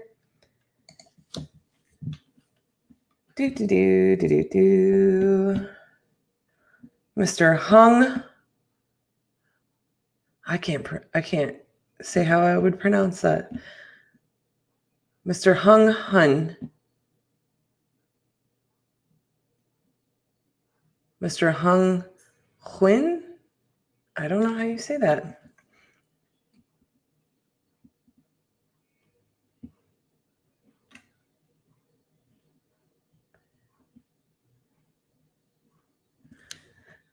Don't know how you would say that. Maybe I should Google it.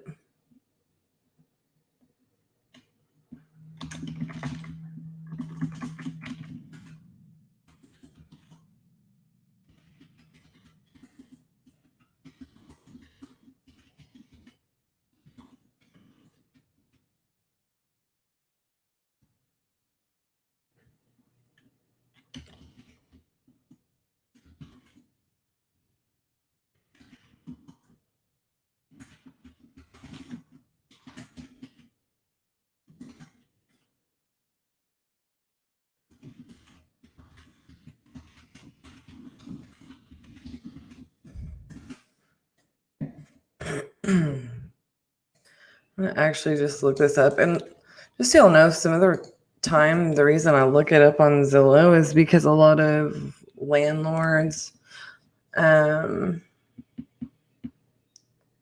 will post their rentals on there and whatnot, and it's pretty easy to just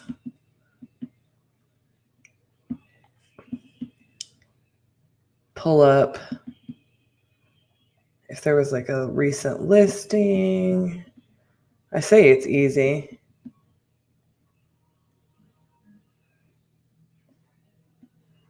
But no.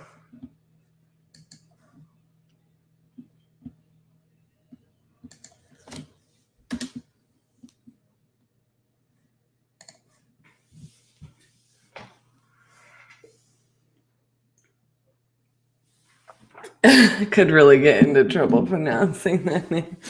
Yeah, I don't know how to pronounce that appropriately. It is not in my current wheelhouse. Do.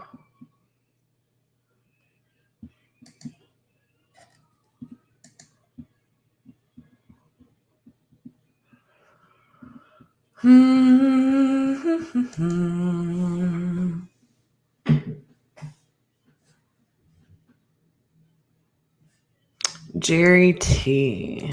Wrong number.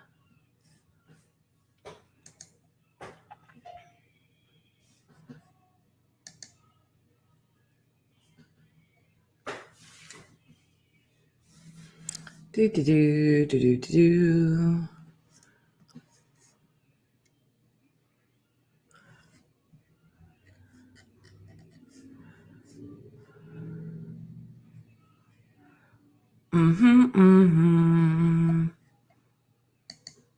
Maybe I should have had RJ send a bunch out before I got here.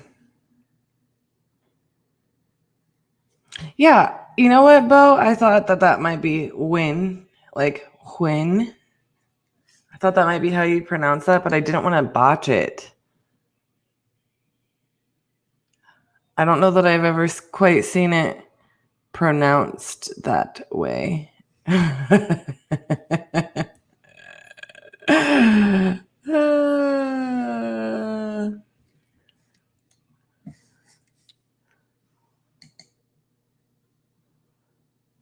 That's okay. People have trouble pronouncing my name all of the time.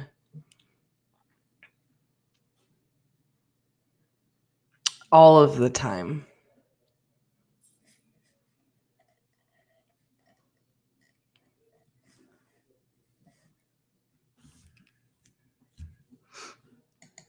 May have to send out some additional texts.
RJ, you're such a... Oh, man. What'd I do? Your pet vultures.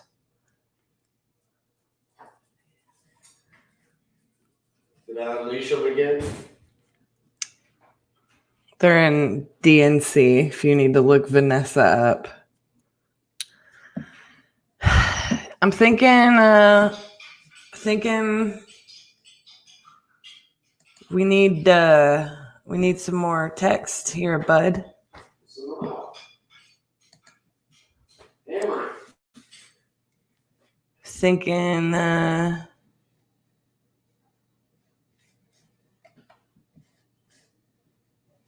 Oh yeah. Oh yeah.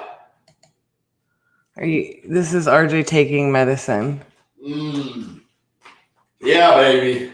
He's so loud. It makes me wonder if people can actually hear me because he's so much louder than me. I'm ready. Oh, this guy. Let's go back here. I was going to go have like a little powwow with you guys, but RJ's back. I mean, if you want me to go take a nap, I can. There's no napping at Titanium. We have things to do, broski. Hello, this is RJ. He's answering the phone right No, sir. All right, bye-bye. Christopher Jakeith says you have the wrong info. I do not sell my houses. However, I'm a cash buyer. You can add me to your cash buyers list. Very serious about not selling his houses. Well, folks, it was good spending a few minutes with you. You might be back in like 27 minutes if that medicine doesn't work. Oh, well, I should prep for this because I got to keep the people entertained. Yeah, So, I'll keep them entertained with unleashing my pet vultures. get your pet vultures out of here. Yeah, pet vultures, baby. What dog is on the loose?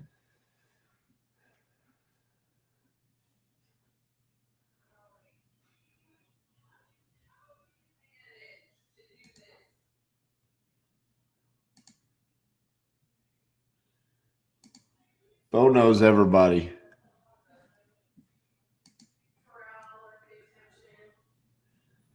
All right, just took some medicine for my allergies. Hopefully it helps. I feel like we're missing a dog that you let loose. Probably. Can you pay more attention?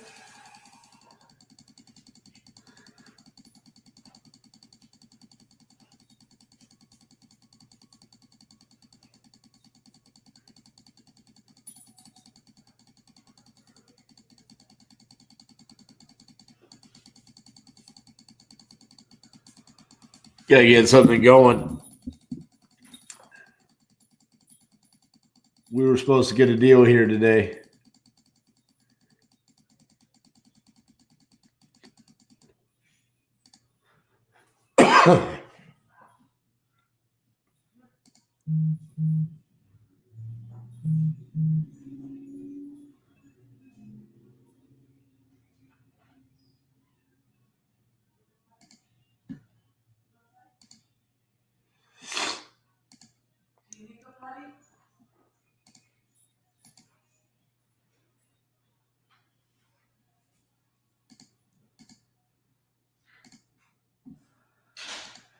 All right. Let's wait on those responses. Just hammered out 200.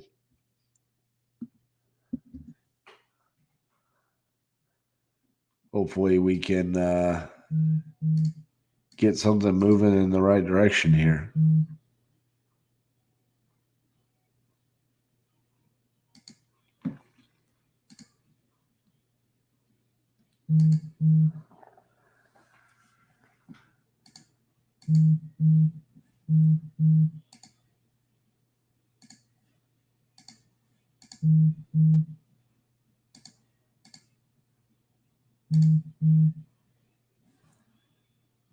Kip says, I was at a property last night. We had to evacuate cattle. I ran across a Texas Longhorn steer, and his horns were so big I got scared. Didn't even know how to load it in the trailer.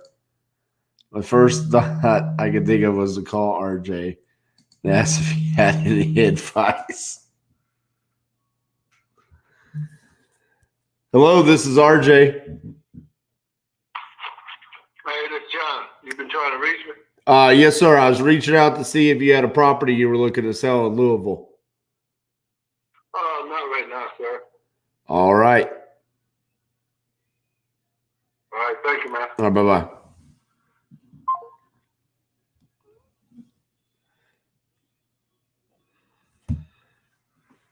Well, Kip, as big of a Longhorns fan as I am, I probably wouldn't have been much help in that scenario.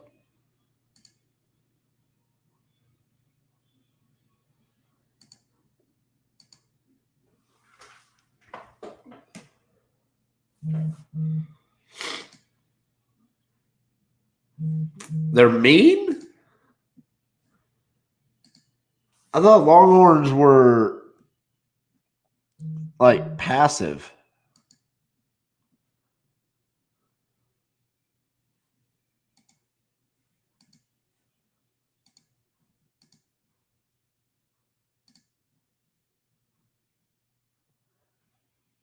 I've literally never heard someone say a Longhorn is mean.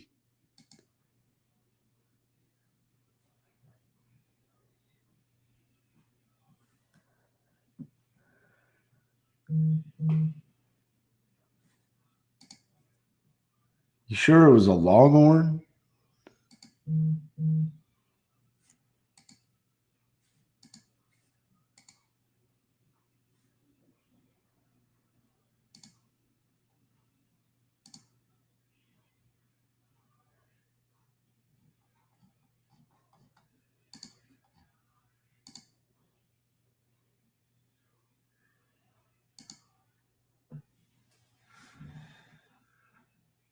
Yeah. See, even LeRon says very passive.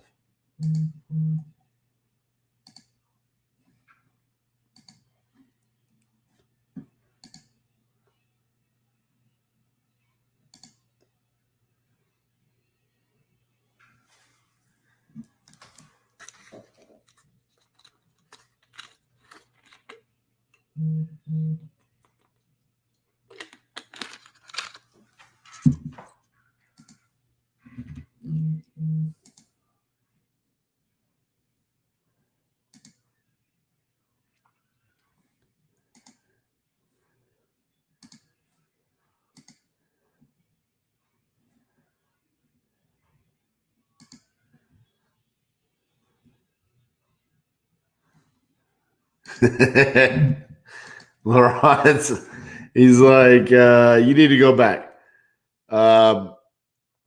Longhorns are only mean during the Red River Shootout, or if you bring a bulldog around them.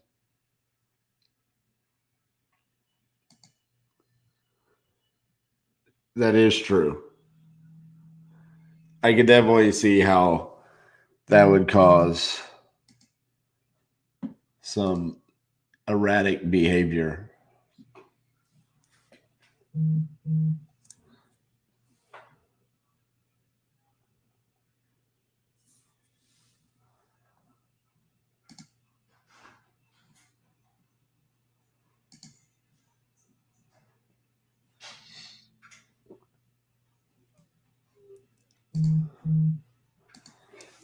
Robin, when are we going to hear back? How long are they going to take? Because he wanted an answer. I know it's tough.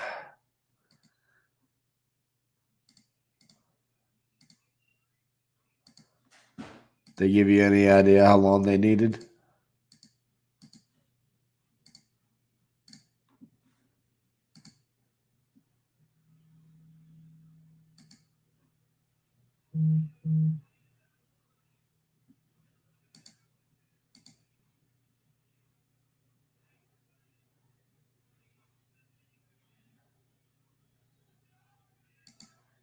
I think this is the same guy.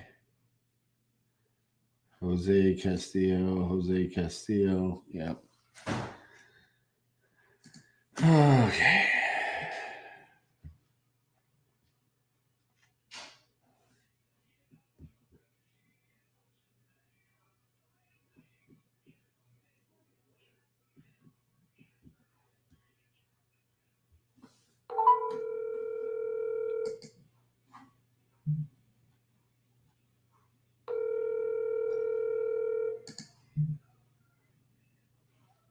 Hi, this is Gabriela Castillo. I'm not available right now. Leave me your voicemail and I'll get back to you as soon as I can. Thank you. Hey, this is RJ Bates, and I was calling to see if you were interested in selling 1016 West Ashland Avenue. I think I was speaking to Jose earlier through text message. He said you guys were potentially interested in selling, but I needed to speak to you. If you could give me a call back at 817-915-6860. Thank you.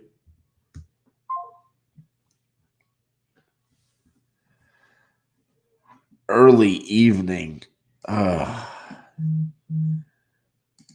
ay, ay.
All right, we're just going to analyze this and see.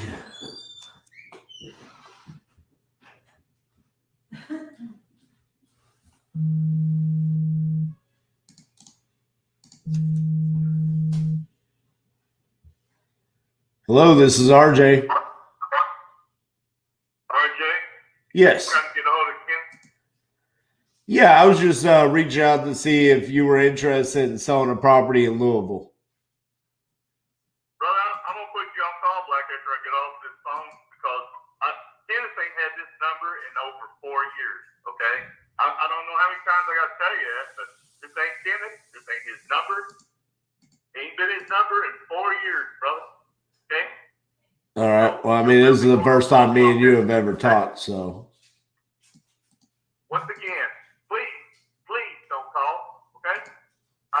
It's not him. I don't know what property you're talking about. I don't have a clue, brother. Well, I got you, my man, but this is the first time me and you had talked, so I get it. Okay, well, evidently, Hendricks is getting calls from other people looking for his property too. I'm just saying, send a message out to let them know. It's getting frustrating because, like I said, he ain't had his number in over 4 years, okay? So, I don't know who Kenneth is, don't even know him. I even went to the phone company and tried to get something done, but they can't do nothing. But I'm just saying, this ain't his number. So, I apologize for being rude. It's just I'm getting bombarded with stuff about some kind of damn property he owns. I don't know if he owns, he must don't have the Louisville stuff. I don't know. But he don't own this phone number. So, just take me off your call there. I appreciate it. Gotcha. Thank you. Bye.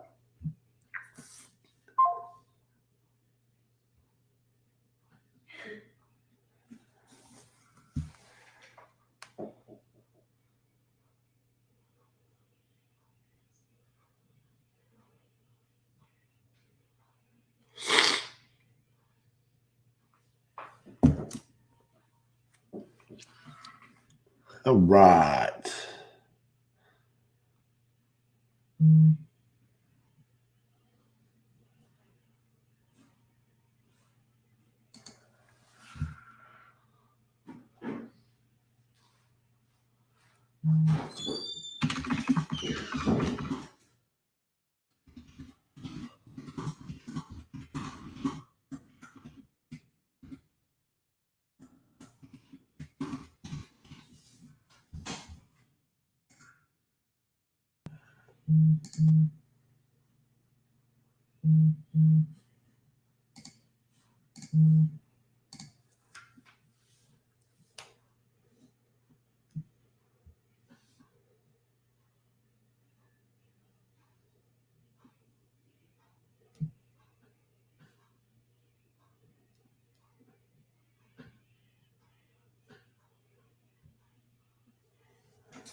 Oh, man. Let's hit some more then.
All right, let's see.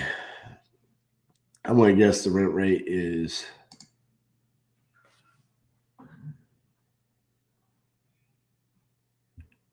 $750.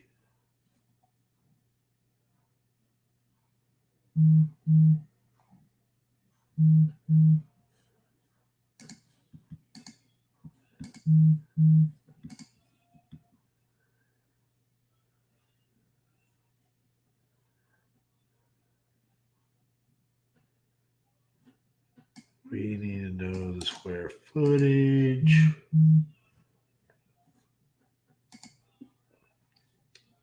Why has this one already been pulled up before? Huh.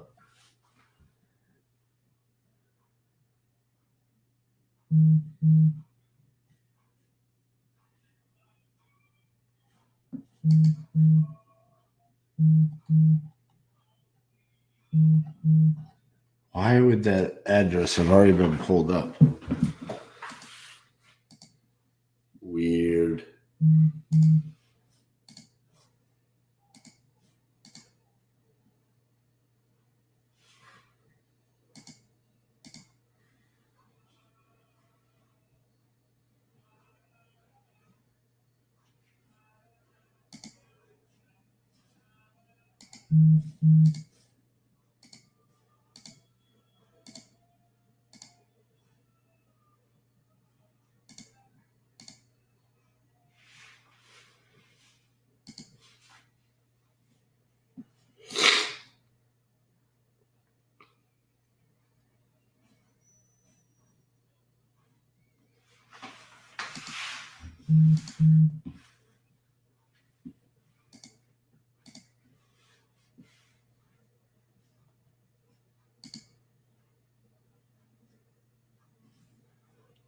How many texts have we sent today? 1,800. Still got 3 hours. Woo! It has been a busy week. Light day on Monday. Heavy, heavy, heavy. Gonna be heavy. Not a whole lot of results for all that. Yikes. This week has been pretty rough.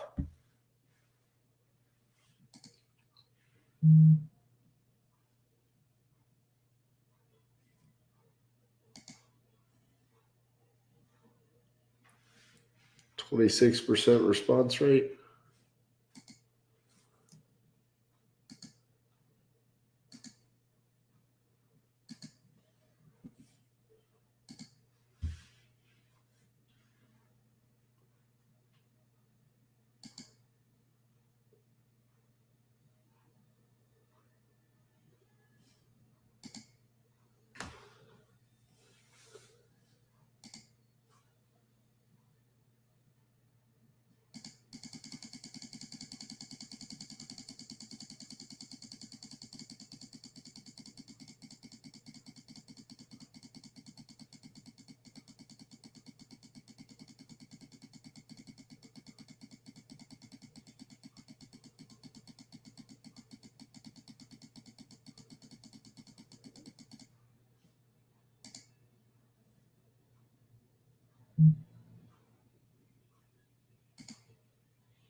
$1 billion, he says.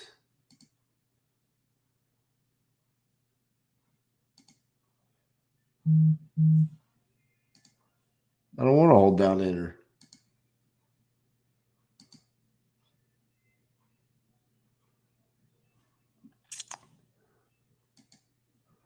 It really doesn't bother me to click it. I keep having y'all tell me to do that.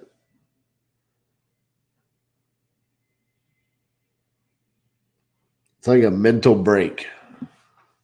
Let me show y'all what I look like when I'm clicking that, okay? And then I have to come back and be like, oh, okay. Yeah, so this is what I'm doing. So it's just like my time to sit there and not think.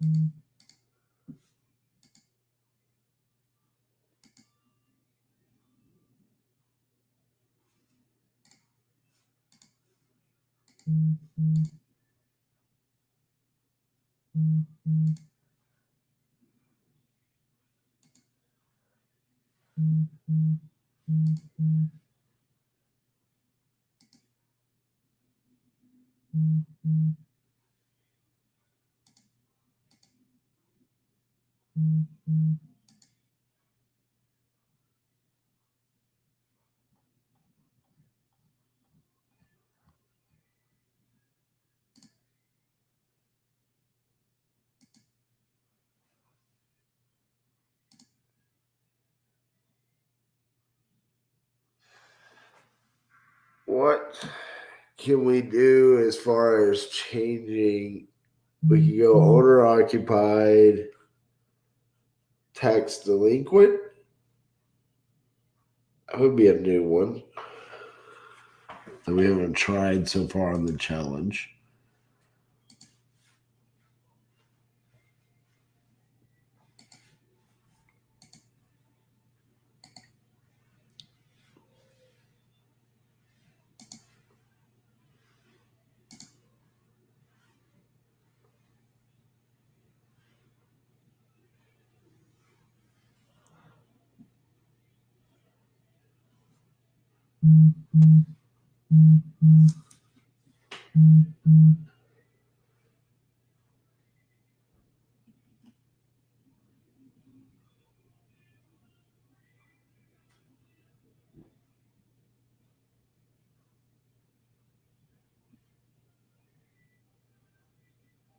Hold on 1 second.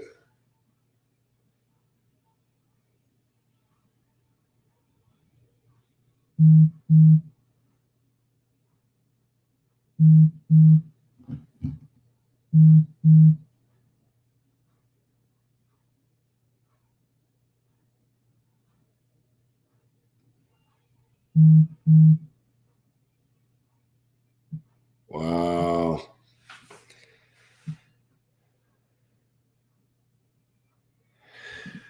Okay. So a buyer on one of my closings is trying to pull some funny stuff. Like 2 days after closing was supposed to happen. Hello, this is RJ. Hello, Hey, how you doing? who's calling? My name is RJ Bates. I was reaching out to see if you had a property you wanted to sell me. You couldn't afford it. Well, probably Yeah, could. I know. You still couldn't afford it. You know how much money I have? I don't care. I'll take it all. You take it all, huh? Is that good of a property? Yeah. I see. Well, I've never stumbled across a property so good that it didn't even have a number amount to it. I couldn't afford it. Even if I raised money, I couldn't afford it. Yeah, that's right. All right. Well, I guess I'll just have to go find another one. I guess you will. All righty. Have a blessed day.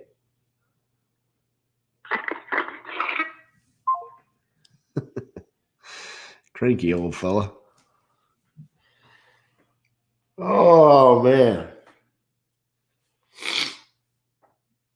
What am I going to do here? This is some craziness. Hold on. I gotta get serious about this for a second. This is insanity.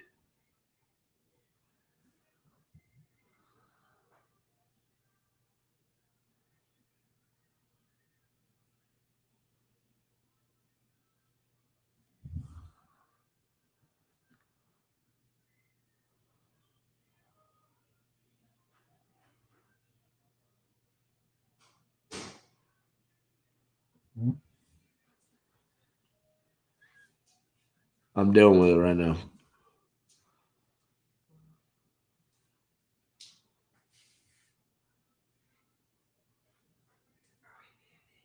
No, we're live. No. This is real life. This is good reality TV right here. It's been a very boring day. I was told last week it was a lender. That's what he's saying. He's saying it was the lender issues, right? So then they beat us down on that. But I just sent the screenshot of when I initially reached out to him. He said, Erie doesn't look bad at all. What's the numbers on that one? I said, I'm asking $90K rented for $900 a month. Renting to the nephew, it's discounted for him. He can stay or move out at closing. He said, nice. Let me run ARV, but that looks good. We would probably want him to pay market value or be out at closing. I said, just tell me what you want him to pay and I'll run it by them, or we can wait until you have it under contract to connect you to negotiate that with the tenant yourselves if you want. He said, yeah, we will figure that part out. He would have to go through our tenant screening process if he wants to stay and qualify. I'll get with our leasing department on the rental amount and then let you know that. But I'm going to make sure we can get you the $90K or close to it before we figure out the minutia detail. The next day I said, hey, any feedback for me? He said, yes, sir. It looks good to go. I was just waiting to hear back from our TC on the ARV confirmation.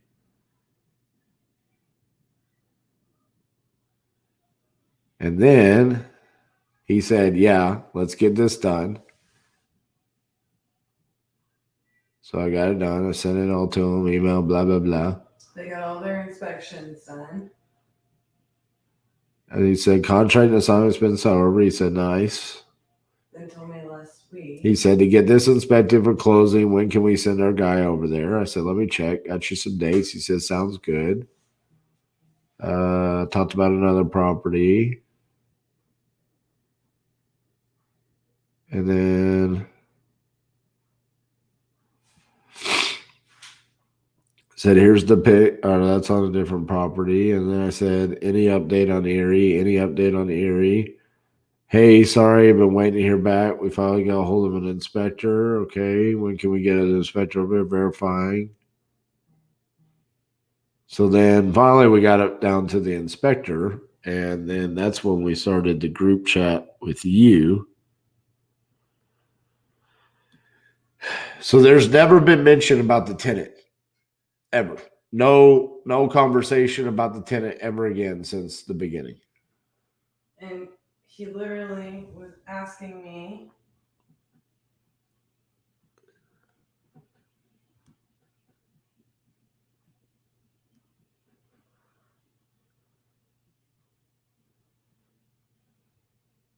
he said, there's a tenant there, right? What's their lease and all this? He started asking me that Thursday of last week.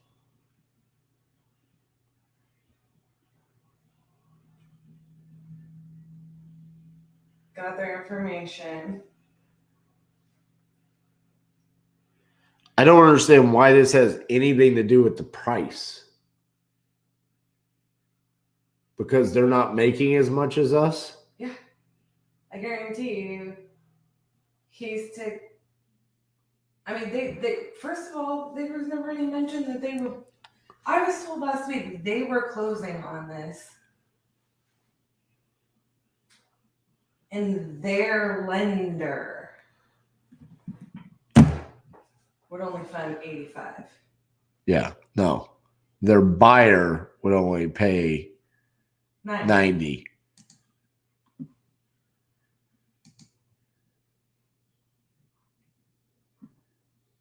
Oh, I nailed the rent rate. It's like I know Louisville now. I just guessed $750. I nailed it.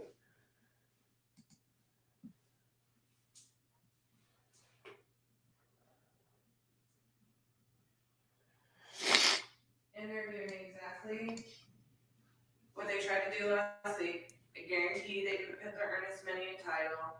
Let me know how you want to proceed. We're going to take this much more from you because we feel like we should make more money.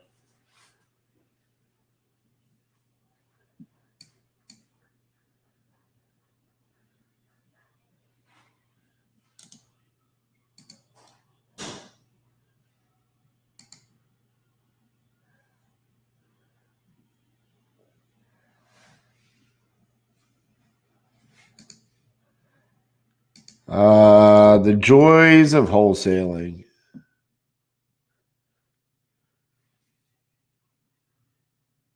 Is this the right property? On the right property? Walter, yeah.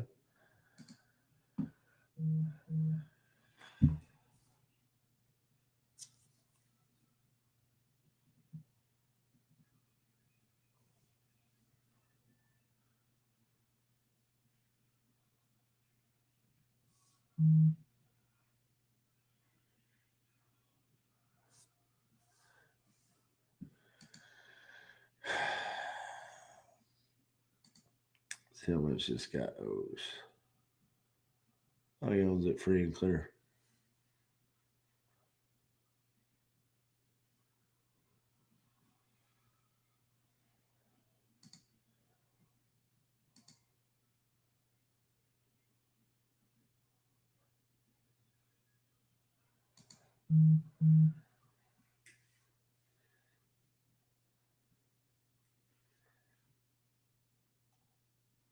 And this is just Bo, you still here? This is a tough one.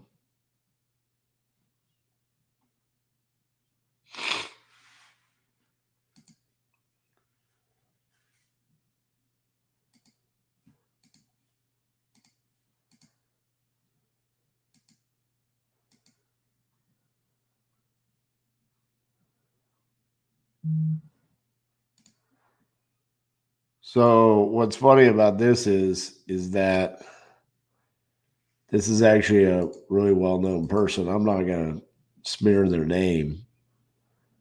This is like a really well-known person. And so they were supposed to buy it. And now apparently they're wholesaling it. And there's a tenant. There's always been a tenant. That's what I was reading. And their buyer doesn't want the tenant. So the seller signed on Wednesday. They said they were coming in yesterday. They didn't show up. They didn't answer the phone. When we called, title called, no one. And now today they're saying, well, the problem is you're making like way more than what I'm making. And we don't want to close on it with the tenant because our buyer won't close on it with the tenant. So we'd have to buy it, get the tenant out. So you have to drop your price by $10,000. So we'll close on it. So we can make more money, basically. All right, Bo. This one, 1022 Walter Avenue. It's rented for $750. We are 946 square foot, 2-bed, 1 bath.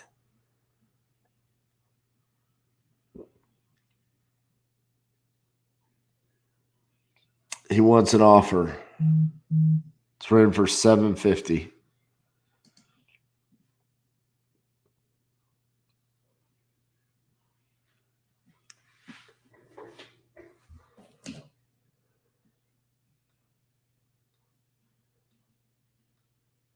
He owns it free and clear.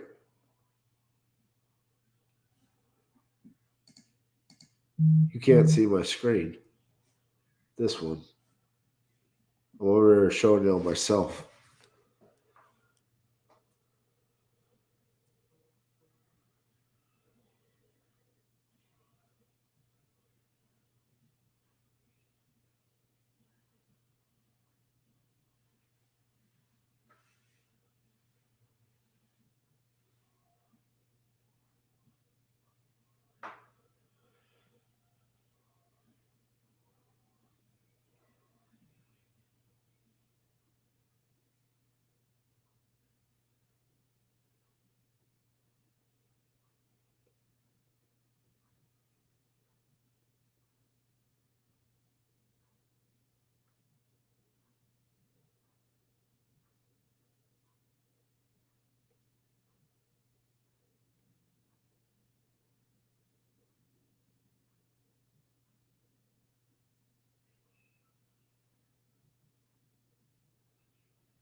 $45K, $50K, or a seller finance situation. They would definitely not be buyers. I'd call for any future deals. Their integrity speaks volumes. Yeah, I mean, I agree. I mean, we'll never do another deal with them. I just want this deal done. I mean, basically what's happening is they know how much money I'm making and they're just trying to squeeze me. So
no, I don't have a backup buyer. To be honest with you, I contracted this. Placed one phone call because of the reputation that I thought this person had. And it was over.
Literally, they just said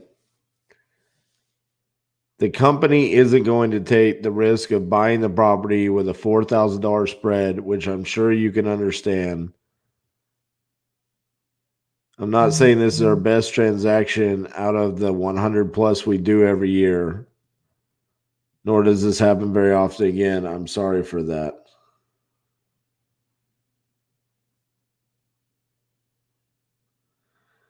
I said, as the owner of a company that does 100 plus transactions a year, I would admit fault, bite the bullet when I knew I was in the wrong, not reach out for multiple price adjustments, deposit earnest money, or communicate about what was happening. This is one of the things I hate about wholesaling right here is when people do this kind of stuff. He said, no thanks, Bo.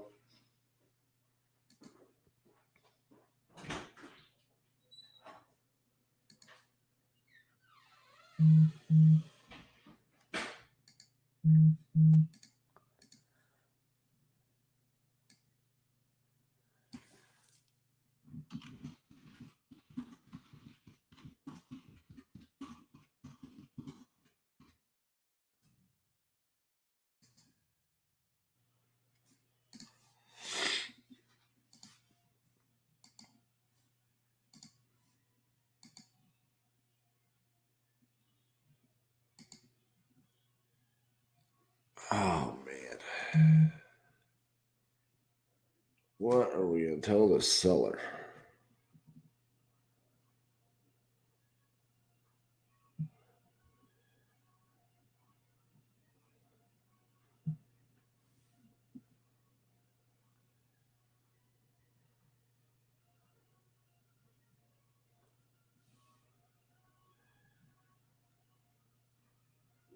Holy cow, the Stars are already playing tomorrow, game 1?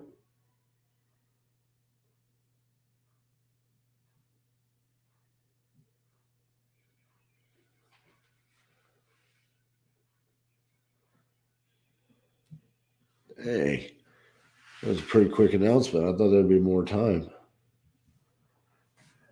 Hey!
Yeah, I think so. Yeah.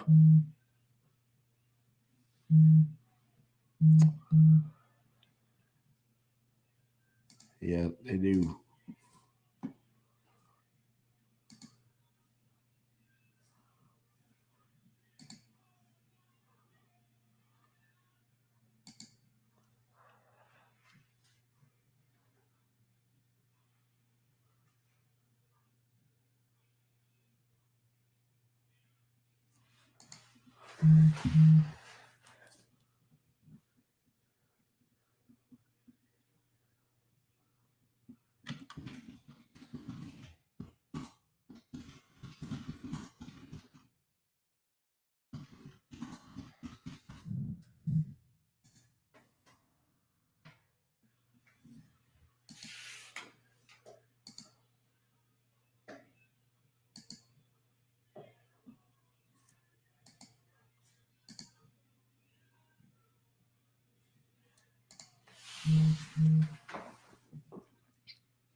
Yeah, I mean, it's so frustrating. I mean,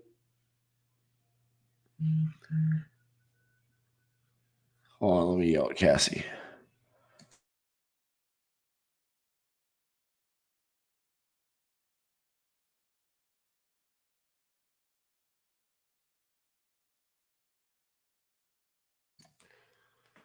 Okay, so we were at 90. They bumped us down to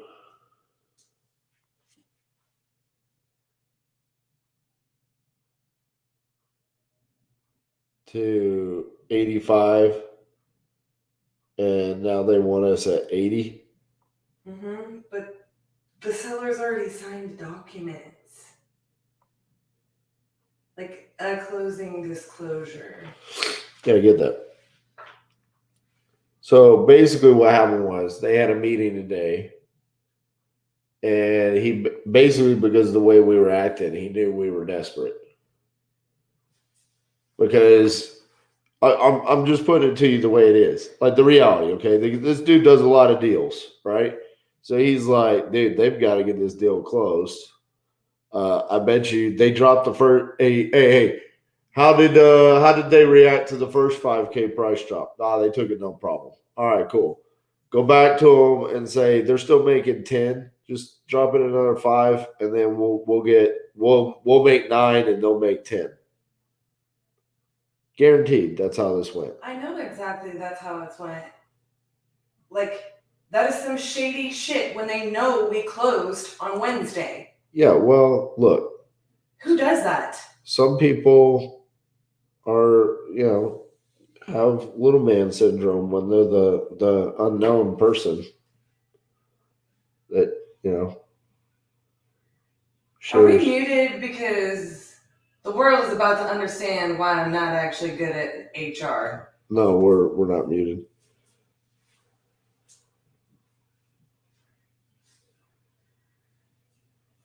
Justice League Cassie is being brought to life right now.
I just told them to wire the money. Get it over with. Weak sauce.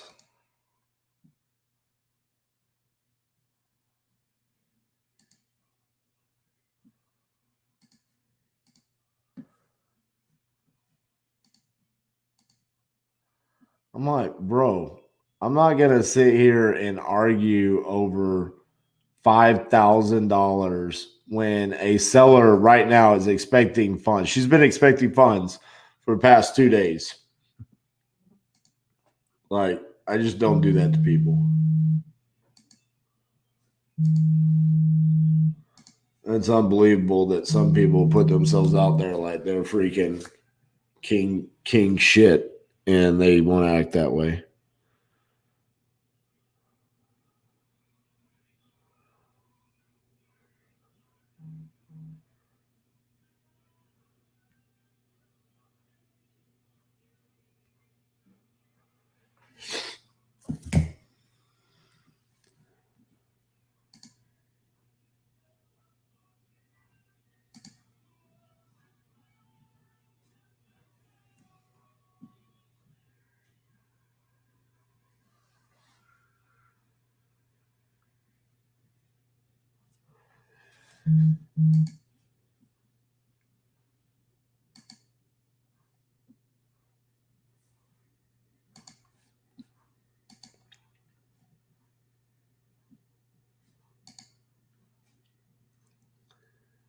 The worst part about all this, the seller said from day one, The tenant is my nephew. He can stay or he can go. Whatever you want. So I told them he can stay or he can go.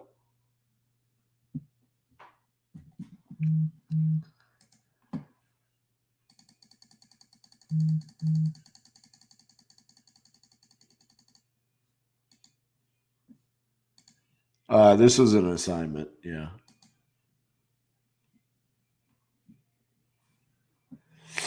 That's not what I'm trying to click on.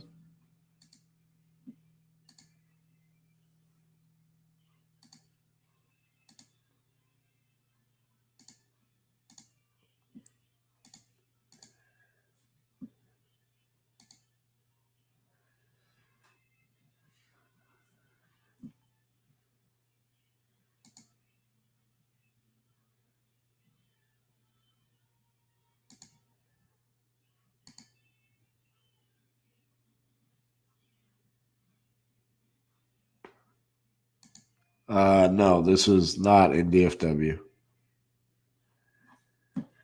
This was out of state.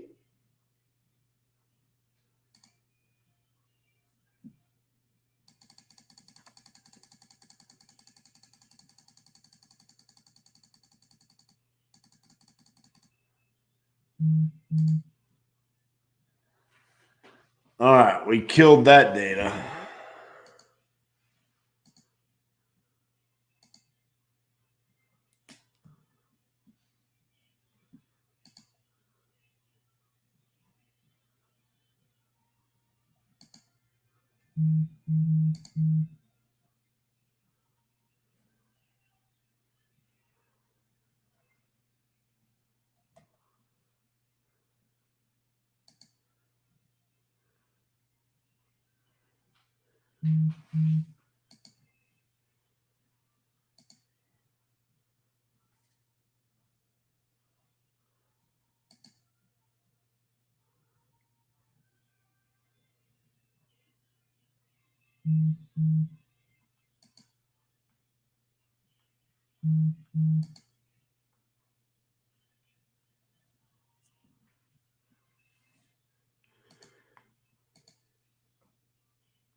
You want to know what's funny about this?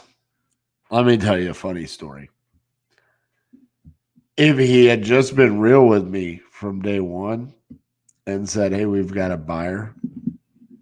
Do you want to call wholesale it? I would have said, yeah, let's do that. And I would have had zero heartburn over making the exact same amount as him.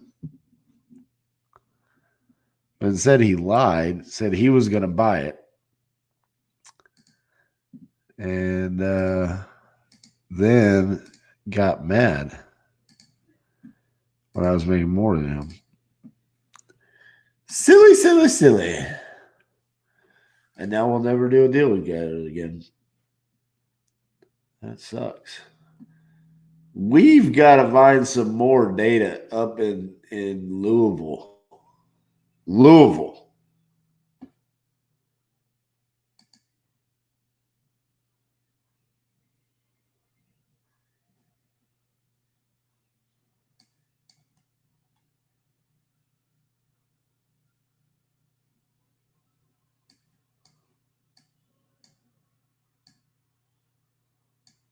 Up in the Daniel Boone National Forest.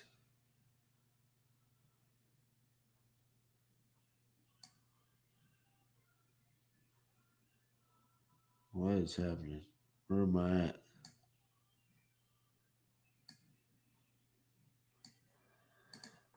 I don't know where I'm going.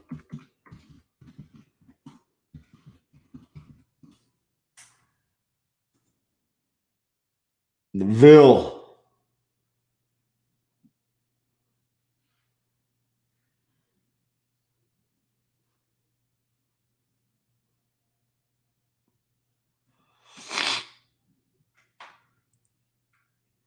Do we want to go owner occupied, tax delinquent?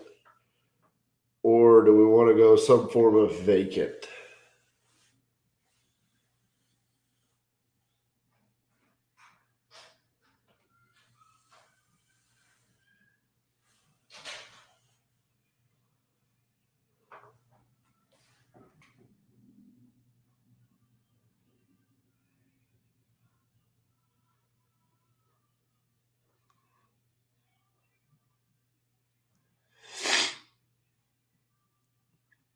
Let's see.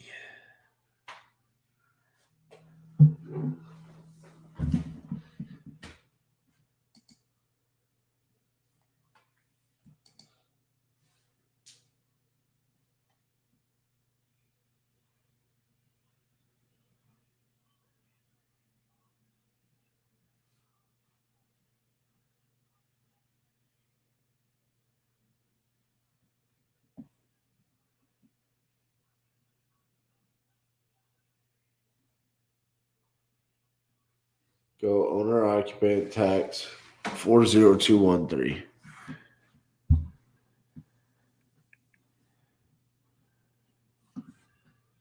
All right.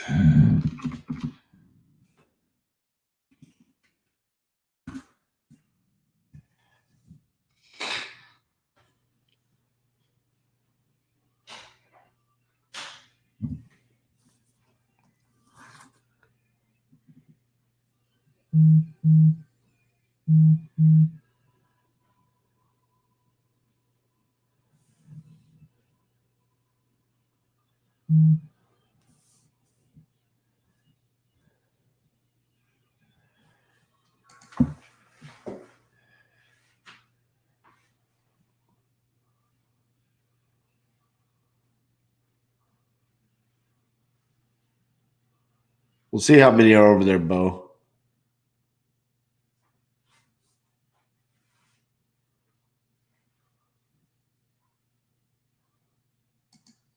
Let's do.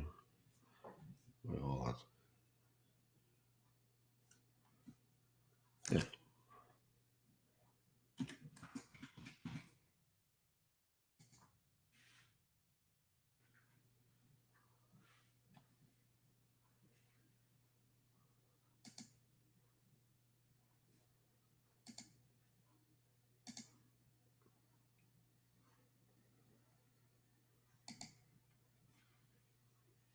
$29.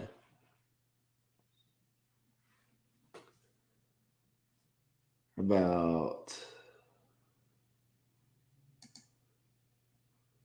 59.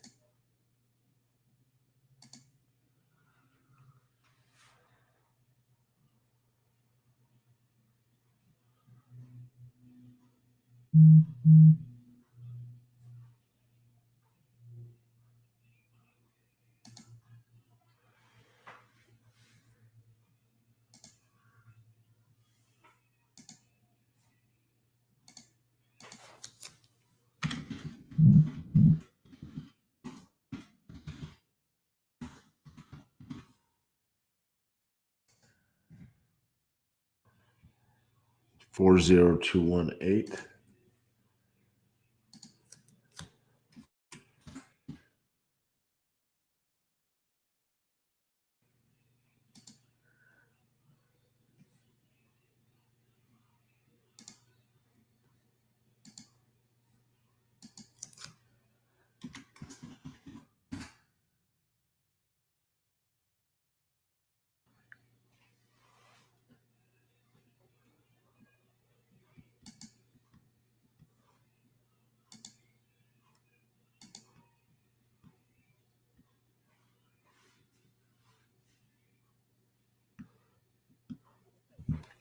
$122. Okay.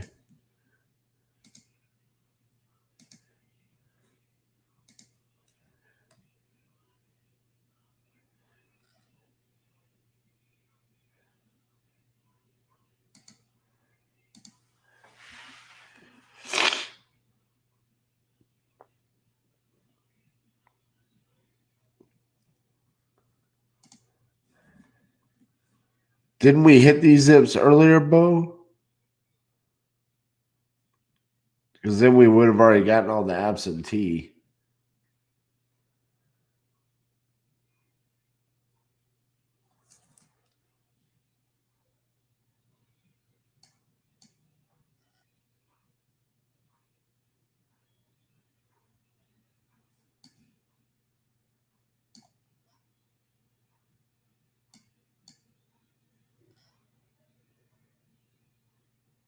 Is this where the school is?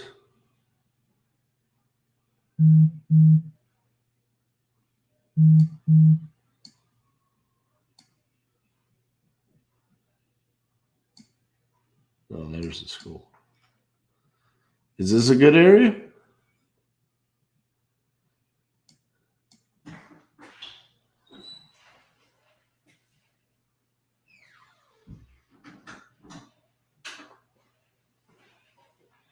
Bo, I hit like all of the zip codes that you told me.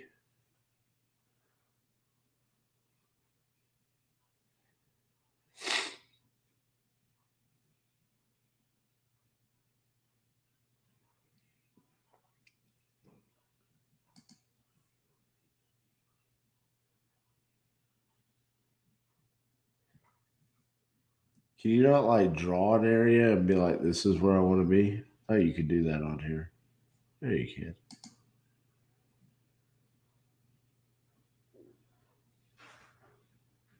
$402. All right, I'll listen to you, Bo. I was just gonna go after I want to be by the school.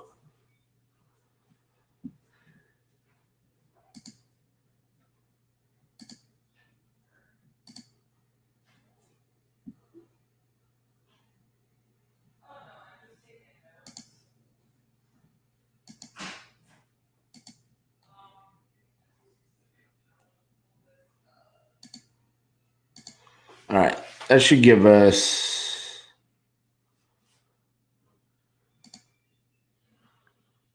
Hold on. Is that by the school? Yeah, they gave us by the school. All right, that should give us enough.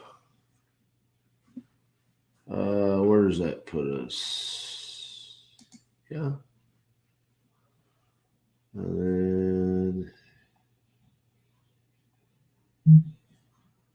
yeah.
Alrighty.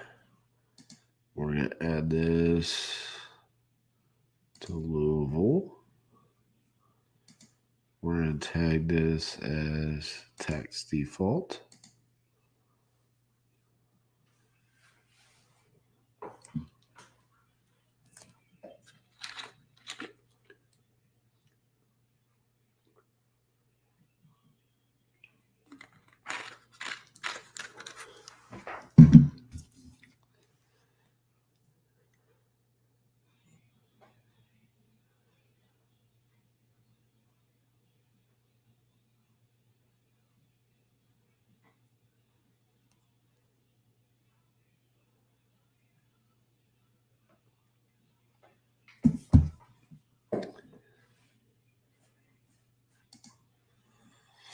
All right, we're going to give that a few minutes to import in, and then we'll skip trace it.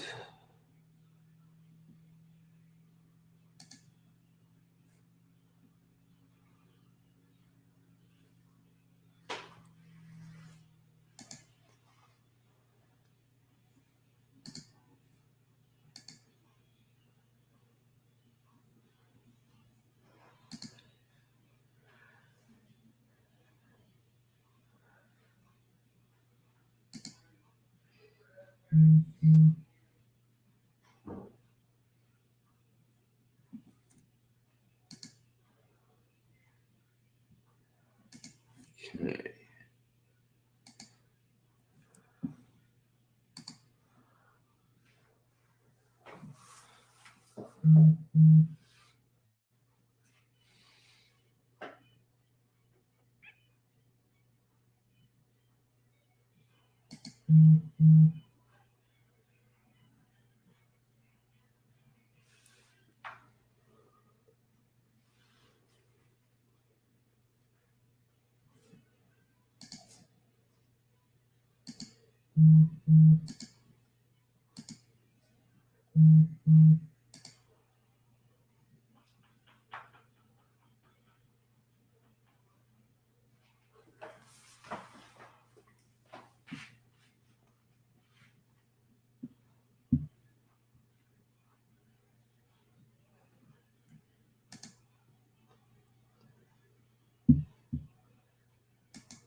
Huh.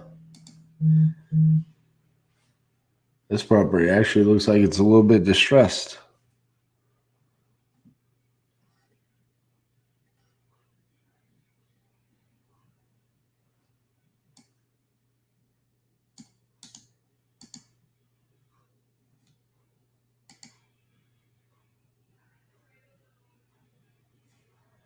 One 800 square feet.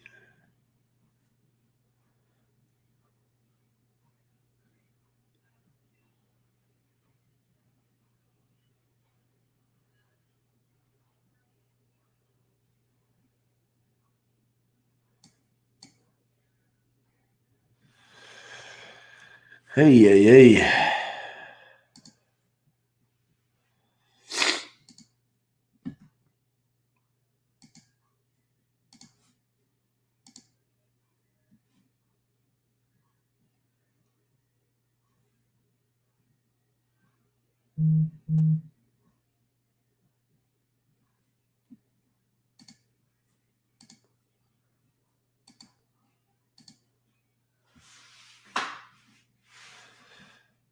All right, so when that's ready to go, we'll have a couple hundred more to hit. The difference here will be their owner occupant. No, actually, they're anything. It's just tax defaults.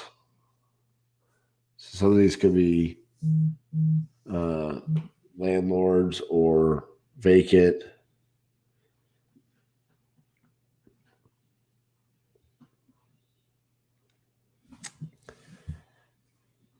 But we will have some fresh data, new list.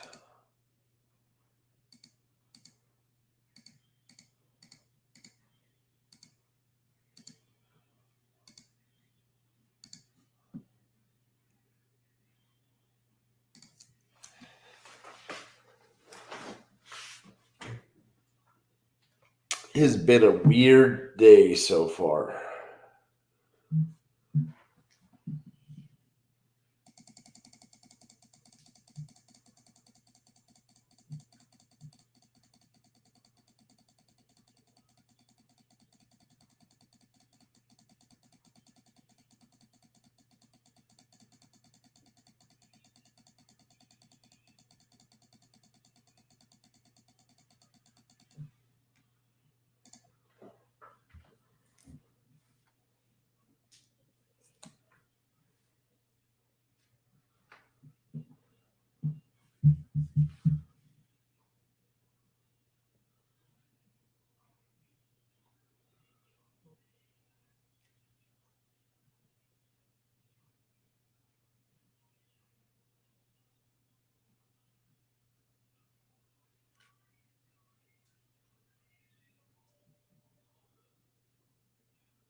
Oh, man. And medicine helped a little bit, but not really.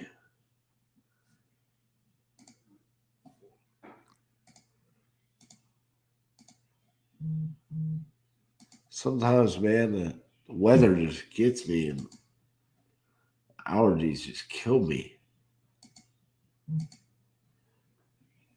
It'll come for like 3 days and then just go away.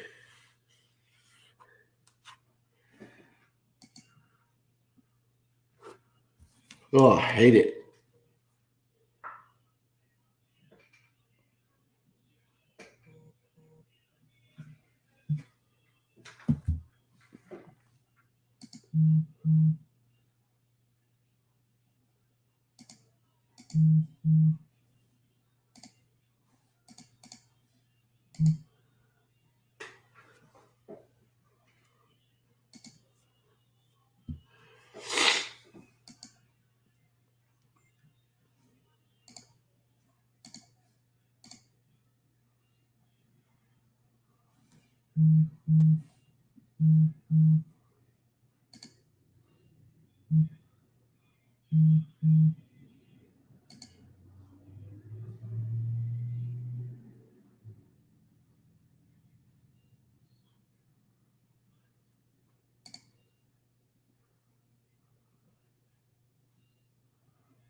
$45K. That sounds more like a Louisville price.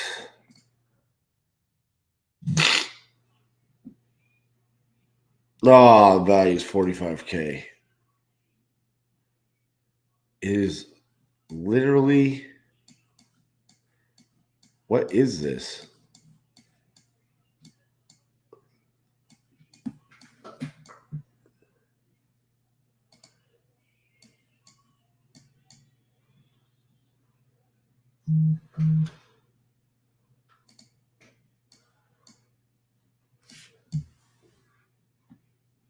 What am I looking at? It's like a row of those shacks that they sell at Lowe's.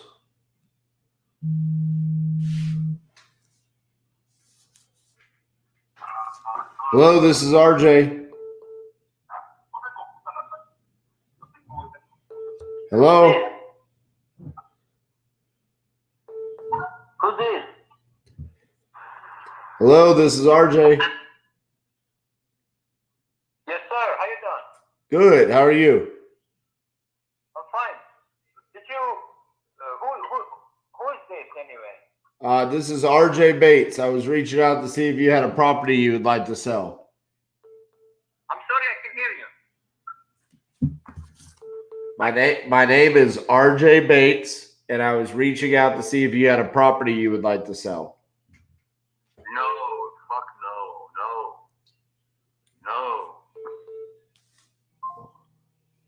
Okay.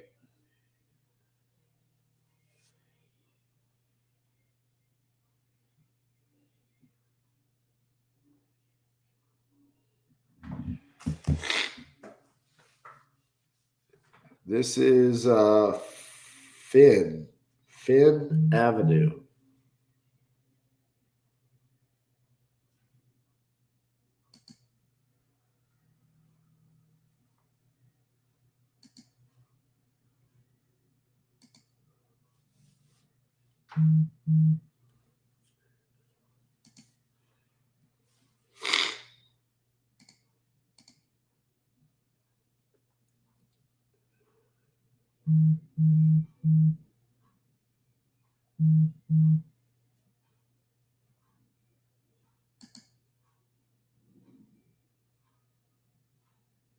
Typical shotgun house. That sold for 65.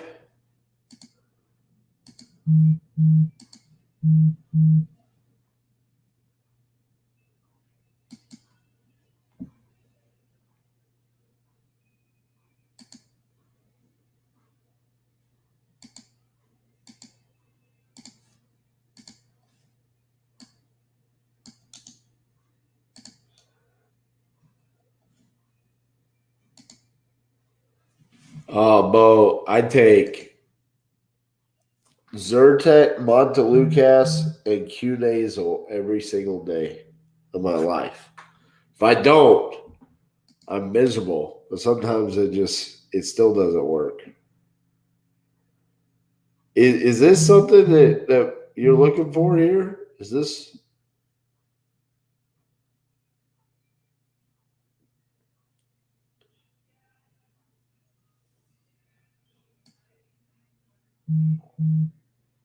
Are these a thing?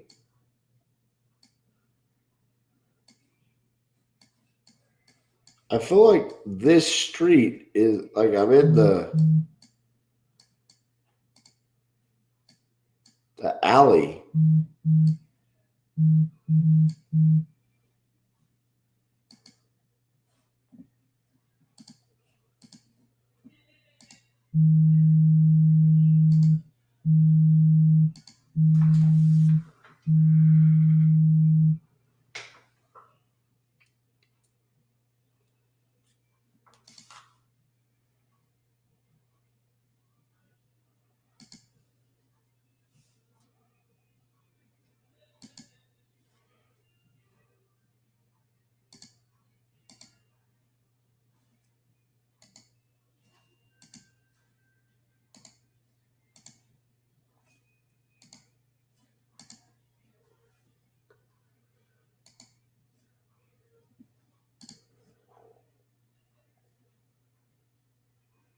But I don't think it is, Bo. Look.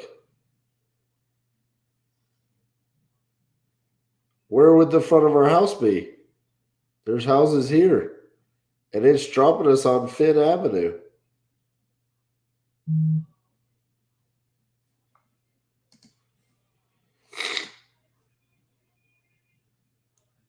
At least that's what it's calling this, is Fifth Avenue.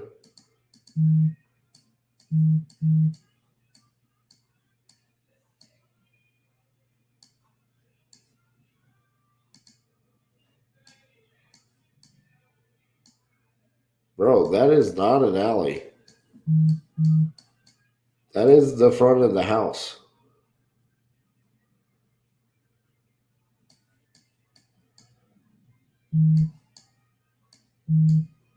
There's nowhere else for the front of the house to be.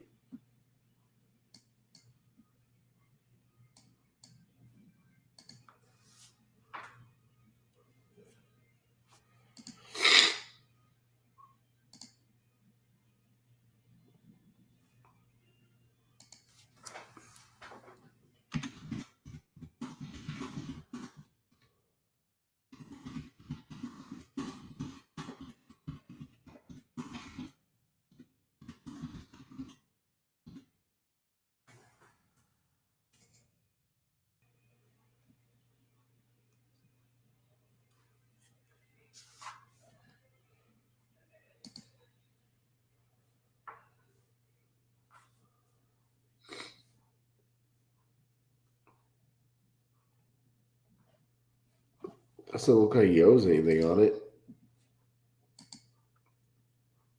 See how he replies.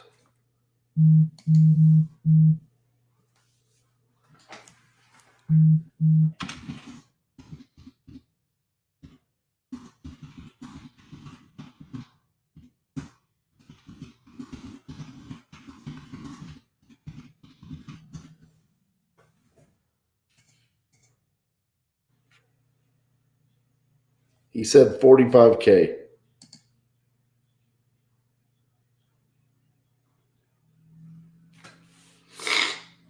Just right out the gate. Yes, 45K.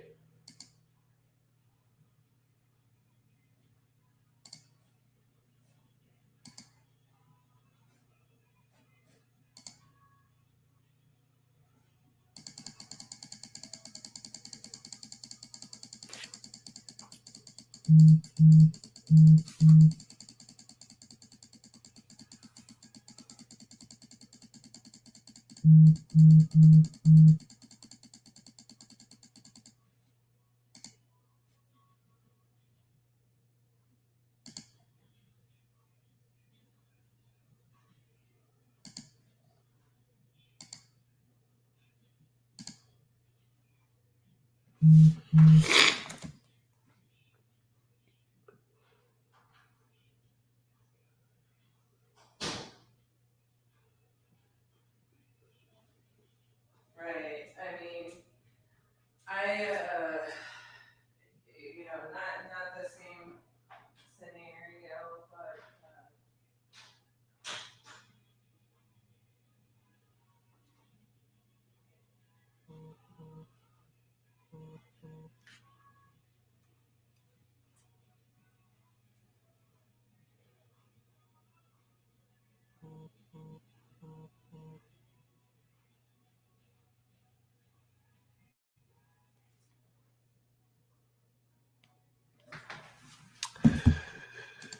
Okay.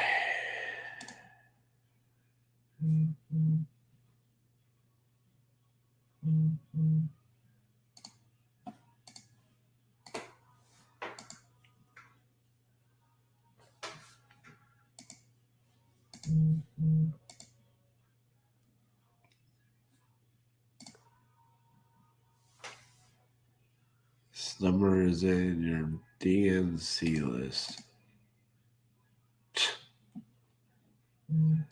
They just decided, all right.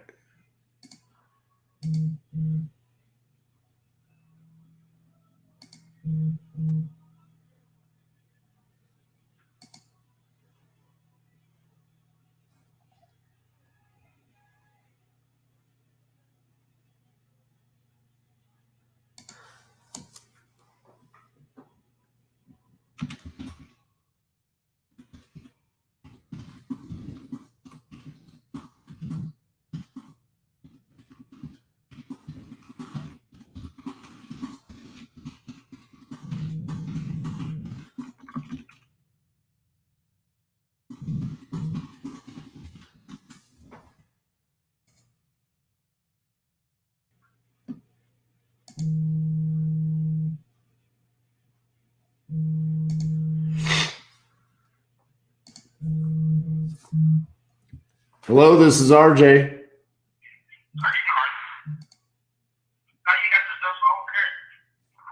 Hello. Hello. Hi. Hello. Yes, can you hear me? Hang up the phone.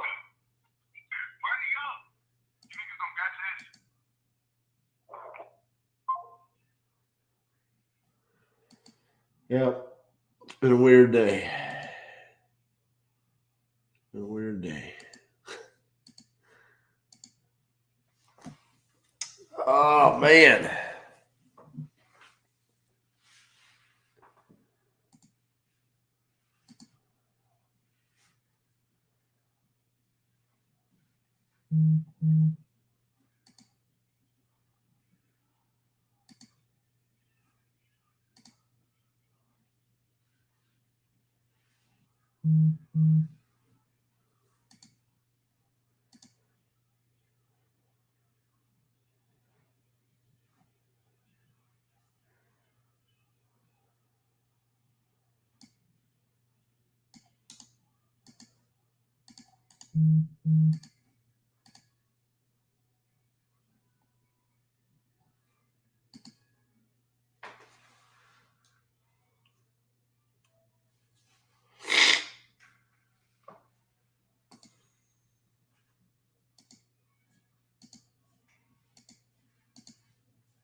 Oh, that guy's just messing with me.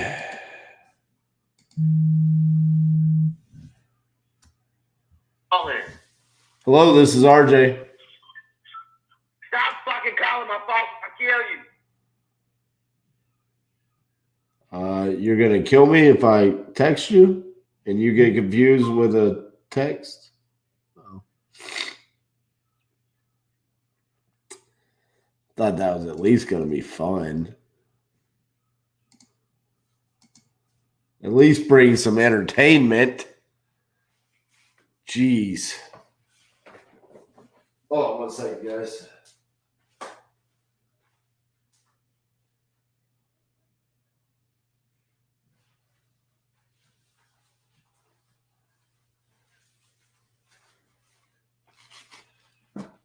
All right.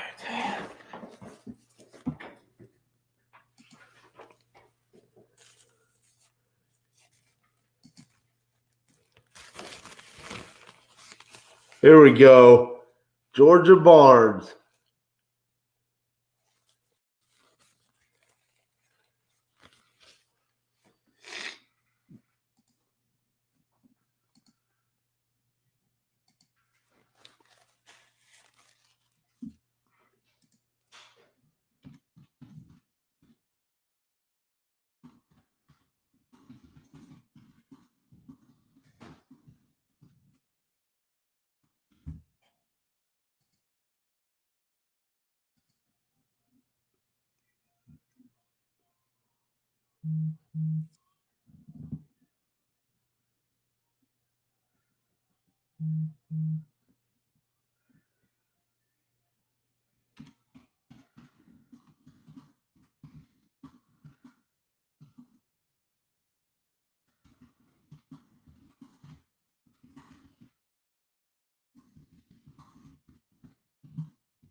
A different approach. Change it up a little bit.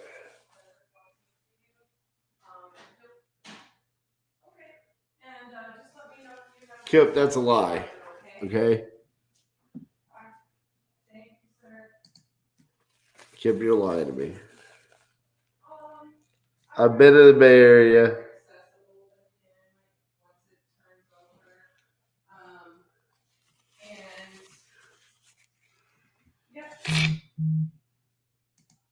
Set up inspections.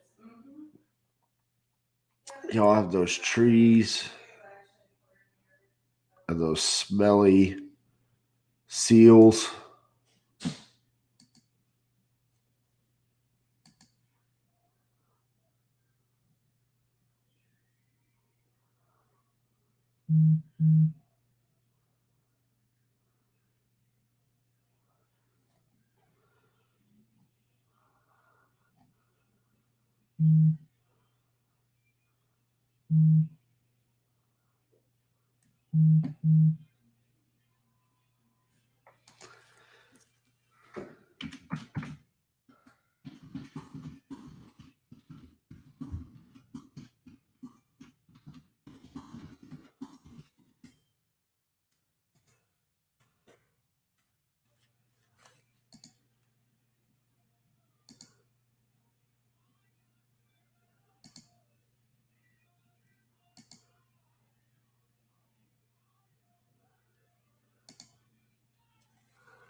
Hey, we're out.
Oh man, what are we gonna do?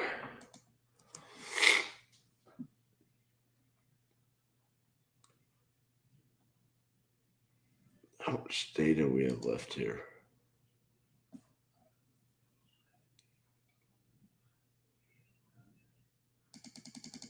I just want to finish this just so it can go away.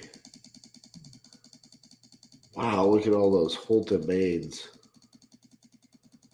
That cannot possibly be accurate.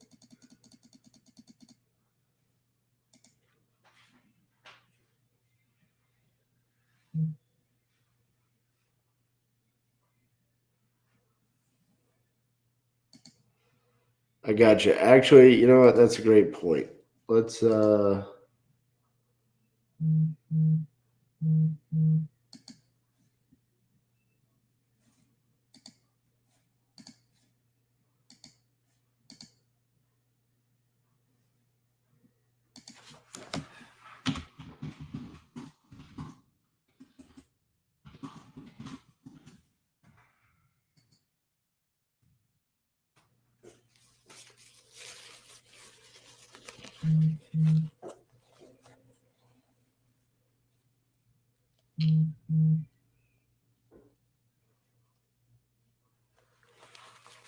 Jake, I'm gonna let you have the honor of watching the master go to work.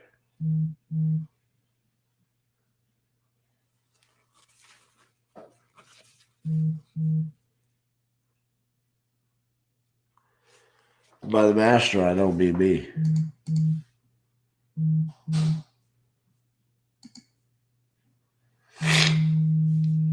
Cassandra, Jake here is the gentleman that has that lead in Florida that I sent you last night. And he's on here right now.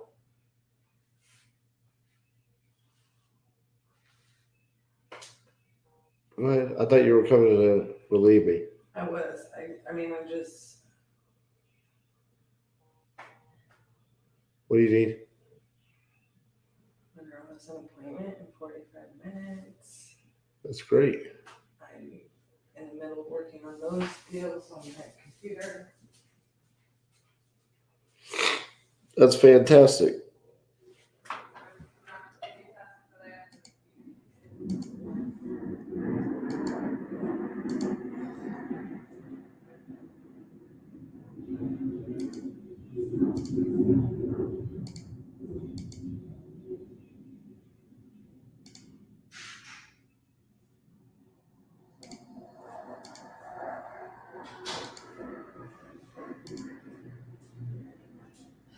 How long of a break are you talking here? So what I was actually going to let you do instead of doing what you normally do is I was going to have you specifically look at a deal. Cool. So it's the deal that I sent you last night in Florida. Jake Smith sent it to us.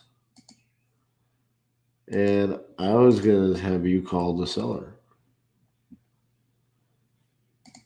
Because I'm on the struggle bus with talking. Every time I talk, it flares up my allergies real bad. And that medicine worked for like an hour and then it went the opposite way. I'm thinking maybe if I go stand outside in the heat for a second, maybe it'll help.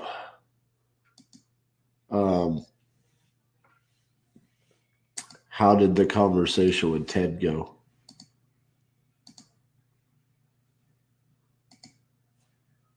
Great.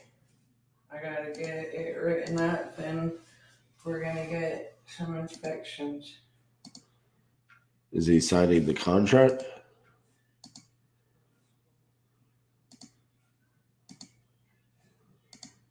Yeah. Once I get it done. Nice.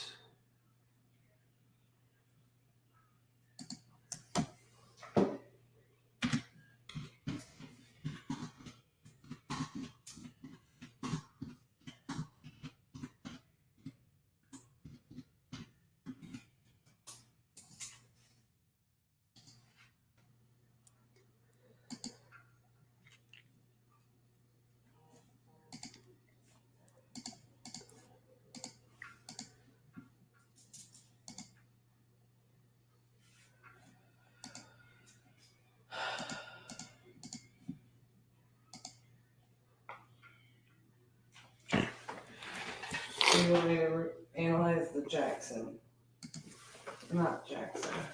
Where is it? You want me to analyze Sunset Boulevard? Verify. He's on there. He's on the left. What is it?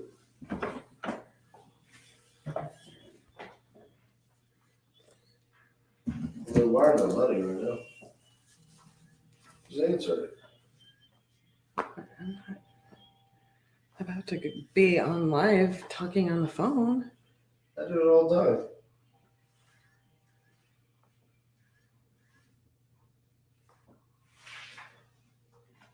Yeah, so Jake says he needs a big baller to close this deal. So I told him I was bringing in the big baller. The master. They all thought I was talking about me.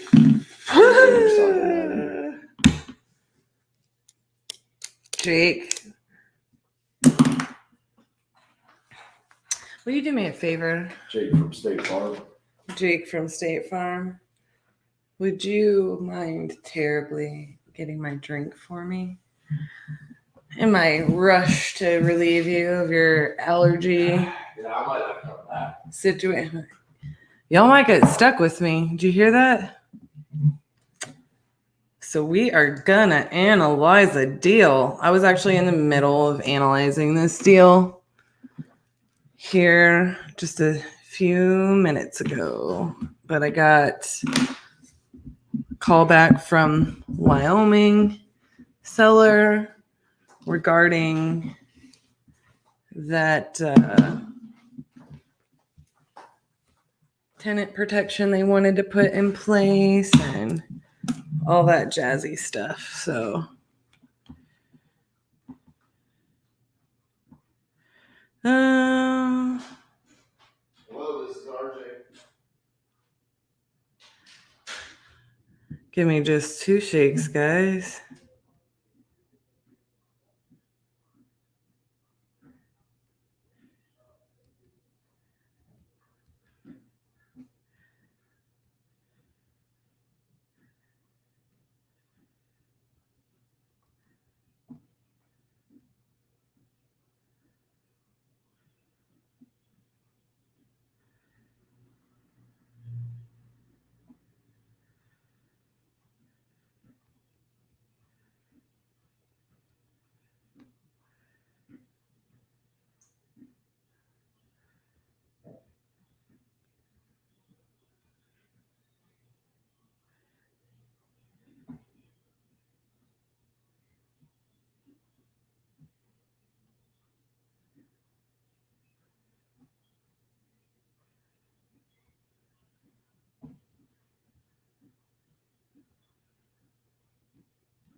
All right, sorry about that, guys.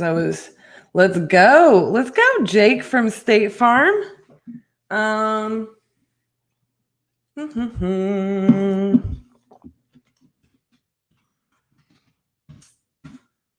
Get some Florida work done. Let me get logged in here. Let me get off of my face. Y'all don't need to see my face. Get a little logging in.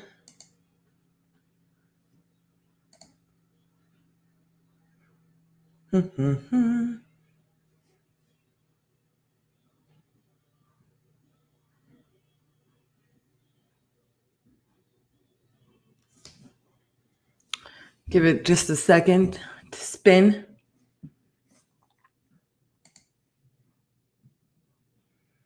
And let's get it rocking and rolling.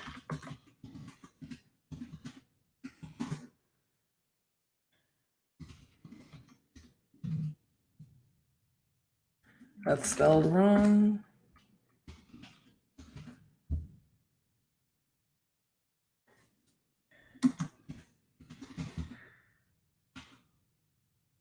Can't even read my own writing, y'all.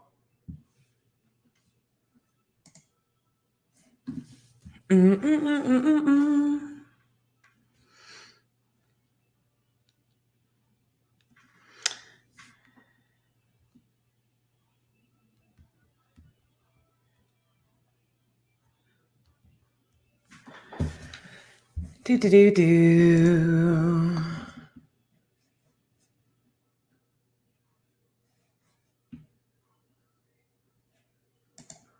Some days, y'all, I wonder how I keep my head on straight. I always feel better on Saturdays because I just lock myself away alone and get work done. All right. Ooh. I need to see. We're gonna pull that location up. Let's see what we got here before we do anything else. La la la la la. y'all can see how I pull comps if you haven't before. La da da da da da da da.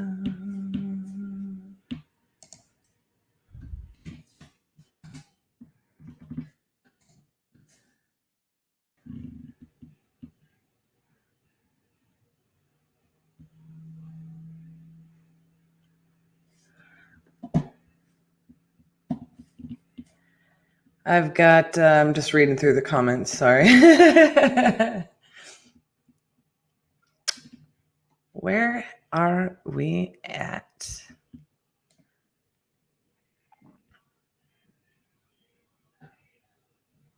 Interesting.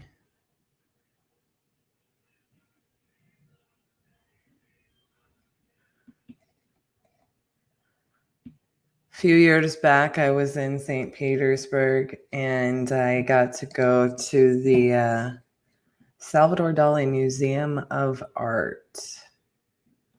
And I will tell you that was a bucket list item for me. Little trivia for you guys. If you ever get this trivia question in the future, I went to school to be an art teacher. That is an interesting color choice on this wall. Is baby pink.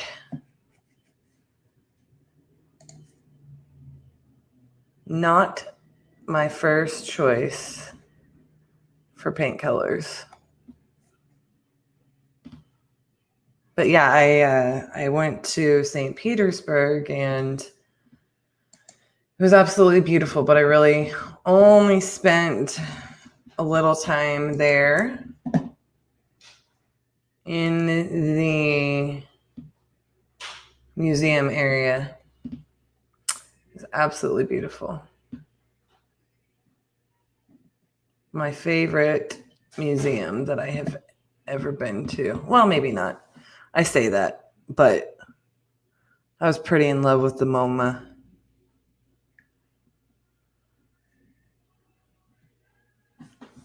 I mean, these comps seem pretty stable to me here. I'm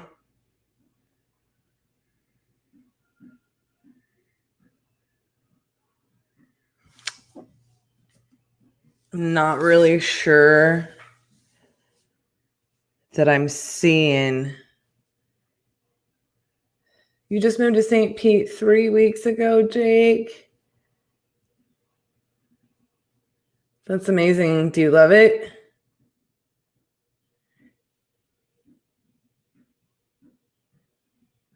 And do you know how many square feet have been added? So it's going to be our big kicker here. I do not, I mean, I can do an assumed.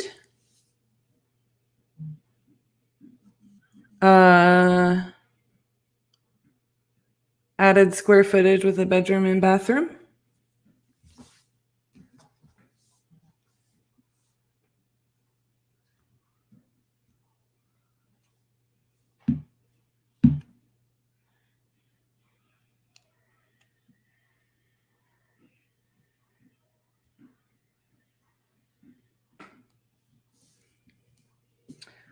I'm just going to tweak that while I wait to see. I was trying to pull up the information I got sent, but I don't think we had an actual square footage. So what I can do is just bump this up a little from, I mean, we're at 1,400, assuming 1,600 some odd square feet. I mean, we'll bump it up to, I don't know, 1,850. Even though I'm not 100% sure that he actually added a fourth bedroom in square footage, or if he just rearranged the existing square footage. Does that make sense, Jake? So making that adjustment there, let's see what we get. Do we get anything better?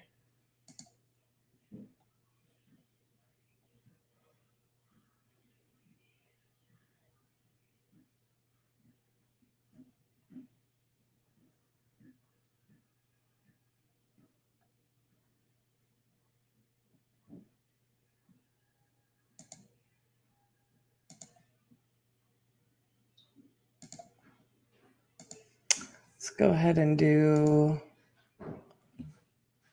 single family since we were seeing a lot of condos in there. I'm going to narrow this down a little bit from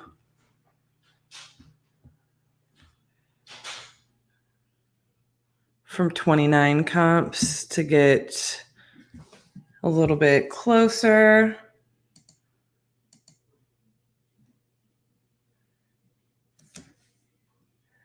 Seems like there's a lot of condos right by it.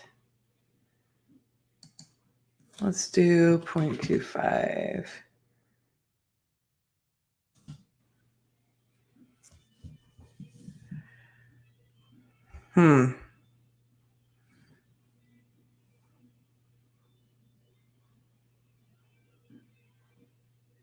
Yeah, so I took, I gave us a little bit more square footage, assuming.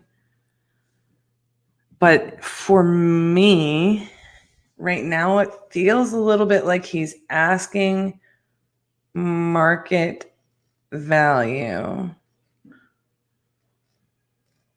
And the house situation seems weird. The Zestimate says 330, which is right where you had it. So I feel like I'm missing something, Jake. I really do. I'm like, okay, what am I missing? What am I missing here? Maybe I should just call this guy. What do you think? Call the guy, analyze it on the phone. Because I'm not getting the comps that I want to see at all. I go back half a mile.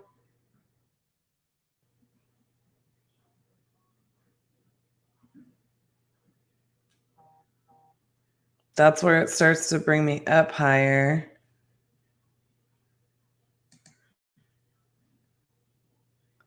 This one's going to be the closest. But it's 1178 square feet. Might have a lot to do with it. Let's go ahead and go 1400 here.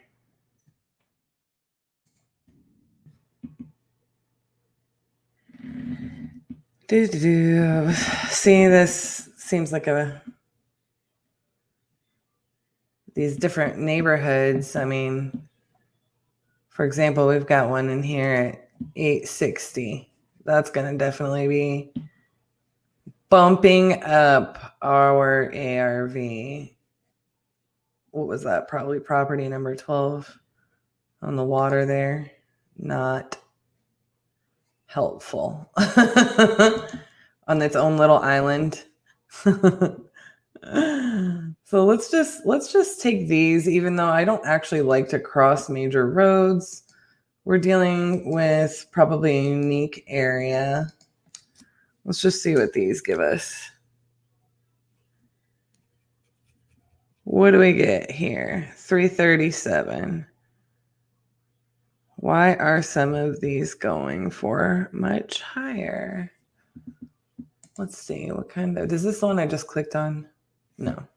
Sunset Largo, 3.2. Good condition. Not the cutest kitchen.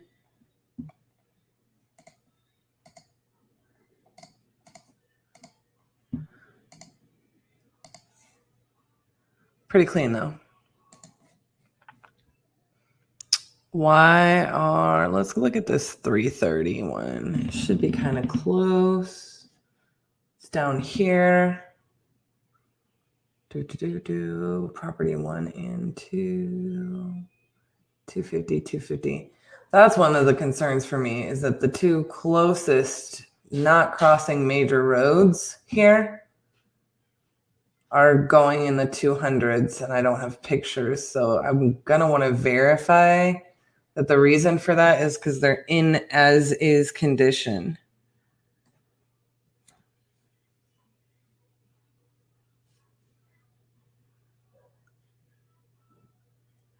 Okay.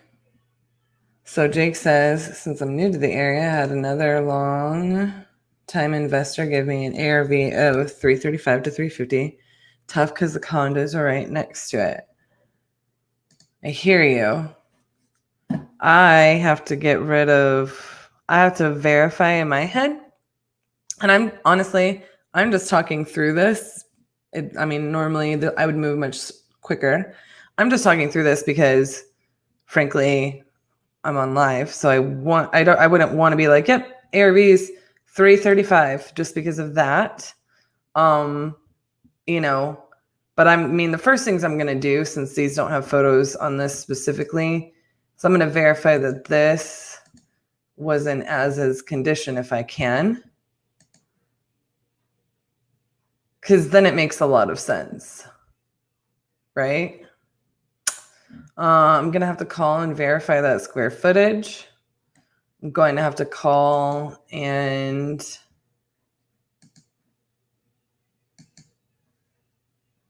verify, the condition. I know he had said it's updated, but there's a little work needed on the roof, and the HVAC is kind of old.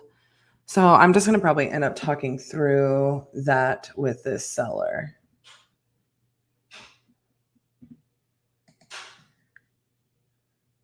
We're definitely going to have to. I'm thinking there's a good chance that those two properties maybe were not updated and in great condition. But this one here, selling a property on Renata, sold for $430, also not far. Sunset Bluffs. Same subdivision.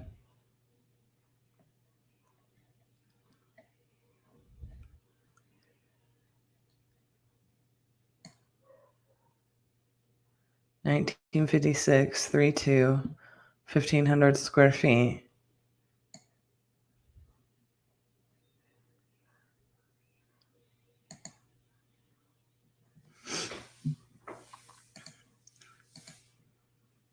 Has a pool.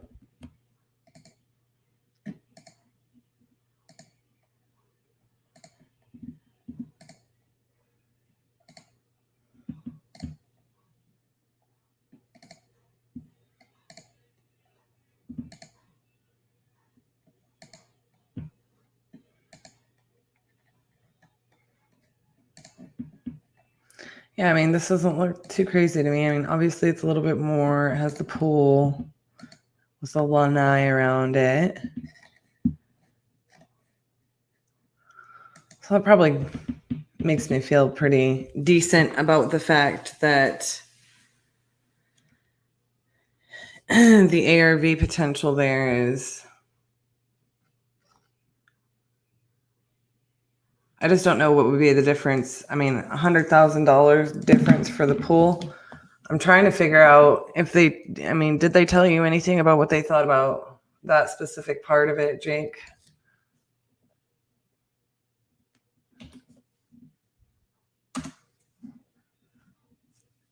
So they're wanting $250,000 for this deal.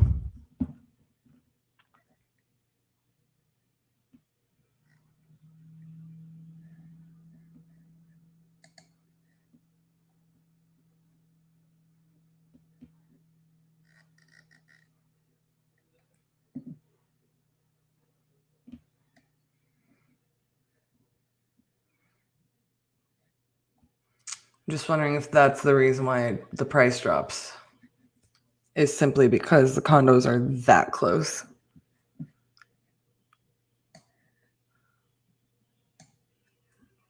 Versus being more of an inner lot feeling.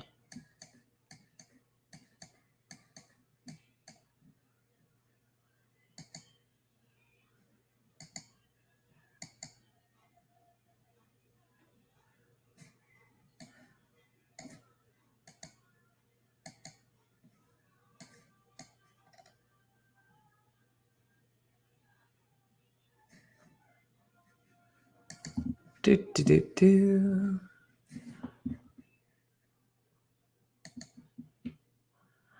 What kind of work did I do before titanium? Well, before titanium, we had a contracting company. We were general contractors, and we supplemented insurance claims. So we had other businesses. That is what I did for titanium. Before that, I was in college and worked at various food and beverage facilities, a couple of retail places, school. While I was in school, a little bit after school, trying to figure out what I wanted to do with my life, that kind of thing. And we opened our own business.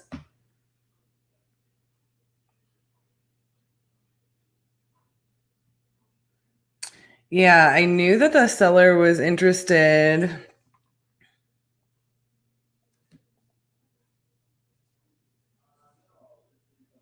Okay, so all the other investors said was to get it around 210 to 230 and wholesale it out.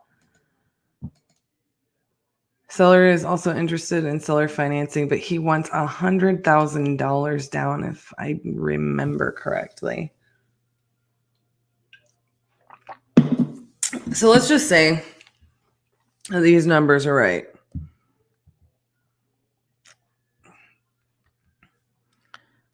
$335,000, right? What are we assuming repairs are on this?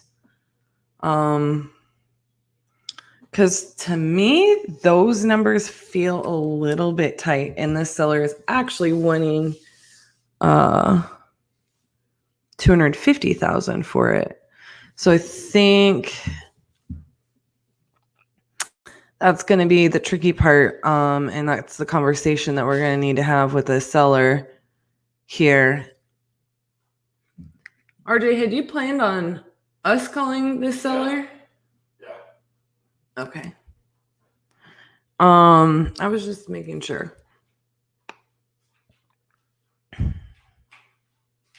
Because I'm feeling like I'm not really digging. Hi, Isaiah. Don't be messing with me today, okay? I'm not crazy about these numbers. But Even if you get it at 210?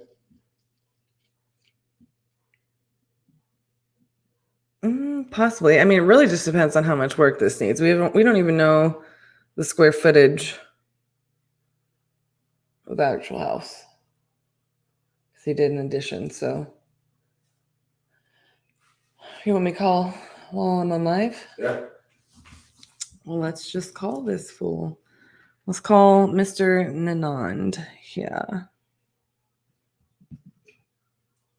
Let's see if I can make Titanium's closing skills proud. See if you can do better than me. You sound like doo-doo, mister. I feel like it. I can tell. It is. Are you out of your medicine? No, What is in the air? I don't know. All right, we're dialing. Hush, hush.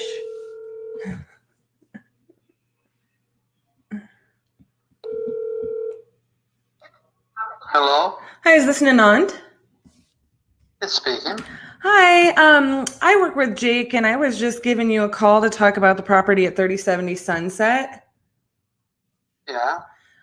Do you have a few minutes to just go over some more details with me? Okay. All right. I just was trying to talk to Jake about the property condition to try and make sure that we could get you a little bit more of an accurate number before we went ahead and walked the property and stuff like that. And I had just a few questions about the actual square footage because Jake had mentioned that you added square footage onto the house. And so I wanted to make sure that I pulled accurate numbers on this so that we weren't wasting your time or anything like that. No, I did not. I did not add any.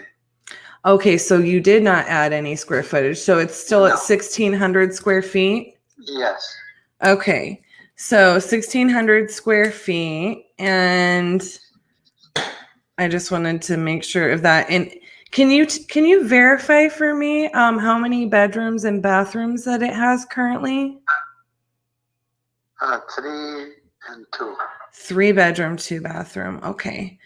Yeah, I think we had our wires a little bit crossed, and so I wanted to make sure that I had that correct before I spent too much time coming up with the wrong numbers. You know what I mean? Yes.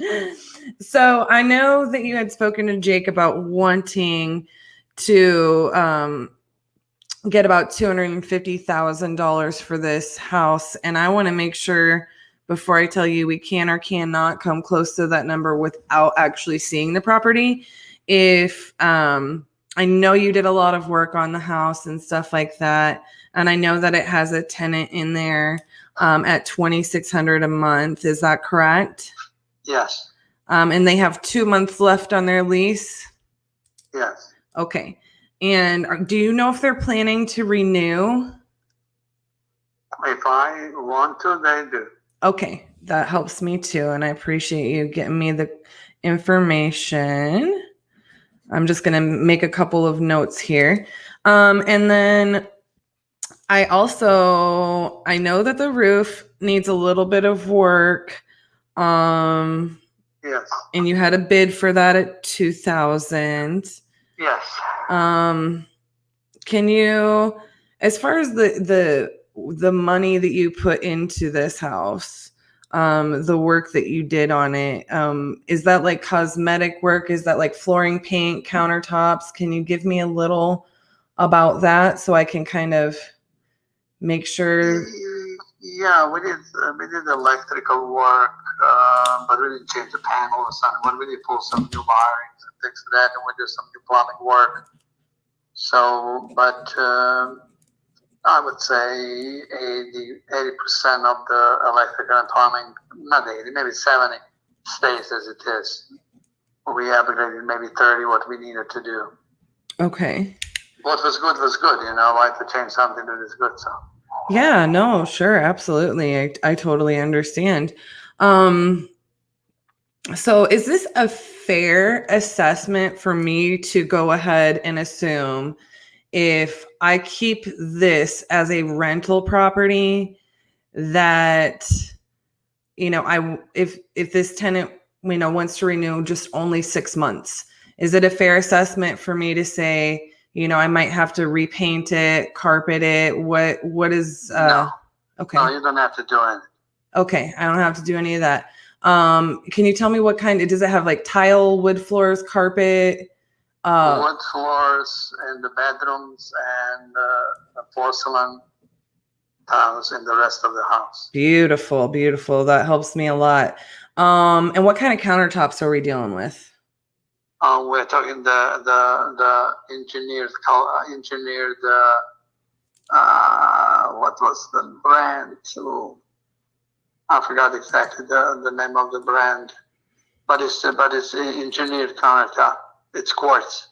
Quartz? All right, I was gonna say, Yeah. Is it quartz or Korean, something like that? No, it's not Korean. Korean? Is the old. We had a Korean. We threw it out. Okay. It is. I can't recall the name right now, but it's one of those It's like granite, but it's not granite. I don't like granite. Granite says too many. No, I hear you. I got you. I mean, yeah, it just kind of tells white. me. It's a little white with little speckles in it. Okay, beautiful, beautiful. That helps me a lot at making sure that I can get, get in there and, if I wanted to do a little bit of TLC to this, update some things. That's what I got to do if I need another exit strategy. You know what I'm saying? So if I have a hard time tenanting this out, or something happens in 2021 that makes it more difficult than 2020 has already been, I have options that way. So I know how much money I would have to put into it. Right. And we'll verify all that. I don't want to take up too much of your time, going over every detail. I just want to make sure that I'm running these numbers somewhat correct, versus the market and the comps and things like that. So, I'm not sitting here looking at it and thinking, I can get into it somewhere close to your price, but not really be able to meet that once I walk through it and see the condition, especially since you have a tenant in there. We're going to obviously have to walk it and arrange that with them. So, what I want to do here is I just want to, I'm seeing comps, and, I see the real potential for us to, kind of get in the range of your number. I'm probably going to want it a little bit less than 250,000. Are you at all flexible on that price? I don't know what is a little bit less. For me, I'm thinking, if I keep this and I'm trying to get it as a rental, and we've got it rented out at 2,600, I'm probably, the highest I'm going to be on this is going to be, maybe the 235, 240 area. Okay. If I was going to have to flip it, I would probably be a little bit lower than that, but it sounds like I'm not going to have to worry about any of that. But I could put it under contract for you today for sure at 235, and we could walk it. I feel comfortable at that number, but I don't feel comfortable coming up to 250 without making sure I walk it and everything is, tip top. I feel like that's pretty tight for me with the rent rate. And so that's kind of where I feel comfortable at. So I don't want to, tell you I can get it and be at 250,000 and then come back later and ask you for 235 if I needed it 235, All right. So if you'd be open and flexible to that, what I can do is I can make sure and set up for Jake to, walk the property. He can meet you there with a contract. And we can just verify those numbers. And then if everything's good, you guys can go ahead and sign it on site, or I can send you a contract now with an inspection period. It just depending on how you want to go about it, how much you want to mess with it. I want to think about it. You want to think about it? All right. Yeah. Well, I appreciate that. And, I'm a landlord myself. If you're looking to get this closed, how quickly are you wanting to close by? I'm flexible. You're flexible? Okay. I'm just making sure, because I don't want to, we can close pretty quickly, but obviously you've got tenants in there for another couple months, but we're going to want a little bit of time to make sure, we talk to them at that number, because we're going to probably want to keep it as a rental property. You know what I'm saying? At that number anyways. If we were going to have to, perhaps work on some more electrical or plumbing or anything like that, or any updates, we'd probably come out a little bit lower. So that's why I'm trying to go that route so I can get you the best number possible. So my point being, that would, I don't know if Jake has discussed any of this with you, but that would be covering title, closing costs, all that jazzy stuff on our end as well. So that's where those numbers kind of come from. So what I'll do, and if you'd like, I can have him email you over a copy of the contract and the terms and things like that, so that so that you can kind of see it all on paper. But it's showing all of that stuff, and then I'll make sure Jake follows up with you to either set up that walkthrough just to verify our numbers and things like that. Since I don't think we're quite going to be able to come in at 250, but I think we could be a really good option for you on getting this one closed and be a good buyer for you. So do we already have your email? If he doesn't, I don't know. I can give it to you right now. Yeah, I'll just take it just to make sure. You ready? Yes, sir. It's K, R is Robert, I, C is Charlie, K, O, V is Victor, I, C is Charlie, N is Nancy, at AOL.com.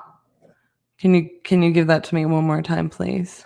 K, R, I, C as Charlie, K, O, V as Victor, I, C as Charlie, N as Nancy, at AOL.com. Okay. KRICKOVICN at AOL.com. Correct. All right. And so I'll have Jake reach out for you. And what I'm going to do is I'm going to have him, obviously we can put terms on there as far as closing. I would say we probably want to have it wrapped up so that, we have the tenant's option within, if they have 2 months left, or is their lease up at the end of September, October? I think it's over. Okay. So we definitely would probably want to get moving on down the line and get closed before the end of September, right? Okay. So that way, we have time to get them their option if they want to continue to lease and everything like that, right. If that makes sense. So we'd be probably looking in the next 5 weeks. So we definitely would want to make sure that we're in a good position for you, for us, and for them. And like I said, we can set up a walkthrough to verify anything. If you have any questions based on the contract Jake is going to send you, you just feel free to reach out to either one of us. Okay. All right. Well, I appreciate your time, and we'll talk to you. Your name was again? I'm sorry, I didn't. That's okay. It's Cassie. Kathy. Cassie with S's. It's short for Cassie. Yes, sir. Yes, sir. That's me, and we'll get that over, and you'll hear from us very soon. Thank you very much. All right. Thank you. And thanks for calling. Mm-hmm. Thank you. Bye. Bye-bye. Sad day, guys. Sad day. I did not close the deal for you, Jake, but you should definitely send him a contract. I think, at the end of the day, this guy doesn't live here, does he? He does not live in Florida. I don't think the guy lives in Florida. I do think that he would sell at this price, and I do think that could move at this price. If that makes sense to you guys. I think that it's probably a pretty good rental property. I mean, it obviously needs a little bit of stuff, but it sounds like the inside's pretty updated and won't be a problem. He lives in New Jersey, yeah. But yeah, I think you could honestly move that, Jake, at it'd be a small fee. If you get in there and it needs a lot more work. I didn't do great. I didn't close it. No, Close it. nah. What'd you say? He wants to think about it. I thought you were taking down an email. Oh, I mean, I did take down an email. It's in the contract. Yeah, but I think honestly, for me on this one, I think it should be walked before we agree to a price. The property sounds like it's in friggin' market condition, with the exception of having a 15-year-old AC and a 2000 roof repair. So, shoot, dog, if you can wholesale that. If not, he walks it and we come back and tell him, oh, hey, bro, we do need this at 210. This needs a whole remodel. But I mean, he's like, it has quartz or Corian. I think he thinks quartz. I'm assuming quartz from what he was saying. Quartz counter, wood, engineered wood flooring, porcelain tile. I mean, Sounds great. it sounds like it's in pretty good shape. And it's rented for $2,600 a month. And exactly why I offered $235. Yeah. So I think it can move. I know this other investor told him 210, but I think it can move, or it can be wholetailed, or we walk it and it's a crap show and Jake's got a price drop him. So he signs the contract now, or, I asked him if he was flexible on the price. He said, how flexible are we talking? So I kind of went with the route of, well, 15,000 less than you're wanting, bruh. All right. Well, thank you. It'd be a good rental. Are you better? I think I'll be good to go. Think you'll be good to go? Keep your phone on me in case I start struggling again. Well, usually when I'm working, I just put my phone in the other room and pay no attention to it. So wow. I'm glad you told me that. All right, friends. Is Jake wanting us to send the contract, or is he sending it? Oh no, I fully told Jake right online that he's sending the contract. If you didn't get that email, Jake, then I can text or whatever, send it to you. I said it right on live. I probably shouldn't do that, right?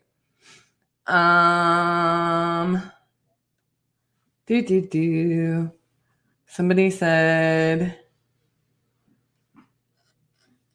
something that I wanted to read, but I didn't get to read. So you're just going to wait for me for 2 shakes, a little lamb's tail.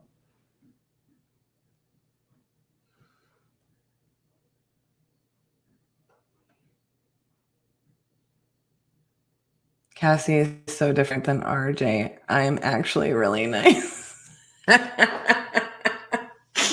Not always effective, obviously. All right, guys. Good spending a few minutes with you.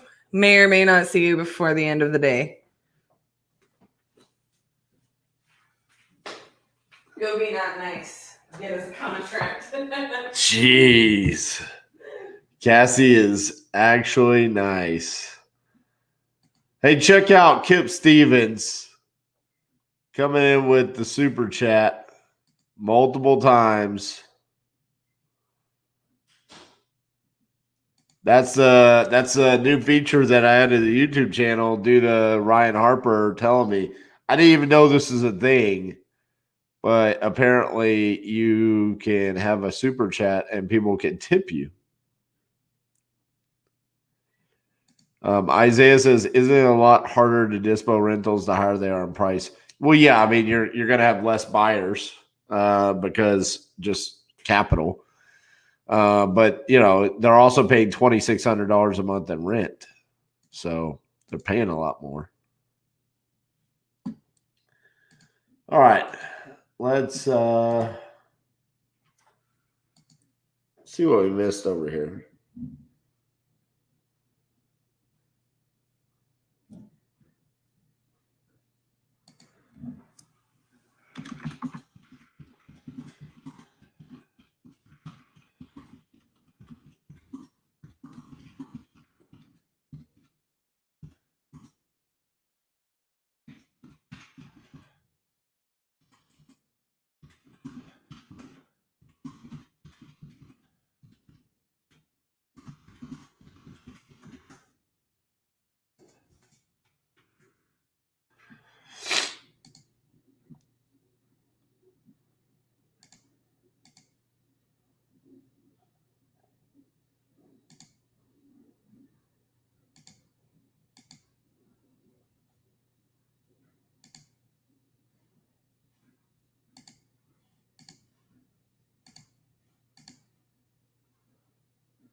Kip Stevens hooking it up, man.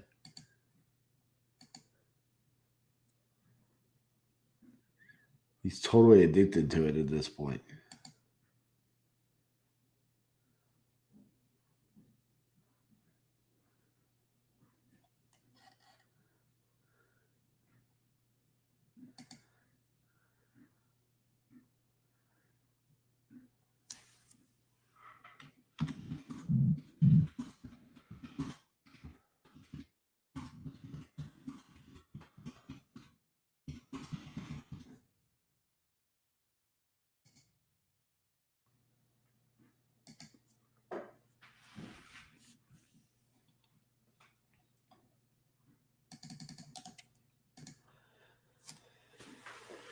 $400,000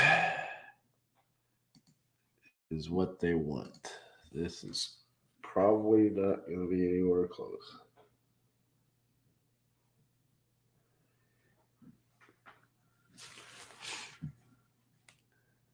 You can see the stickers on YouTube. You cannot see them on StreamYard.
Hello, this is RJ. Hello? Yes, hello. Yes, this number was on my phone with a text to my wife. Who is this? My name's RJ Bates. I was reaching out to see if you guys were interested in selling your property in Louisville, Kentucky. Don't own one there. Sorry. All right, sorry about that.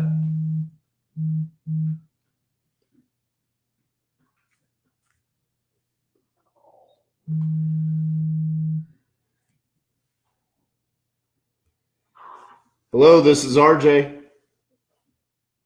this is Bruce Cullen from BC Plumbing. Hey, Bruce, did you get a text message from me? I did.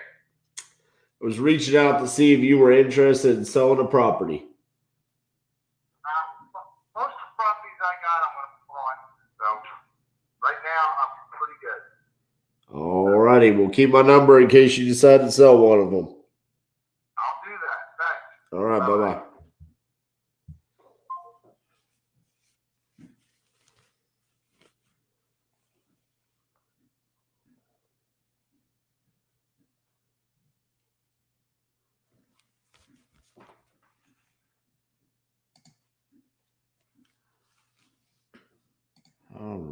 Just cleaning this up.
Oh, I wish I had some coffee right now. Something to fix these allergies. But thank you so much, Marketable Houses. Appreciate that. Appreciate the love.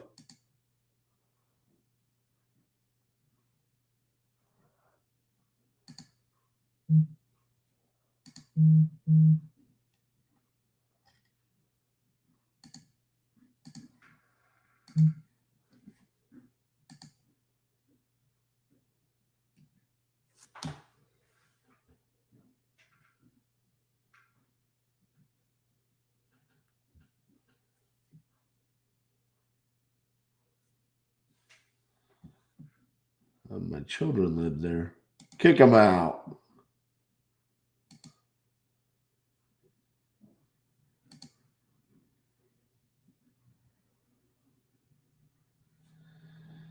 All right, let's see. How many texts have we sent out today?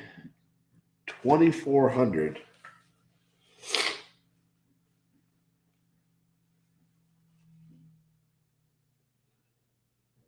Past 4 days, we have sent out a lot of texts, and very few were fruitful.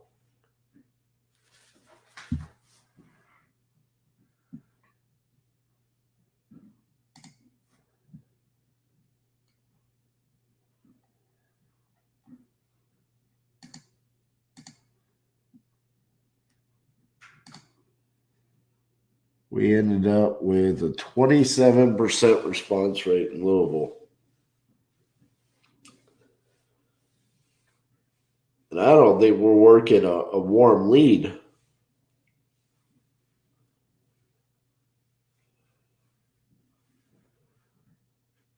I'm just going to be real with you guys.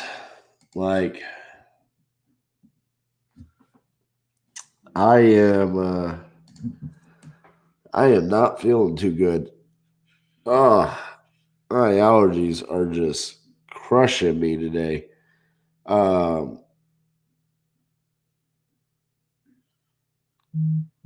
It looks like we're going to get Wyoming done. Let's find out about New Mexico.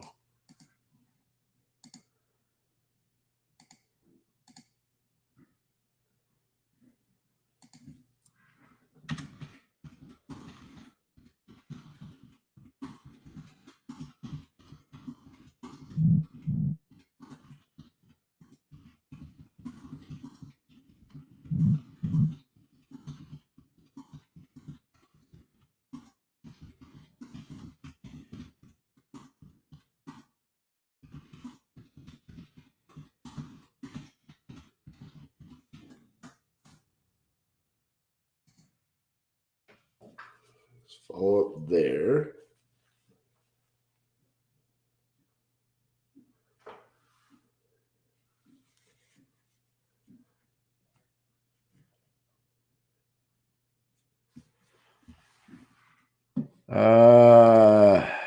Okay, prop stream or Propelio? Or do you say that you prefer Propelio over prop stream? I thought they were the same company, just white label. I am mostly in Texas in the Conroe area. Yeah, so my grandmother lived in Conroe for a while. They're not the same company, for sure. Two separate companies. I do prefer Propelio, personally. So I would recommend that. If you're looking to sign up, I'll put this in the chat. You can sign up using this link. I'm not sure what it gives you. Some people were saying it doesn't give you anything.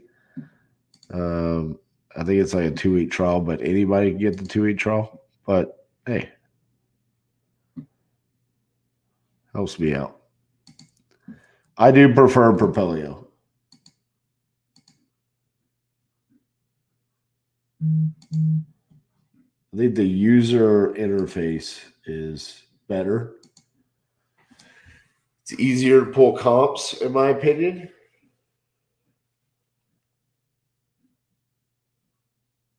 Especially in Texas, the comps are going to be far more accurate.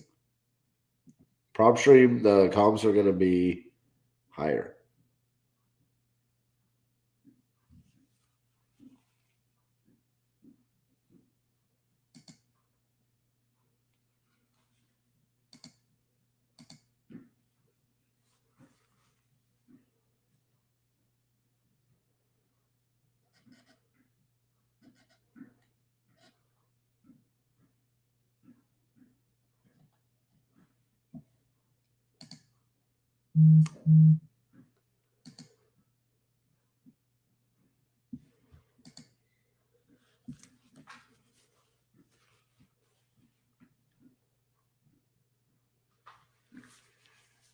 Okay, what else can we follow up on? We need to follow up on Kansas City.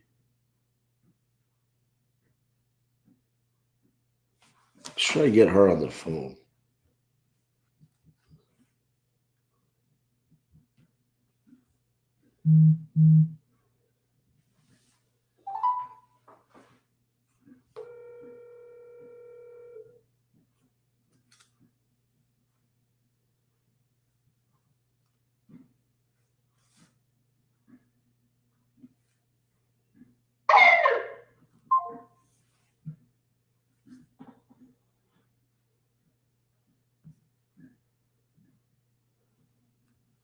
All right, let's try that again.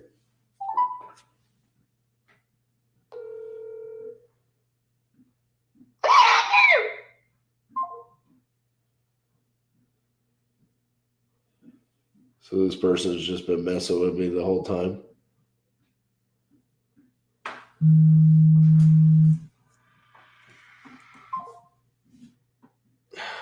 Now they're calling me back.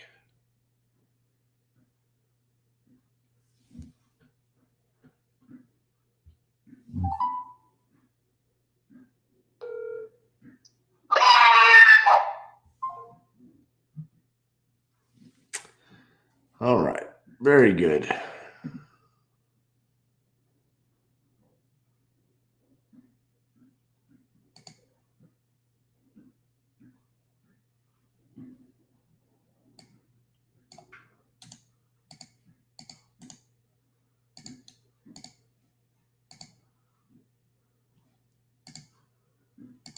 Let's see. Yeah. Was it a contract and they just went silent? Guess that was a kid pranking me the entire time in Kansas City.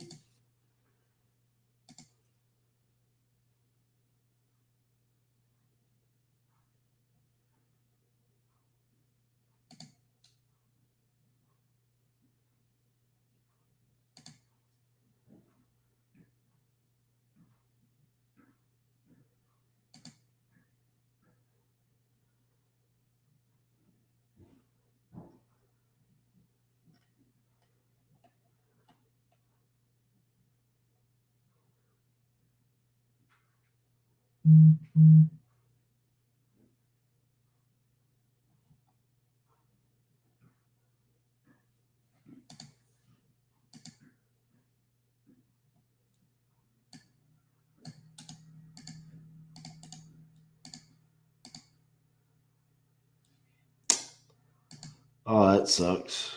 When you've been messaging a seller and then you've lost your phone number. Huh.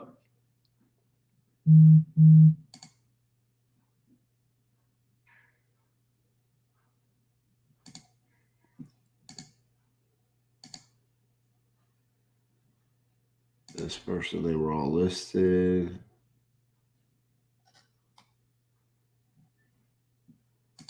Get out of here. Get out of here. All right.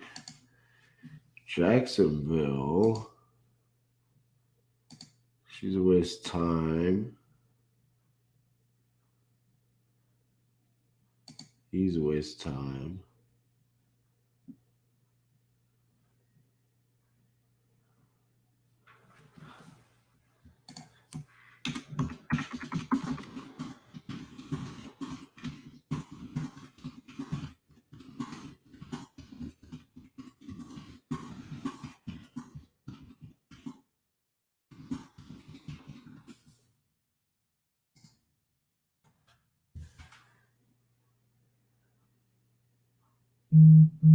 Same thing.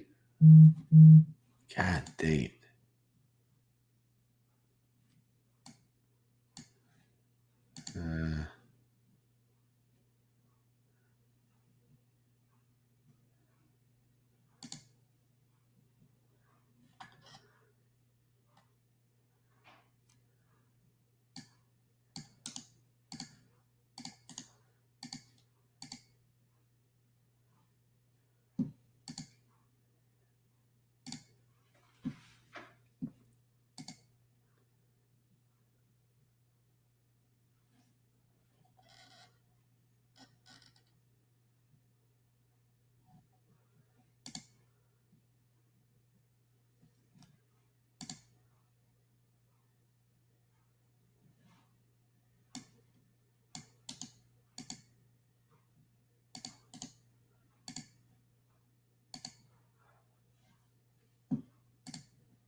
Let's call Beth.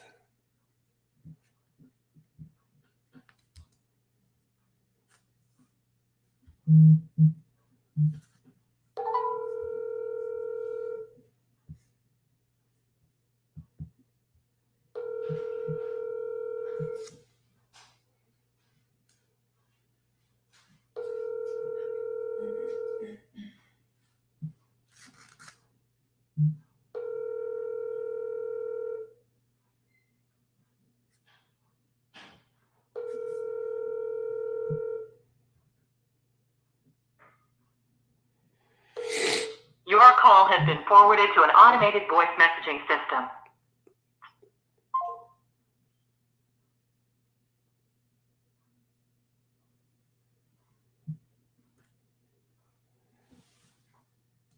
All right. Well.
That was overpriced.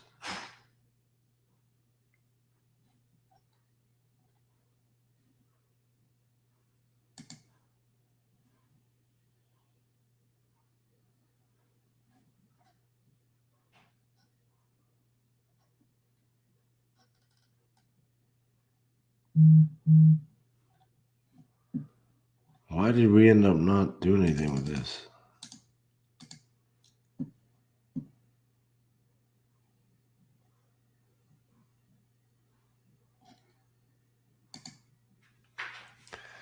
What was I? That's the reason why I talked to him, and it's in rough shape. Yeah.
This guy's weird.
Overpriced.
And there was a lot in Cheyenne.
All right. Sorry I'm being quiet, guys. Just going through all that.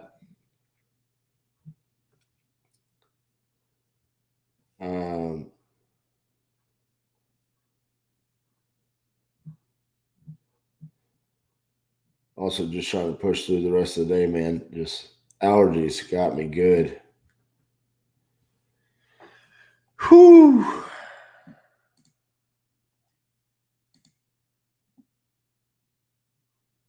Sorry about that.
Hey, man. I'm gonna need this weekend to rest up and get to feeling better, man.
All right, let's see where we are so far because Cassie said we are good to get Wyoming.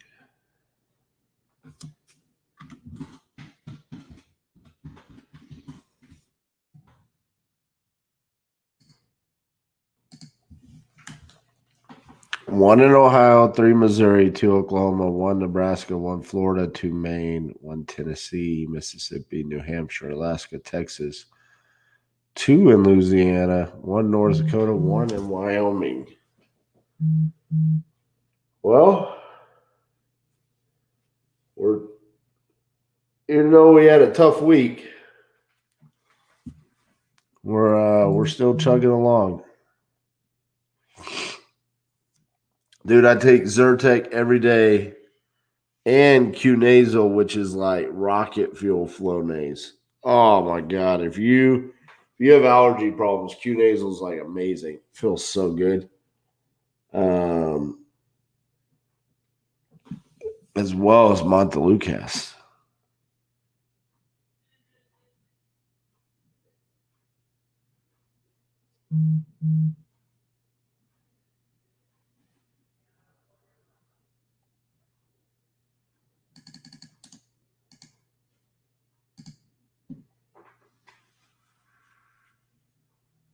Oh my goodness.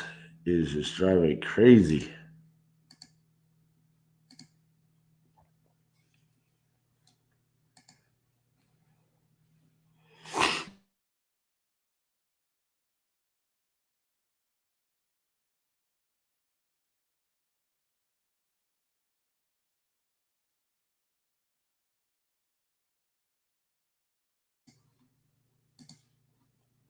Yeah, Matthew, I don't really drink, man. Pretty much sober all the time.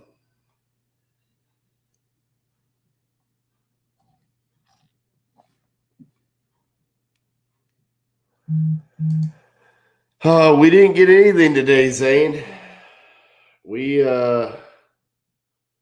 We ran into some brick walls today. So we're definitely going to have to do some follow-up. Arizona, Kentucky, and Rhode Island were pretty rough. Past 3 days have not made me feel too good about what I'm about to experience in Colorado and Hawaii and places like that.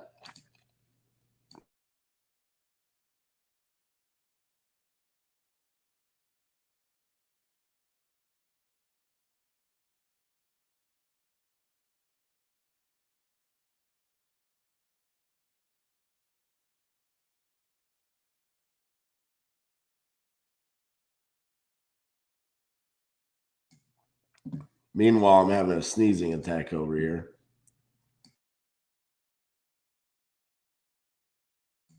I'll just mute myself every time I sneeze.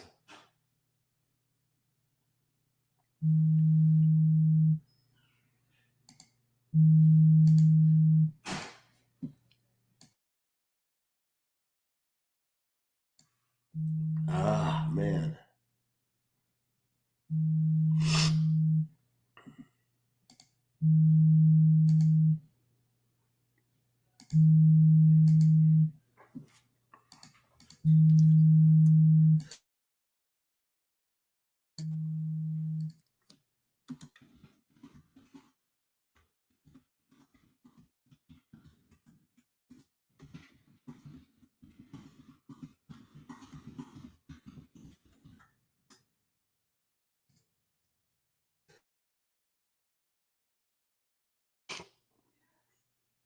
Oh, man. Crazy.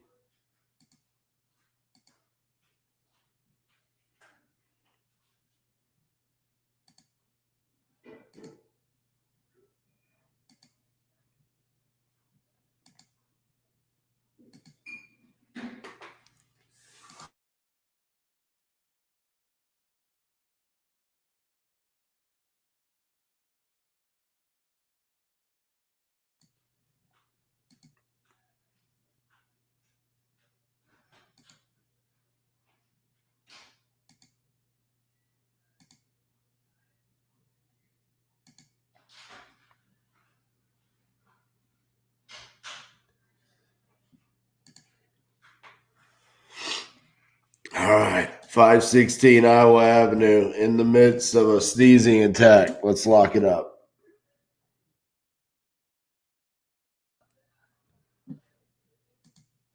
Why would I work this weekend?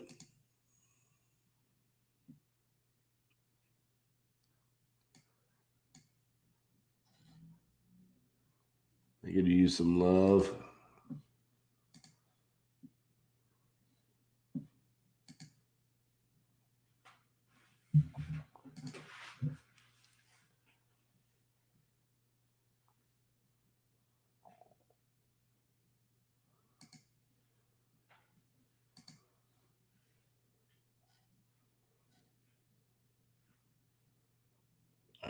How big is this?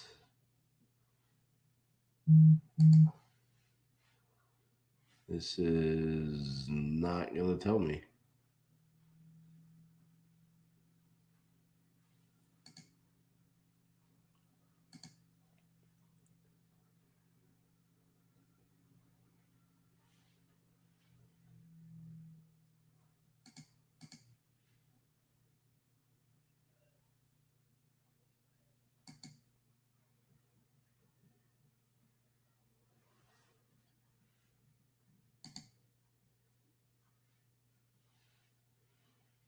It seems pretty big. Bet you it's 1,600 square feet.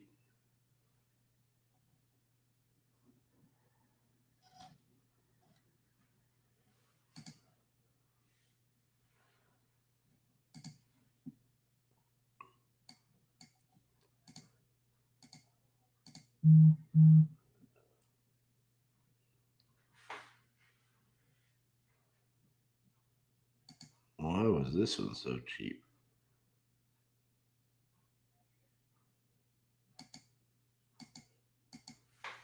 There you go. blocks from Churchill Downs.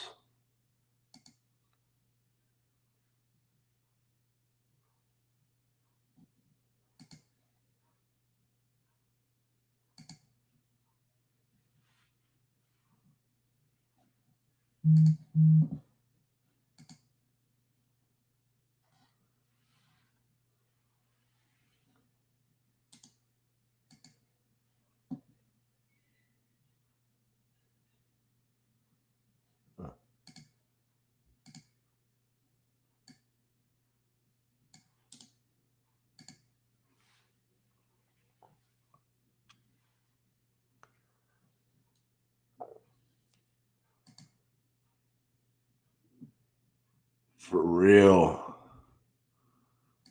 Oh, man. It's just kicked me right in the face, dude. We are right by the university. The university is just right down there.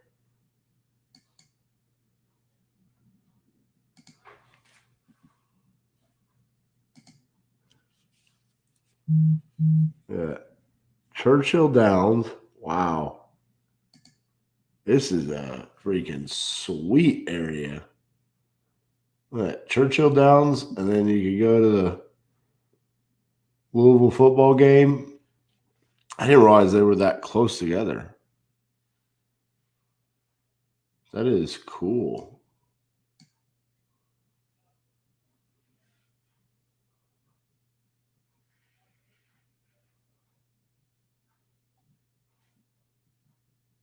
Huh.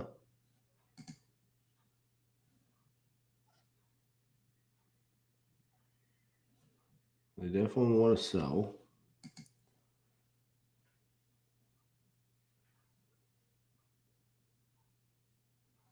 I really need to figure out how big this is.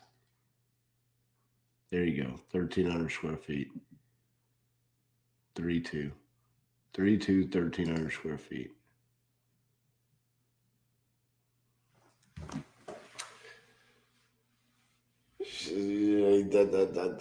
She's got a mortgage for 64.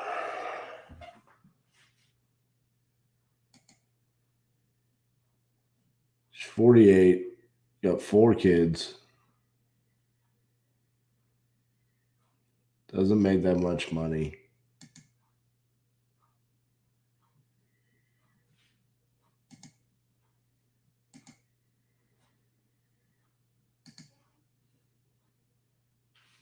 She's probably living in it, though.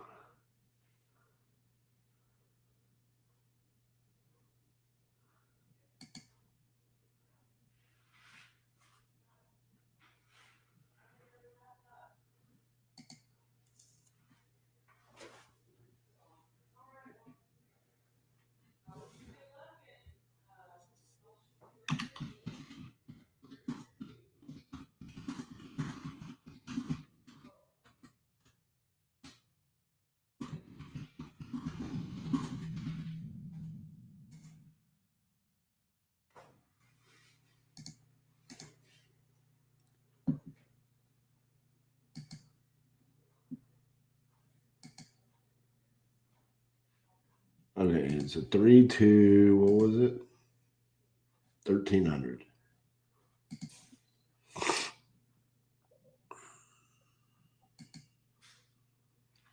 $3-2, 1,300. See what kind of condition it was in. This is in good condition.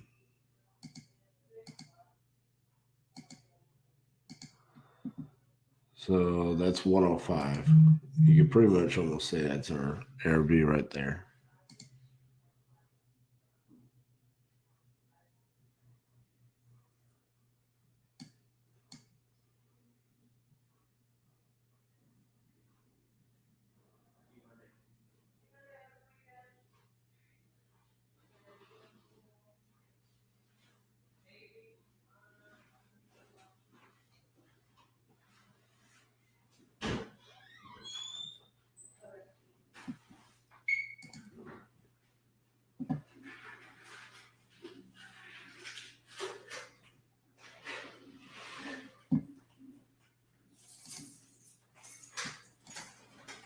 See ya.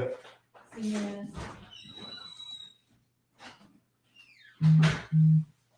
ya. See you, buddy.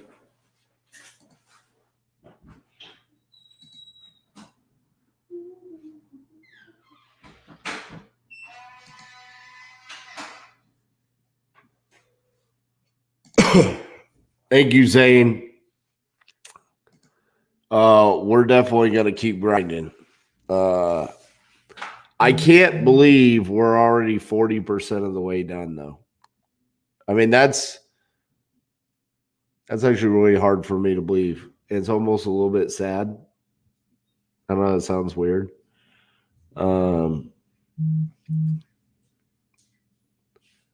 The days are starting to go by a lot faster as we get more and more deals in the pipeline and stuff like that.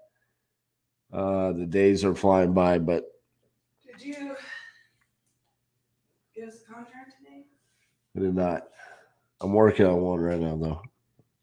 By working on one, I mean I have no idea what she wants for it. So, all right.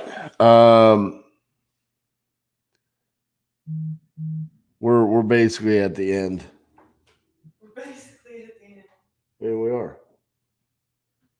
Hello, It's, everyone. so They're awesome. Have a lovely weekend. let's check this one last time and see if she responded.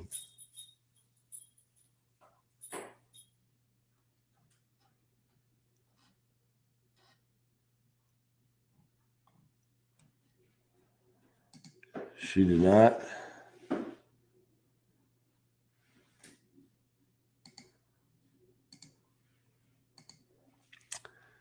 So that's it.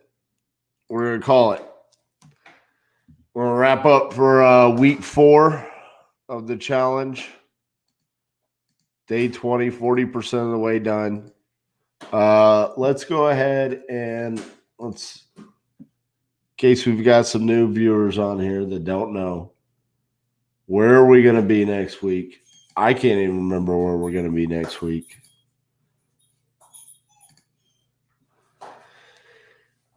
Day 21, Colorado Springs, Colorado. What's a better way than following up 3 days of just getting your teeth kicked in? Let's go to Colorado and Hawaii and South Dakota and Minnesota and Boston. I'm counting on you to wrap us up a short-term rental property that we take down in Colorado Springs. So, with that being said, Colorado, that means we will have an 11 a.m. Central start time. Look at what you did. 11 a.m. Central. So that's what time we're getting started on Monday, guys.